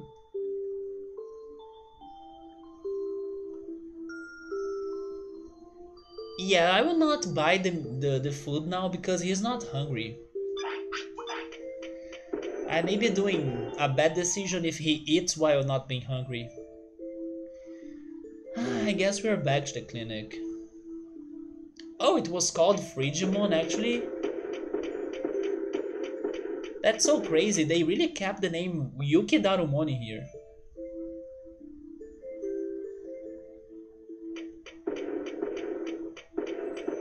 Which is funny, right? Because if you stop to think about it, and I don't know Japanese, but I know a little bit of some things. For example, if you pick the name Yuki Darumon, it starts with Yuki. Yuki is like snow. And Darumon, it sounds like Daruma. And there are those Daruma dolls that are like some good fortune luck dolls that are not necessarily bears. They are more like monkeys actually. But I guess that's what this Digimon original name means. Like a good fortune lucky snow monster? That's kinda interesting, right? At least as far as you remember, we always called him as Frigimon. Yeah, I learned about this second name on this game because to me, Frigimon was not him. I mean, I didn't know who Frigimon was, but yeah, I learned about his second name in here. It is probably that, right? Even though I realize that Daruma is not necessarily a bear, Kuma is a bear, and I love how I'm saying all of those things mostly thanks to Persona and Pokemon, because Pokemon has Darumaka, the Daruma, but Persona has the Daruma dolls in there. It has Yukiko, which is snow, and then there is a character. It has Kuma, which is the Teddy, right? Teddy in Persona 4. You see, I don't know Japanese, but I have been learning some things here and there and here. So I can risk it up a little bit.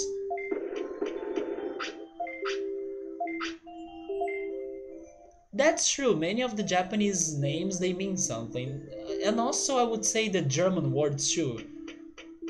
German words are normally very meaningful, even though if it is a very direct meaning, they have meanings. You are still tired? Okay, so we are resting again and then you go to sleep because I imagine there is a consequence if I put him to sleep while he's tired.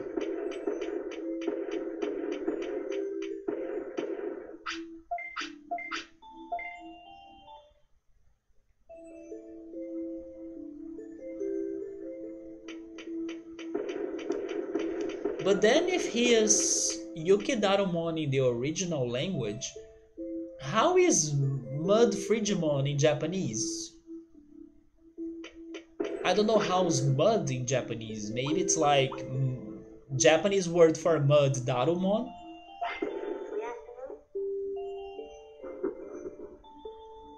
It sounds a little bit like that. Or that he's going to have some crazy nightmares because he's going to sleep while he's, let's say, feeling sick.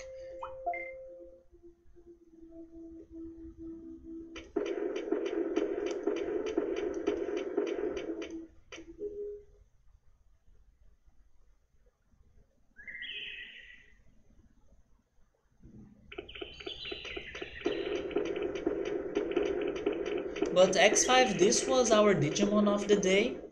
I used an item to get him. And he's the final Digimon that Penguinmon could turn into. So now we may not need Penguinmon anymore. Oh, so his name in Japanese is Tuchi Darumon. I'm going to throw it in here. Tuchi is how mud is in Japanese. You gotta believe in me. Also, that's probably the new PogChamp of the day. I like the one from yesterday more. Just saying. Bring it back.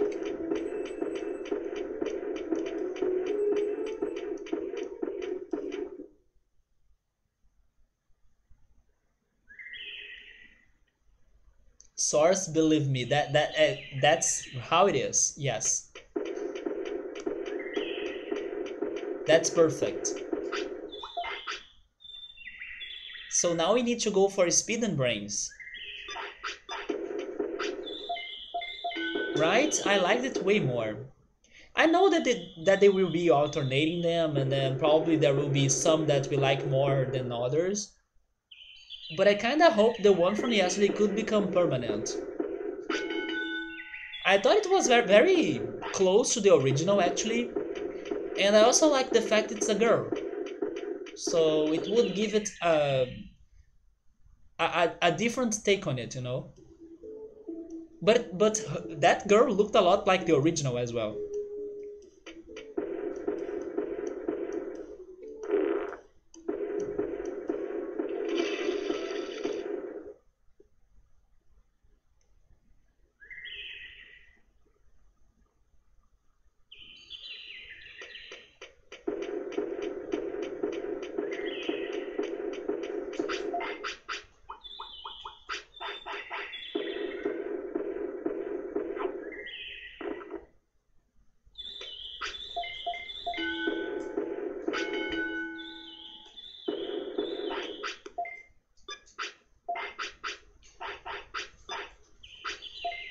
If they don't put a good emote, you start to use the new PogChamp, the Komodo hype.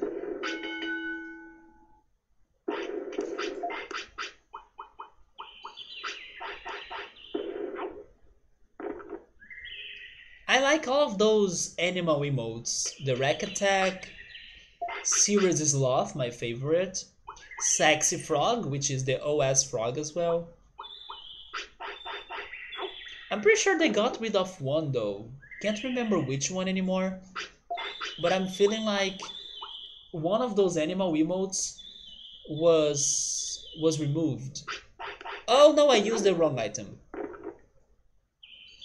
Wait, but are you feeling satiated after the carrot? No, you're not. Okay, so I'm actually giving you a sirloin.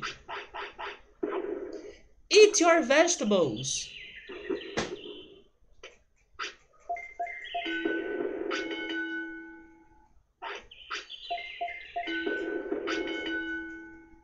There we go, we got the speed.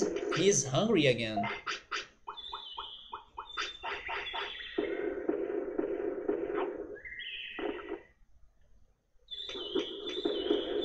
Now it's brains, right?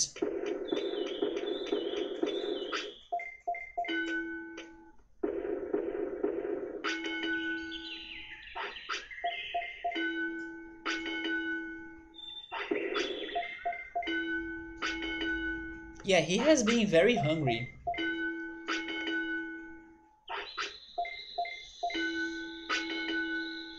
This was fast. I will only give him a piece of meat now, the simple one.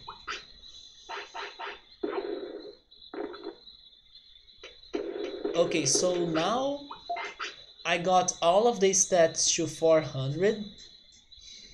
Let's go back to offense. Now it's up to 500.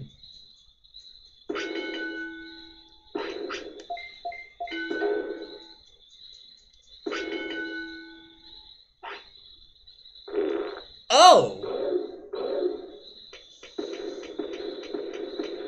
Okay, that is a problem. I did not see that he wanted to go to the bathroom because he was so busy showing to me that he was tired, that he was hungry, that I guess they didn't have enough space to show to us that I also want to poop.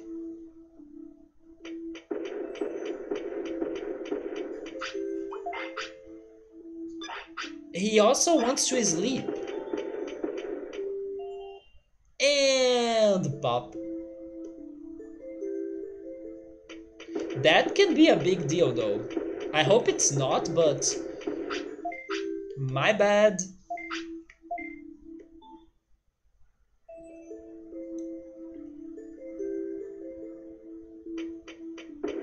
Okay, now you want to sleep, right? But if you sleep while being hungry, I guess it's going to be bad too. So I'll give you another piece of meat.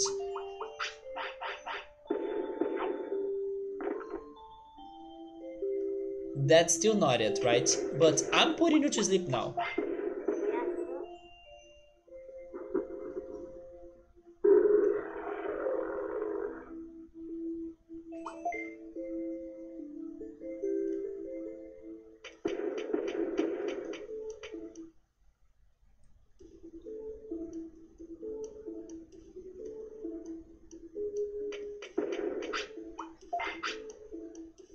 He did get a little bit thinner. Maybe it's because he slept while he was a bit hungry, but that's fine. Wait, now he's age 10? Oh my god, I should rush.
Wait! Oh my god!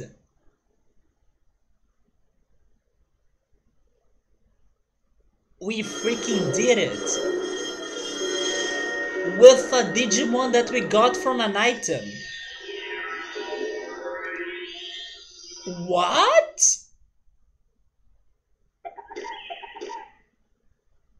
Really?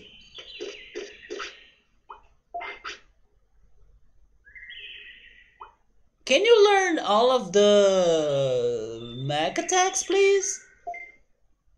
He can learn two. Three! That's... I take it. Okay. So this is big lessons to me. This is one step closer to that theory I was saying that HP and MP may not be that important.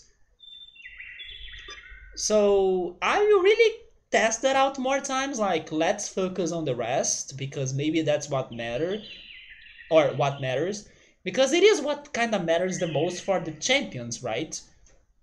I know that in fights I will have trouble because I don't have a lot of HP, a lot of MP, but I'm not fighting that much. I'm only going for these guys, like the Digimon. So I will consider that a lot, like focus on the other stats and then HPMP get maybe to the minimum 2000 or something and ignore that for some time because if you're doing something that's not working out, change your plans. That's pretty much what I have been doing this whole week. Look at what happened to us yesterday with Patamon. I was like, oh yeah, Patamon, Angemon, let's go freaking magic points. Let's go brains because Angemon is like an angel. It gotta have crazy holy powers. Magic points for that. Or maybe he's super smart because he's a deity, so brains. I was like, Angemon, um, offense power. Let's see what happens. I haven't tried that yet. And then I got Ogremon, a new Digimon to my collection. So, HP and MP, you can rest a little bit for this whole time I have been giving you so much attention. Not anymore. And this is a result of that. So, okay, we have a new objective now. We gotta go after mech attacks. It's Metal Mamemon. But that's funny because in the opening cutscene of this game, it is a battle between Metal Greymon and Metal Mamemon, right? So it's time for him to shine. It's the uh, nemesis. It's the nemesis of the, let's say, most popular ultimates. Mamemon is a great one. I hope he can learn the crazy. Because I don't think I have it. Do I have it? I don't think I have it. What do I have? I have Power Crane, All Range Beam. Never mind, I think I. Yeah, I think it's this one. The crazy Excalibur looking attack. It's the All Range Beam, right?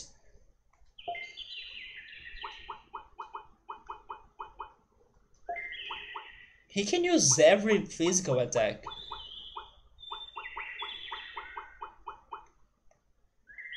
Although All Range Beam is very expensive.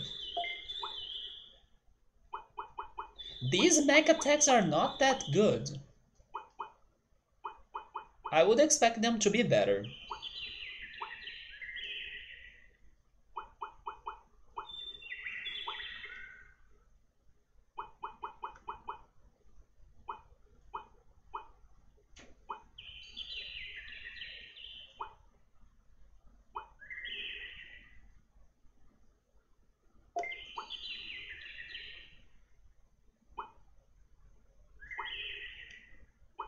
But just for the sake of using it, we have MP floppies. We can go for that, right?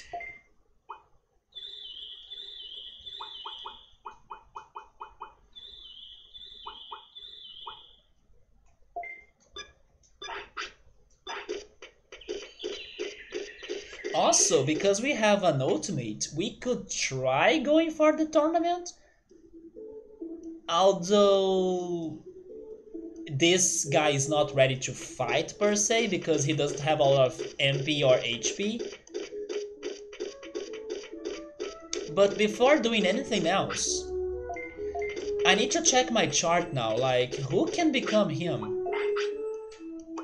This is like bingo. I need to know which Digimon I was able to complete the bingo chart. Also, I'm surprised they didn't give me a new level for getting him. But that's fine, game.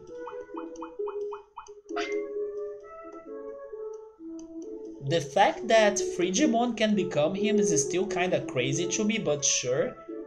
And two more champions that I still don't have, huh?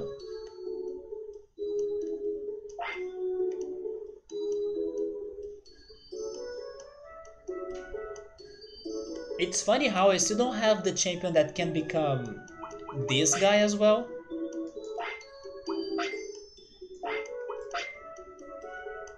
Megadramon is complete with Garurumon right there. Vademon is a big mystery still to me. Skullgreymon is missing one. Megadramon is missing one. And Andromon is missing two.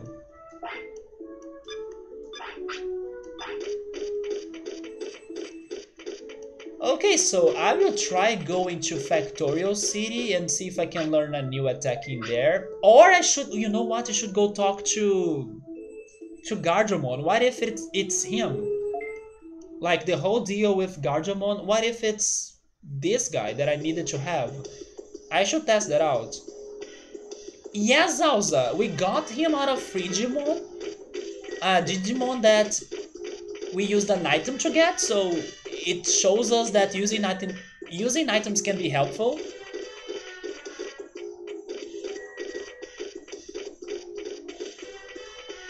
Why am I so bad at this though? There we go. And Megadramon. Oh, wait a second. I think I finally noticed what are you guys referencing right now. It's because when we talk to him it says Megadramon, right? Oh my god, I forgot about that. That translation error. He wants to sleep. Okay, put him to sleep. Yeah, that Digivolution made no sense to me at all, but sure. I wasn't very sure of what to expect as well, since Yukidarumon couldn't become Megadramon. But sure, I guess.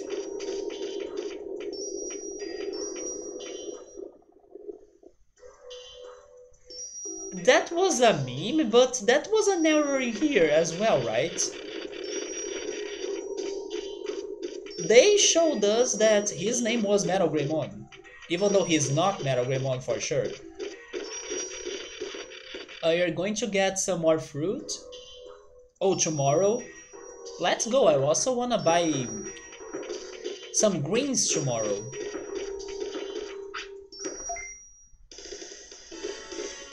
I do remember, yes, it's Megadramon versus him, right?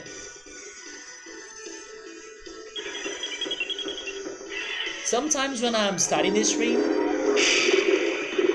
There we go, I finally have the power of Excalibur. I watched that cutscene again, while I'm preparing all of the setup.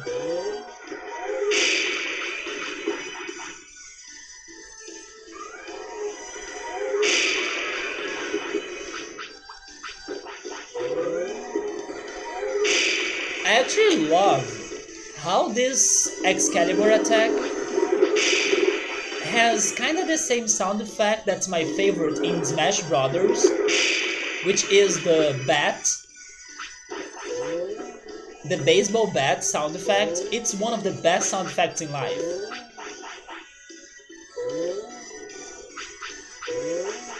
It sounds a lot like it. Also, when you hit an enemy in Smash Brothers with the baseball bat, it's also one of the best feelings in life. Let's see his finisher.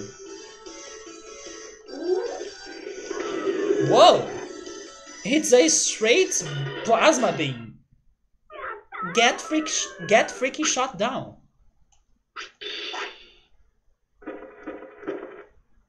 Whoa, it's Megadramon versus Megamamemon. And then I was like, who the heck is Mamemon? I'm a bully because of the Sukamons. I wanted to avoid them, but they were blocking their way. They chose their destiny.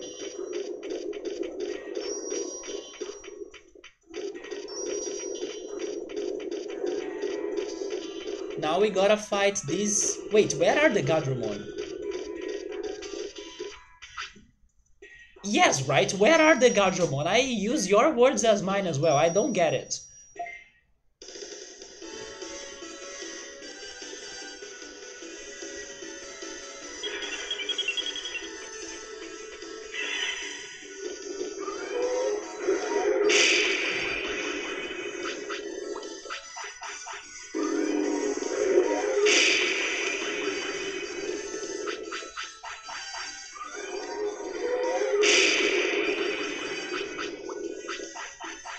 Also, hello Sculptor, welcome. He's such a cool Digi. I got to learn more about him only thanks to this game. He's alright, yeah. I really hope we can learn that crazy attack that has those, um, I don't know, dimensional warp looking visual effects. I'm not sure how to describe it. I think Metal Mamemon was the one that was using that attack against us when we fought him. I hope we can learn it. I hope it's one of the moves he can learn. Welcome back, what did you have for dinner? And you are a little drunk? That's okay. We got a new ultimate. And I'm going to test the Garurumon thing in here too. Was he in the anime? I can't remember. Mamemon. I always get mistaken because he reminds me of Nanomon. Do you guys know Nanomon? Also, Sculptor, thank you so much for the follow. Oh, you're having pasta and wine with your dad? I had pasta today too, but I went for the easy recipe with just sausage and garlic. So I need to eat better. I need to eat something better. Maybe after the stream I get something better for dinner. And tomorrow I will have a whole meal for lunch. Like rice, beans, everything. Yeah, there we go, Garurumon. Do you have any other mech attack that I'm not aware of? Although I don't think so. I think we learned everything.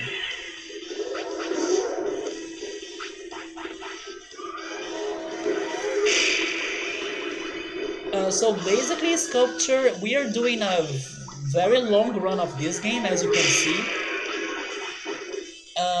I'm dealing with some extra stuff, basically.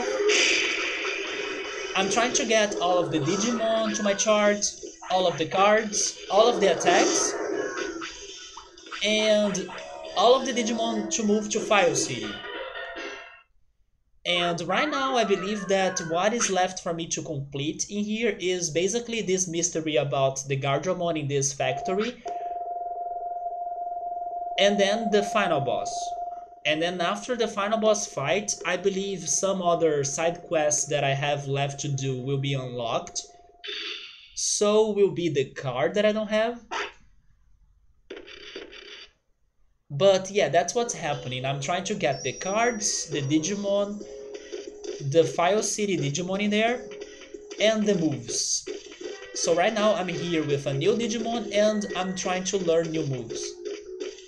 But probably I'll need to study and get more brains. You remember 3 of them being showed in the anime? I think Subaru told me that this guy showed in season 4. That's why I don't remember him that much. I remember Nanomon. Nanomon was on season 1. Or Nanemon? I think it's Nanomon though. Man, he's very lightweighted now. Why?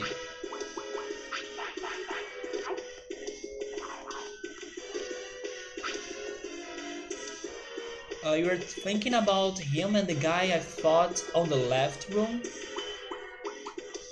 Oh yeah, that guy that had like a hook as his hand or something?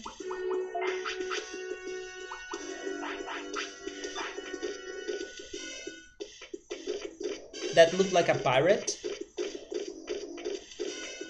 They all were in the same episode, really? Because he's small, but he did lose a lot of weight because Frigimon was kinda heavy.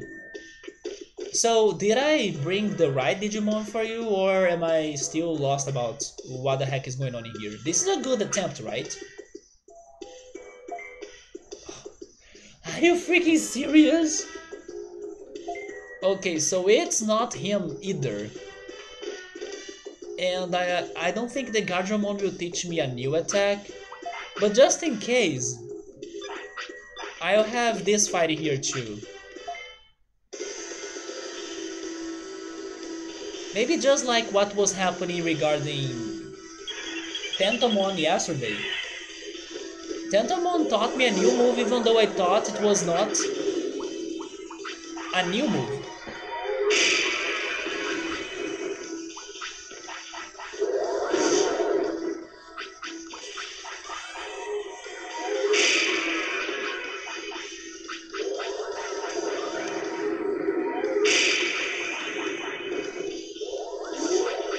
So this Garurumon is all about physical attacks and prominence beam.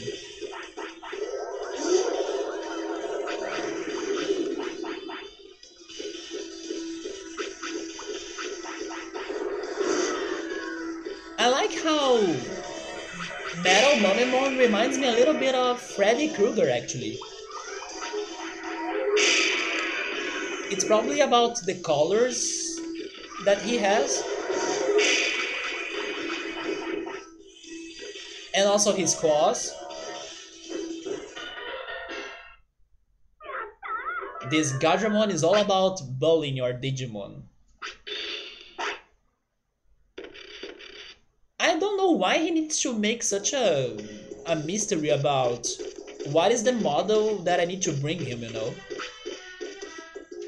Why can't you be more direct? But anyway, we will figure your puzzle someday. Back to File City, and I think I will be training his brains. Although I should ask this then. In case you know, of course. Can I learn any of his new attacks if I had to Mount Infinity? Any of those three right there? If you know the answer, then please feel free to tell me. Because otherwise, right now, I'm really thinking that the only way I can learn those moves is if I train his brains.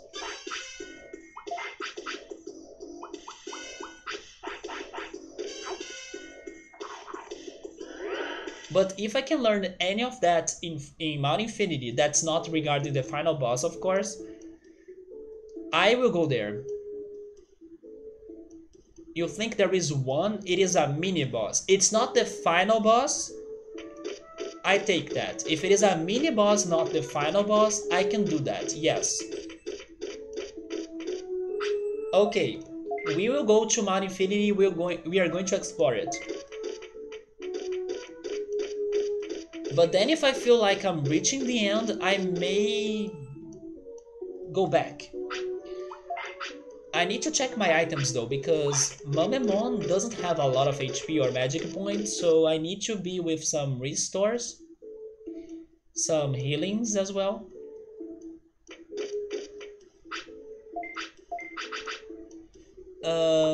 Medium recoveries.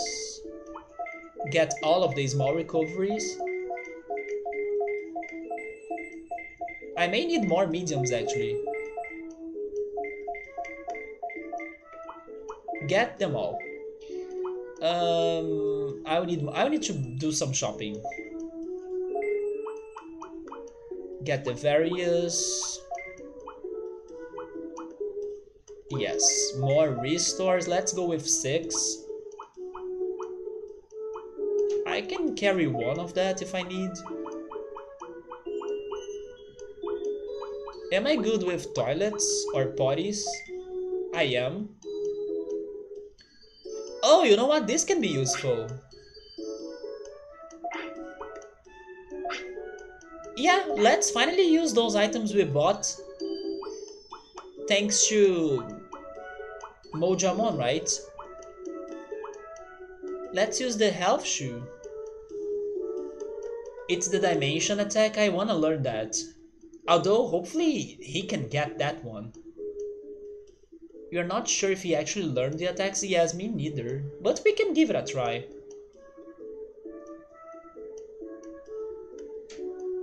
For some reason you remember hating him for not having the attacks you like, comparing to the other Mac Digimon.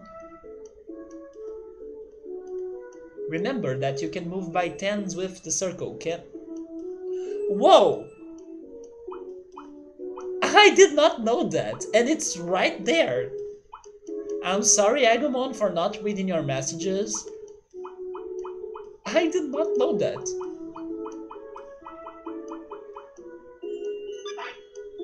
I just got a Tales of Symphonia flashback right now that I was like trying to save a city that got destroyed by donating to them. And then it took me a lot of streams to finally figure that I could like donate in like hundreds and thousands instead of units. And I was spending so much time raising the number on units. How was that city called again? I forgot. Oh yeah, it was called Luin, right? Because it sounds like ruin. I think I'm not ready still, so I gotta... You know what? I'm going to train a little bit more. Let's get him to 3000 of HP and MP. And then we buy more items and we head there, just in case.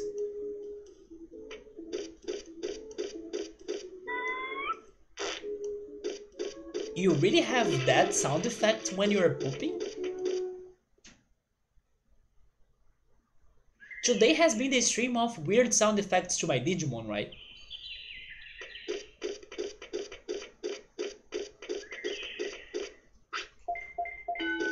But this is the perfect end to this weekend. Holy shit, last weekend it was only Unimon for you? Man, now we got 3 champions, 1 new attack with the possibility of learning more now, and an ultimate.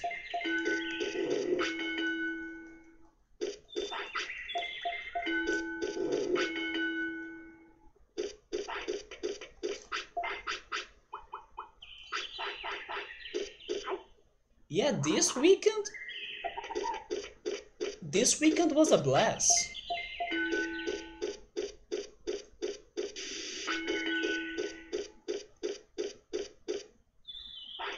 And I do hope the lessons I got from this Digivolution will work for the future. That I should ignore MP and HP a little bit to get other results.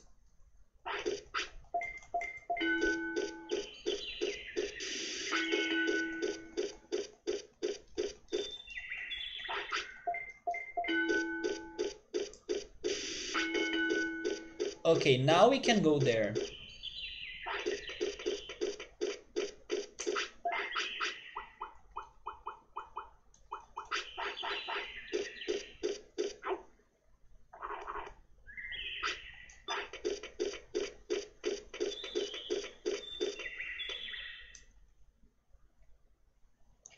So let's see if we can finally learn another mech attack. If we can't, that's fine.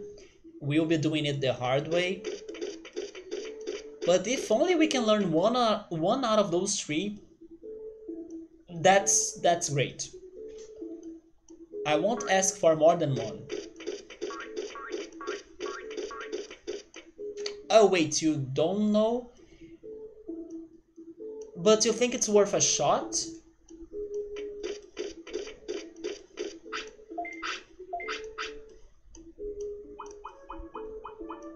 I mean, I don't know which attack he's going to learn or not, but I wanna know if it is learnable.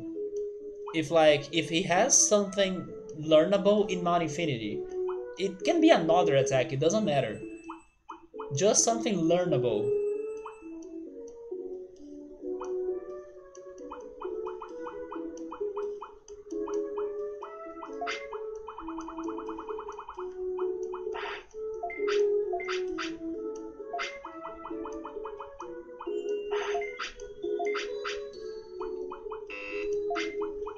Maybe there is another... I think it is worth a shot then, so we are going there.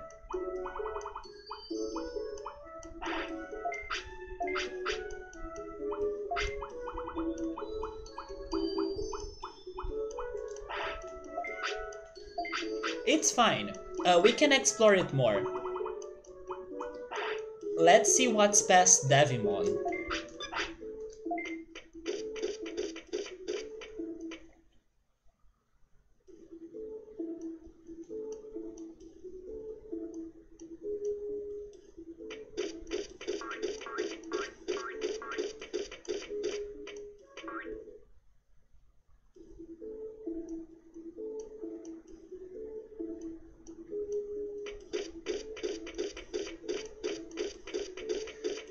So even if we don't learn everything he has to learn right now, I know how to get him again.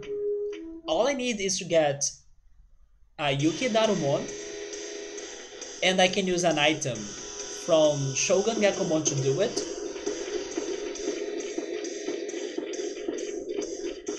Oh yeah, by the way, I gotta give you... No, never mind, he has attacks, right?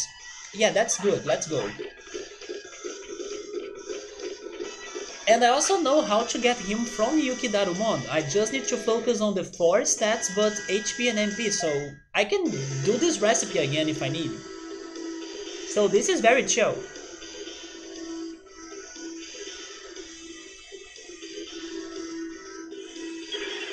Oh, I'm not healed.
Yes, I used a lot of my MP floppies, right?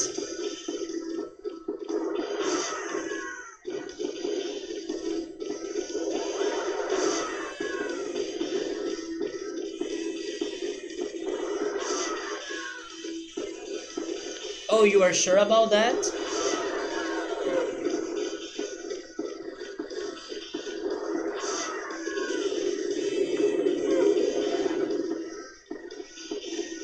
But since I'm already here, I kinda wanna see more of this place.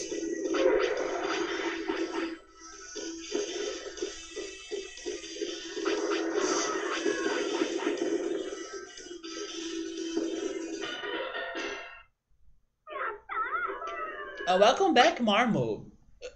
I wish, right, that Ogremon could have become Mamemon.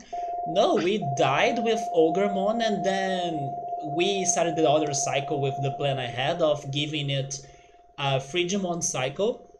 Frigimon became Mamemon.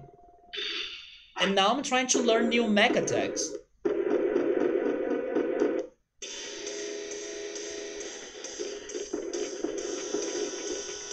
You destroyed our hopes and dreams? Yeah, kind of.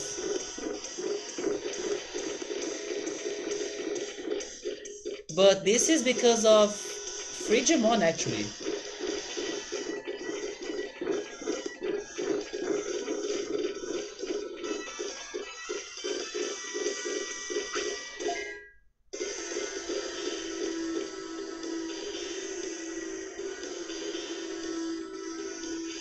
So even though I may not be learning anything in here, I will explore a little bit more.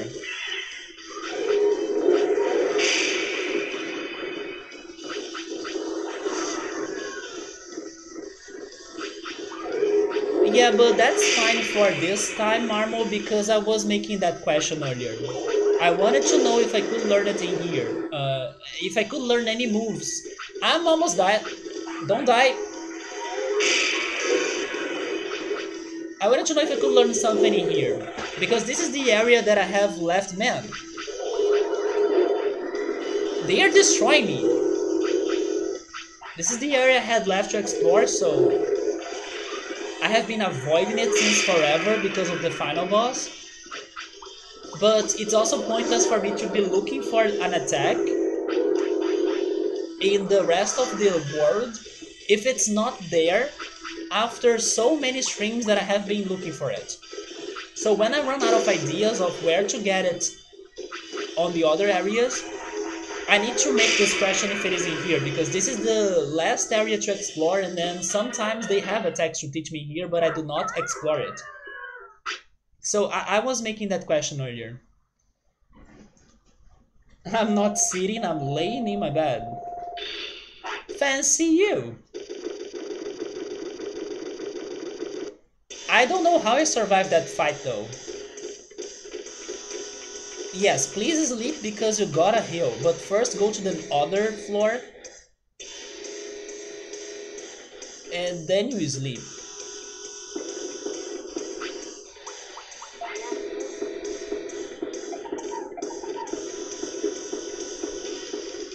But again, even if we cannot learn all of those 3 attacks, even if we cannot learn anything, it's fine. I know the recipe to get him now, so we can get him again. And then we'll be learning everything little by little.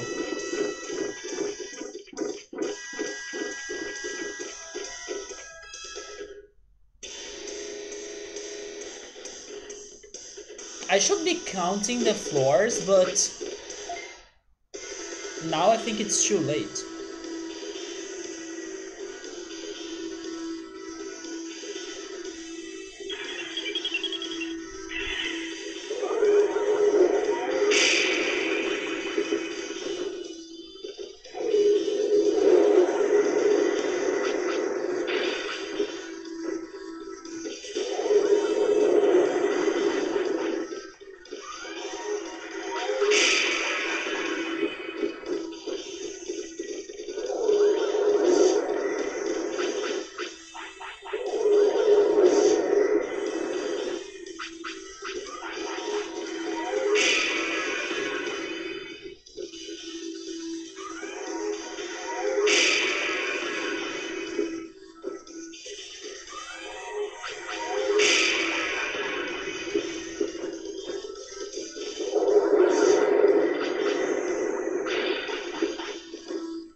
He's super happy though.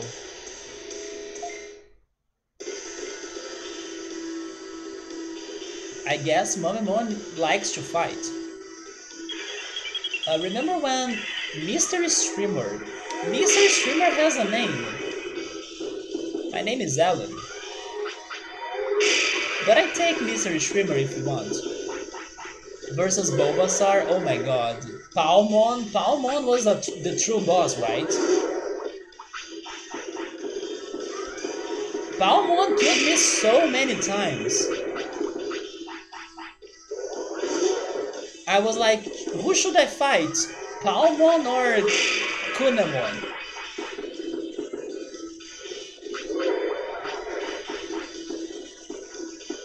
I'm pretty sure it would be funny if I watched again that stream to see myself struggling for those things and thinking like, man, I was happy back in the day and I didn't know it.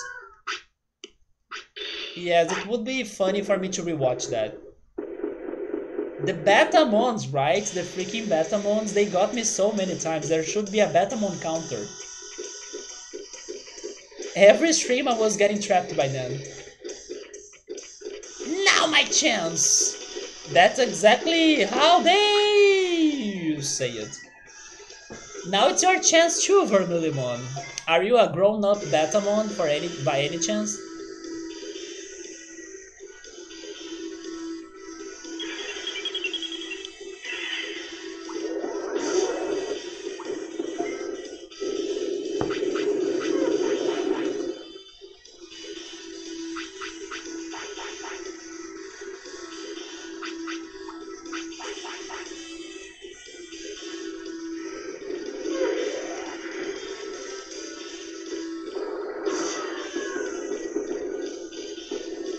Now I need to go for my strong attacks, or this will never end.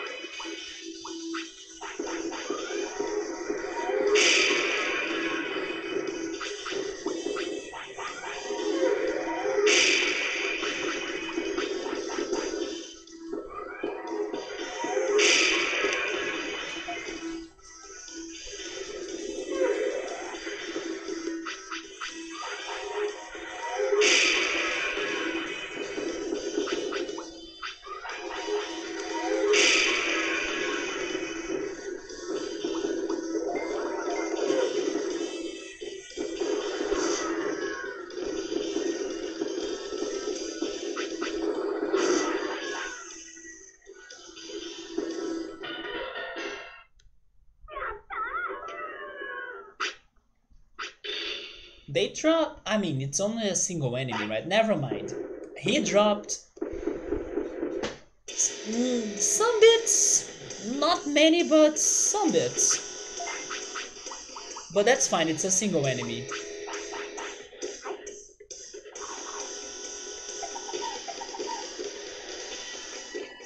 So, where is the exit?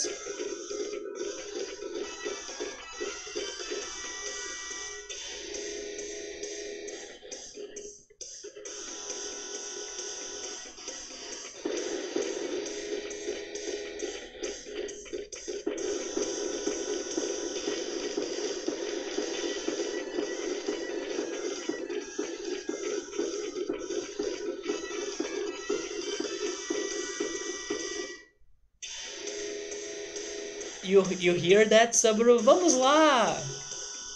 He sounds funny, yeah, but I don't know if he's speaking Portuguese. Vamos lá is like let's go in Portuguese.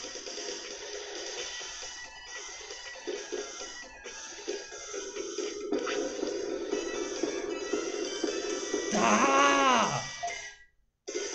That's funny because tá is also Portuguese and I didn't know these guys were trying to speak to us. Vamos lá, tá! That's a whole dialogue in Portuguese, it makes sense. It's like, let's go, yes!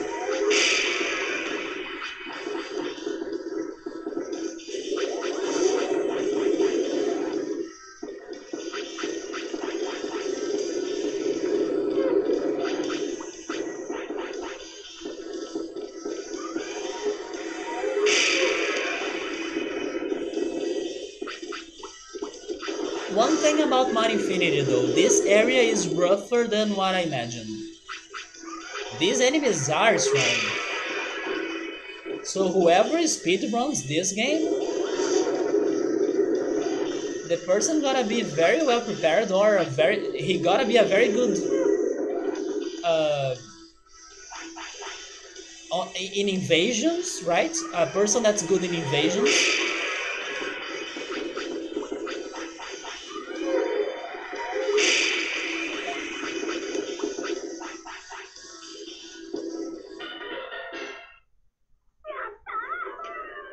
Next time I can... Wait, I come here? Is that what you mean? I can try to evade them all? It's super hard. Yeah, that's what I'm saying. A power fruit?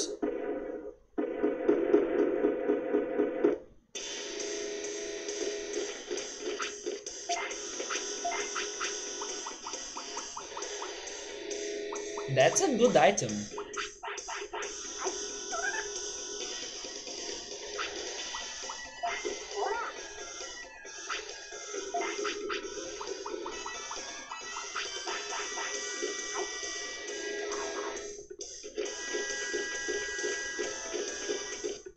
Oh my god.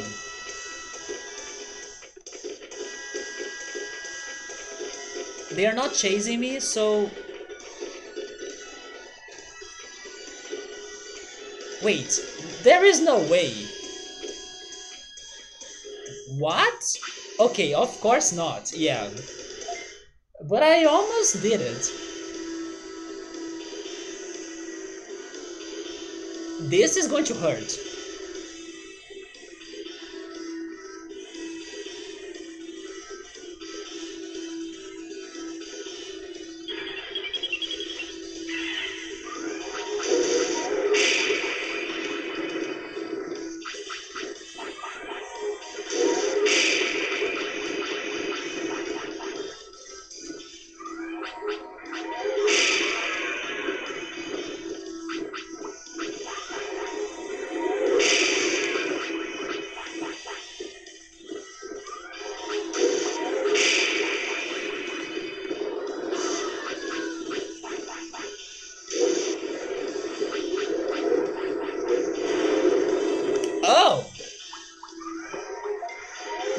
mind, we are actually doing this kinda well. This is much better than what I imagined. Of course they kill themselves a little bit, but still.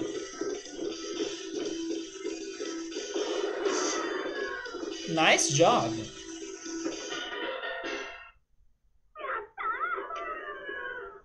This was where Digimon was? Okay, so now I need to be careful.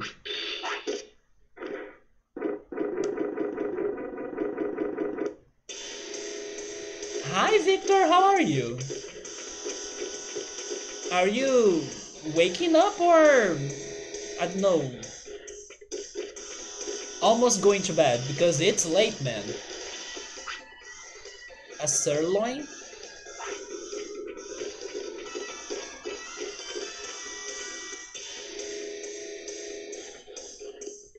Either way, good morning, right?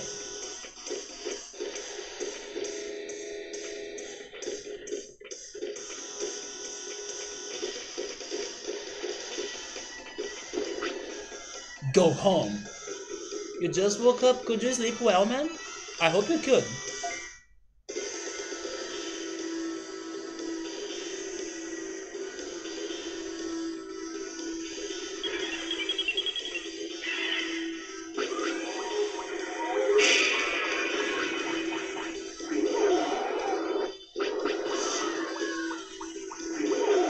Wait, where is the... There it is.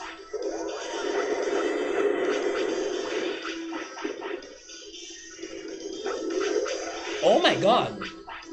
That took half of my health right away. Pretty well, I guess. Nice, man.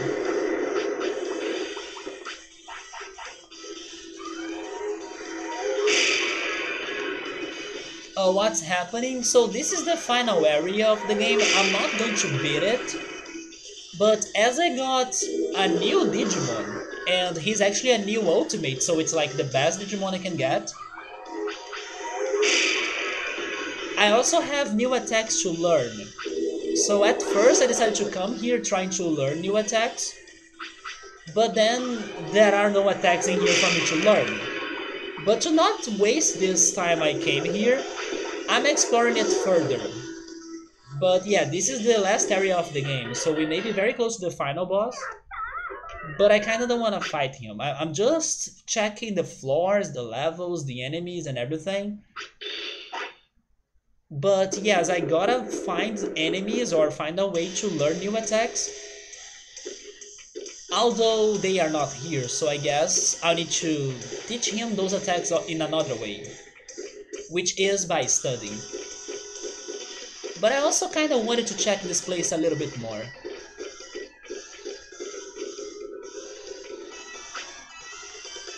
An autopilot, maybe they are giving me that because I'm reaching the end of it?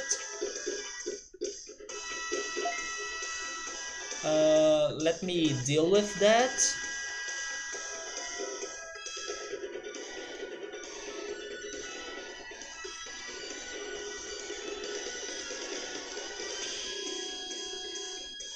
Okay, just a second, I need to move my chat a little bit up. Can I do it now? I can. Victor, how was your week, man?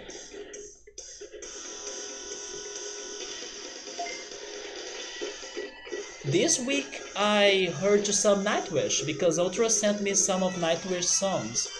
Surprisingly, they were not that heavy. So it was a very good surprise. Some Nightwish songs also were very... like... I wanna say epic, but it's not the word I'm looking for. The instruments were very... I don't know, sounding like a movie OST. So I was surprised to see that Nightwish had some not too aggressive or some not aggressive at all songs. So it was a nice listen. And then some instrumentals were very like movie OSTs. Cinematographical, maybe that's the word.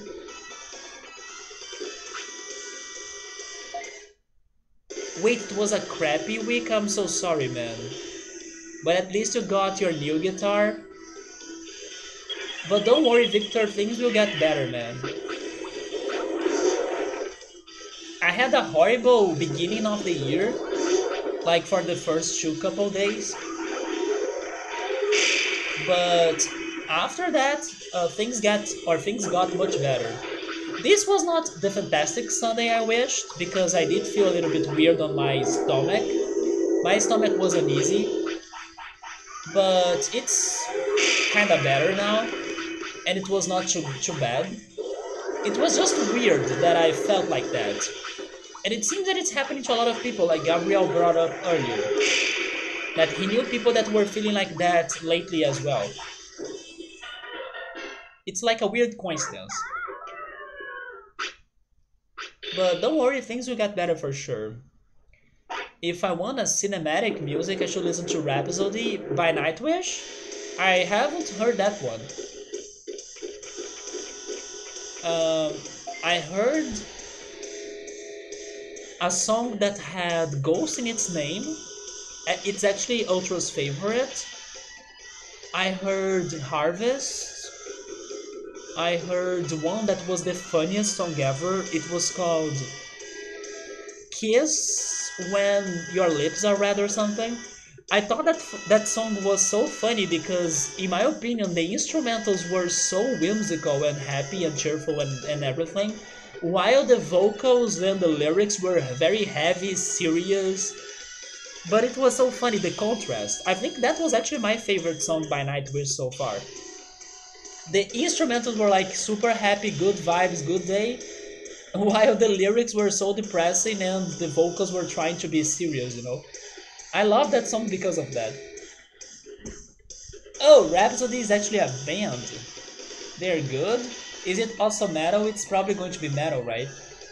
But yeah, after listening to those songs of Nightwish, I realized that some of the soundtracks for movies, they are metal songs. I never realized that. Like action and superhero movies.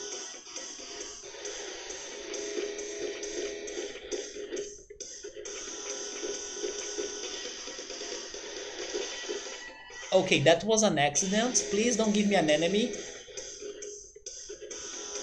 Okay, I'm good.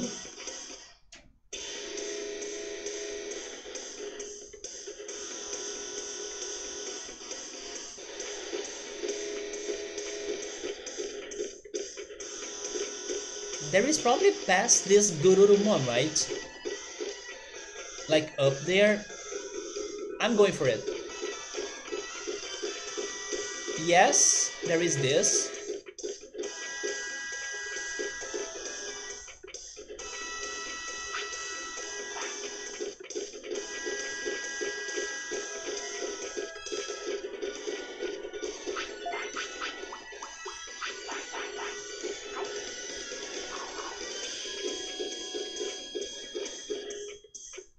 Okay, so that's the passage, but what about the bottom floor? Or the bottom part? Anything past this Monochromon or Vermilimon? Nope. Okay, so we are good.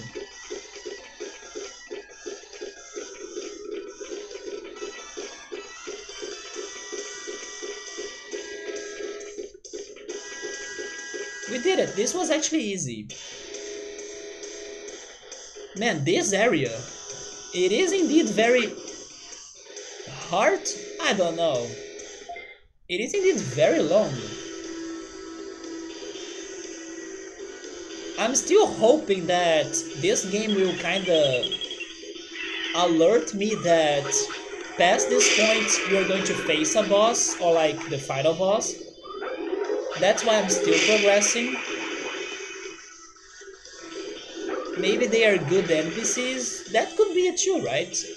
But I don't think so, because for this whole playthrough, every time I test that out, I enter the fight.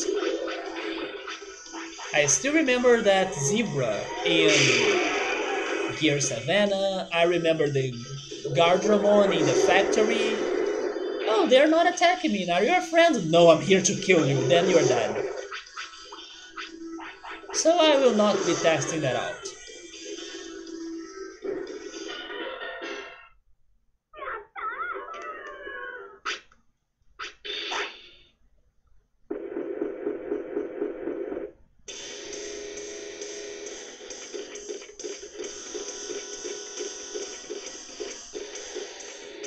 More angels.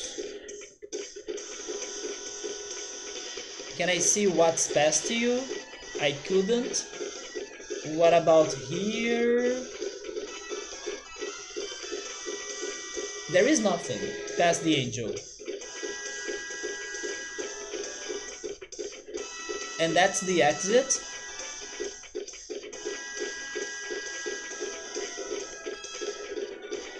Okay, there is a treasure in here.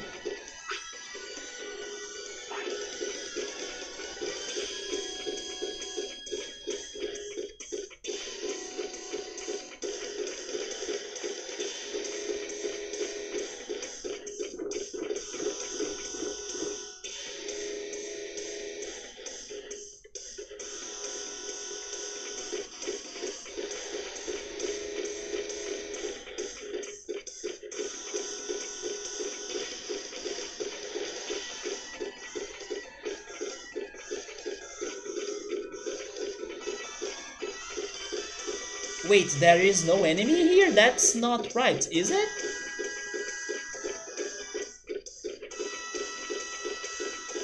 Oh. Okay, that's the next mini boss, right? Also, finally, because I saw you in my card collection, but I still haven't found you, so this is where you are.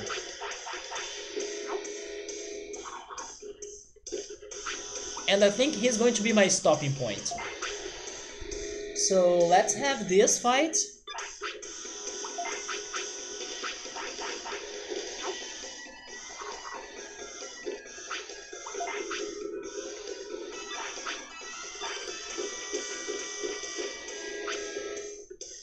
How scary, I feel it in my bones. Megadramon. Why doesn't he attack me? Megadramon. Don't you need to fight? Are you a... Oh my god, is this guy a super boss? You know what? Metal Mamemon? You got this job to do. We have to test it out. Let's freaking go. This sounds a lot like a super boss. This game doesn't give me options of like, do you wanna leave it for later? Oh, he has the crazy distortion attack that sadly I may not learn.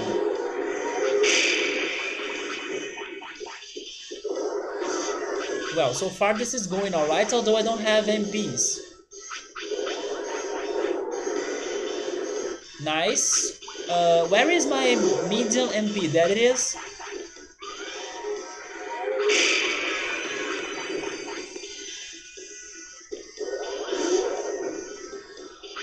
Just in case.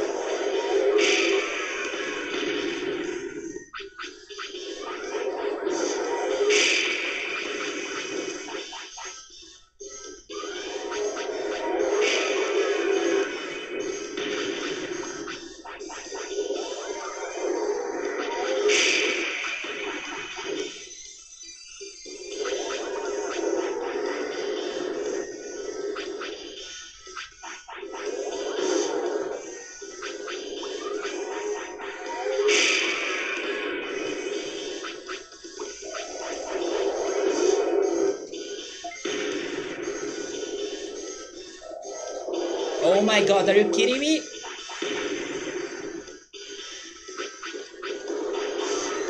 Oh my god!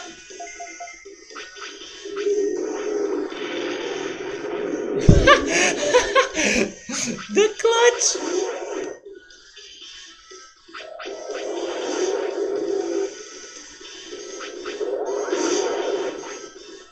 My last bits of magic points.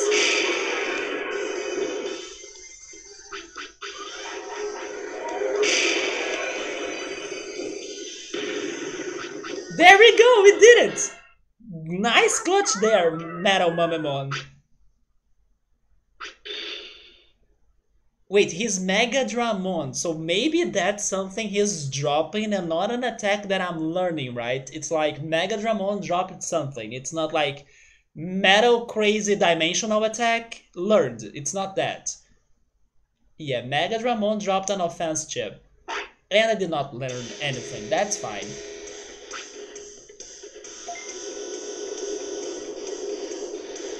Megadramon is a monster of no words, right?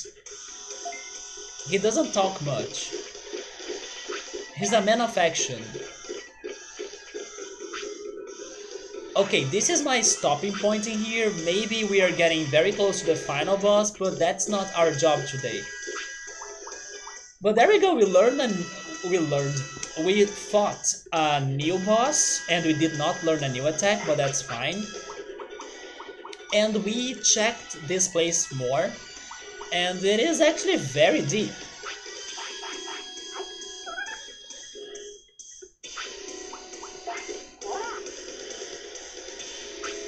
He's your favorite Digimon, Megadramon? You know, I still have no idea what's going on in this game.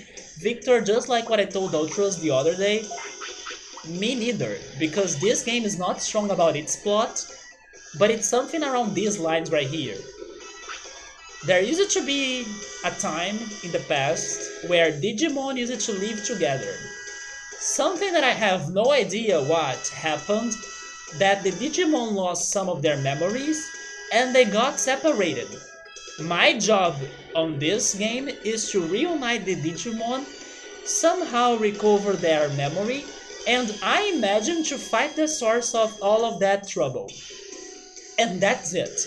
That's what's going on in this game. It's not more than that. And I don't know who's the evil being behind the whole situation. But yeah, it's basically that, Victor. That's the whole story of this game in a nutshell. Or not even in a nutshell, it's that. There is no more than that. They were divided, you gotta reunite them all. They lost some of their memories, nobody knows what the heck is going on. And somebody was probably responsible for that, right? That's all I know, that's all you need to know. The rest is side questing forever until the end of the days. And that's Digimon World. Basically, it's that. You think the next floor is like the final boss, so I stopped everything at the right moment. He's like you on a bad day, a man of no words. But he fights, right?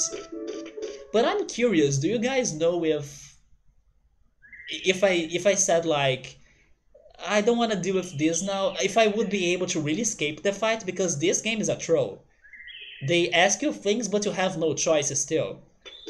I'm pretty sure, I would bet like 99% of chances that I wouldn't be able to escape that fight. Once the conversation is started, you are in it.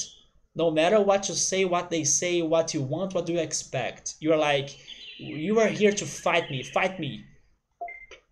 Wait, you mean that I would be able to escape? What did... It makes no sense. For like earlier fights you can't escape, but for like the last to come mini boss you can indeed escape? I did get those shoes and I forgot to use them, right? I totally forgot to use them. I use them next time I head there again. Somebody saying that only in Chrono Cross you can escape from bosses. Chrono Cross was such a good game as well. It's those weird games that kind of do things differently than the others that are the best games.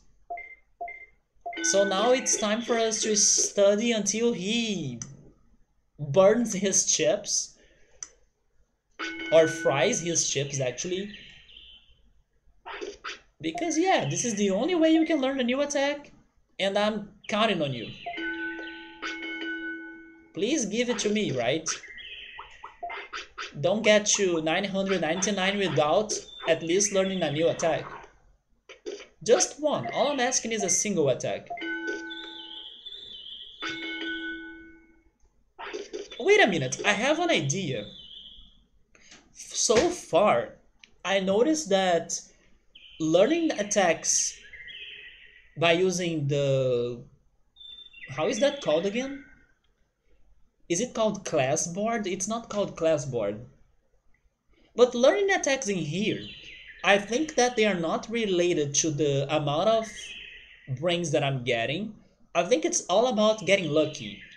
And that means the more I can put him to study, the more chances I have for him to learn an attack, regardless of the amount of points he's getting out of it, right? So I'm thinking in here right now, maybe there is another location that I can teach him brains. For example, that training with Cherrymon, for example, that gives me less points, which means it takes longer for him to max that out, which also means I have more attempts of maybe learning something new. Does that make sense to you all, and should I go for that? Other than studying here, I'm thinking about that right now. Last time, the streamer said he would be the gladiator when he gets an ultimate. I love how everybody's bringing that up now, right? The reason why this game is still not beaten is because of the webcam. I feel like I would be letting down, that's the phrasal verb. I would be letting down people that start watching this playthrough on YouTube and they will see, oh my god, he has a webcam. So I can see his journey on this game and his reactions and everything up until the end, right? And then when I get to the end, there is no webcam working. I'm not beating this game anymore right now because of the webcam that decided to break. Because I want whoever decides to start this long journey of Digimon World to see my final reactions to the final boss and maybe hopefully explanations to the plot of this. So I can see people raging over that, like, but I expected to see your reaction and then you... I would be mad, like, if I were watching somebody playing a game with, like, whole reactions and webcam and everything, and then for the last episode, the one that it settles it down, especially considering this has been like an adventure that's taking months for me to finish, I kind of do not want to finish it with no cam. Although, also I gotta say that, even though I will be fighting the final boss, it's not the last episode of this, so hang in there for a little bit more. But yeah, for the final boss fight, I think I should have the cam. Oh, never mind. You were talking about the arena? Okay, you were talking about the arena.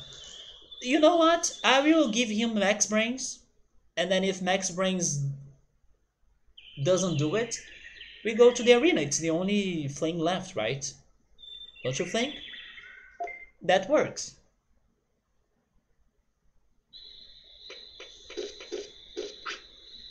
Since I'm already here, you know what?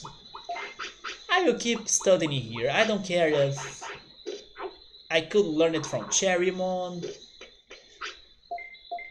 Even if you don't learn anything, we can get you again. I know how to do it now. It was not that bad. So sure, just... No, that's Technique Master. Don't scare me like that.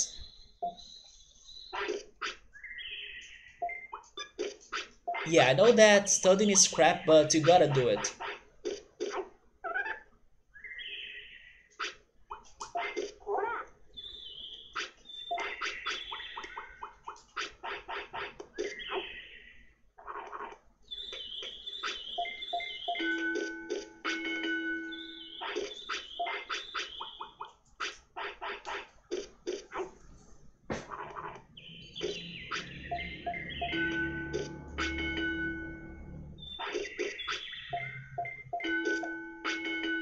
Come on, learn something. It can be a weak attack. I don't care. Isn't there a gear attack that they boost their stats as well? You can learn that.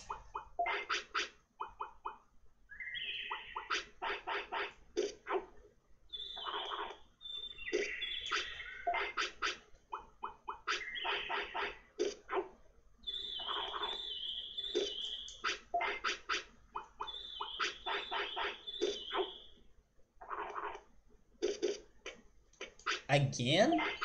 But you just pooped.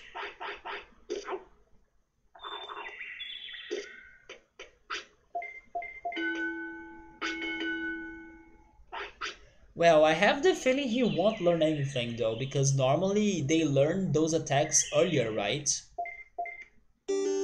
Meow, sir, thank you so much for the resub, dude. How are you? I hope you have been great and happy 2021.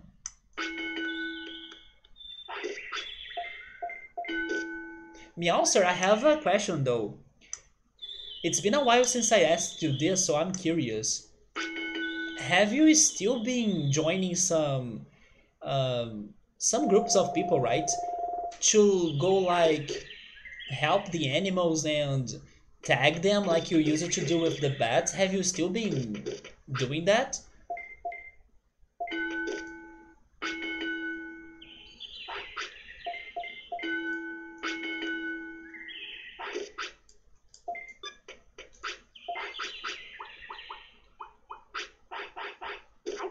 We had a lot of talks about animals, even though they were talks like crazy talks.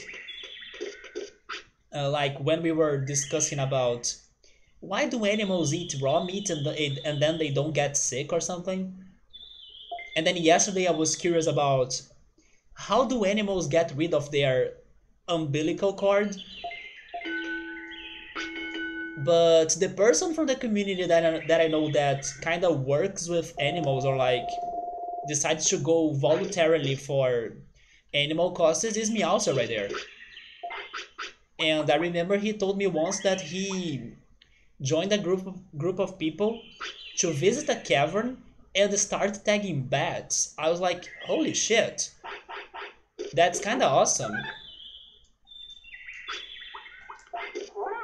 Oh, that's true, right? COVID has been stopping everything. For some minutes, I forgot that COVID was a thing. You have just been staying inside for the most part. You are very right about that.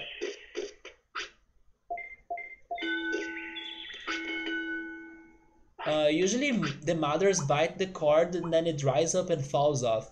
Yeah, I was so curious to understand how was all of that deal. It seems that the placenta comes out as well, and then uh, the baby gets it like tore apart, maybe because of the mother's bite or because it's just fragile. And then the other part of the cord comes out of the placenta, it seems. So it's something around those lines. But I was thinking how, let's say, some situations of life in general, they sound somewhat complicated, but nature always has a way to solve them basically. Even when they um I don't know, we got too adapted or use it to like maybe the help of technology and tools for our human lives.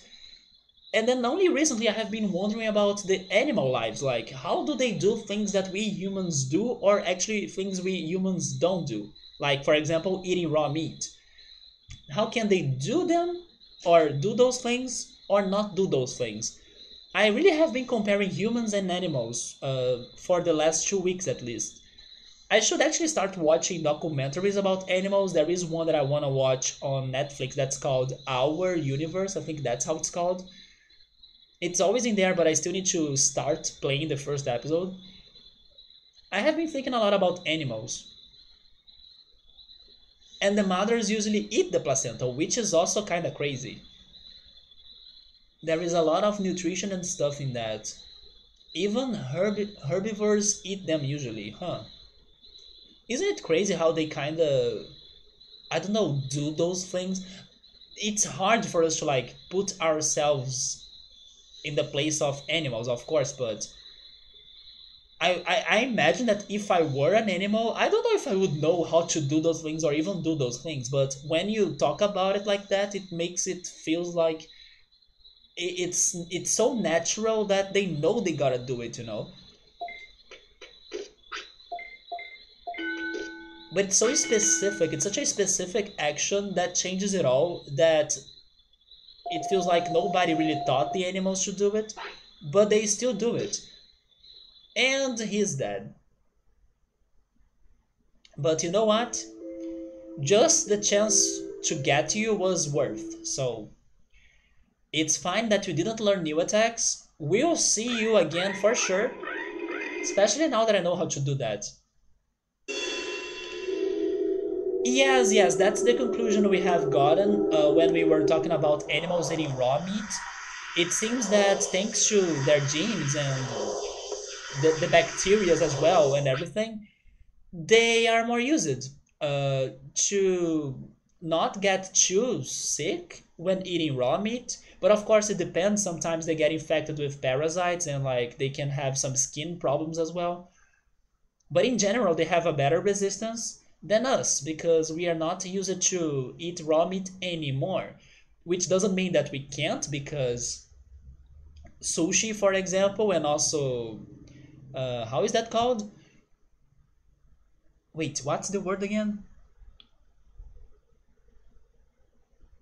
I forgot the other raw meat dish that I know. I'm almost getting it though. Um, why am I thinking on caviar? It's not caviar.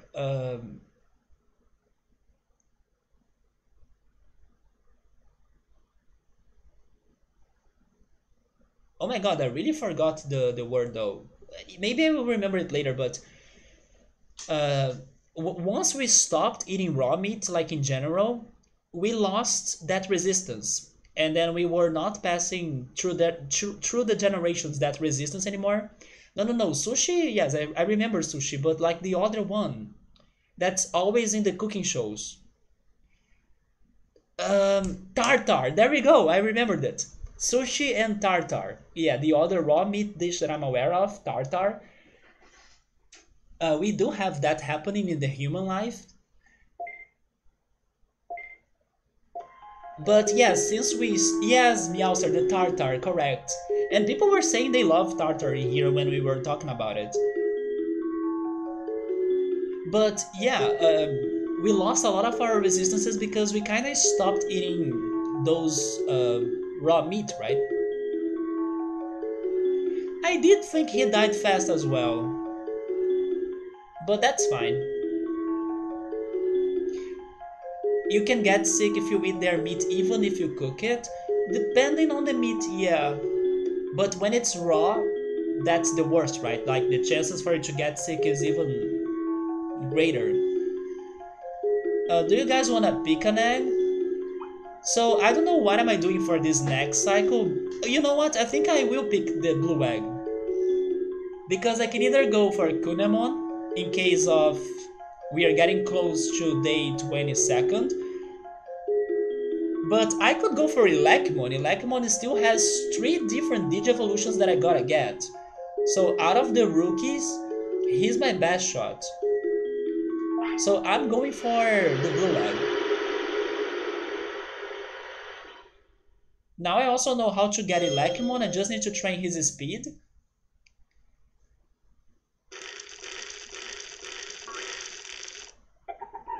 Although I will save that for next week.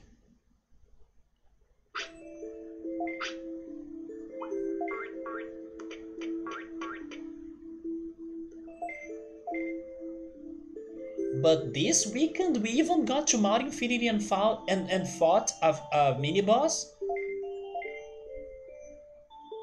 Can't say we didn't do progress. Exactly, we are going for Elecmon. Let me check. Okay, Yausa, now I'm not sure though. It's day 16th. It's day 16th. No, we should go for We should go for Kunemon.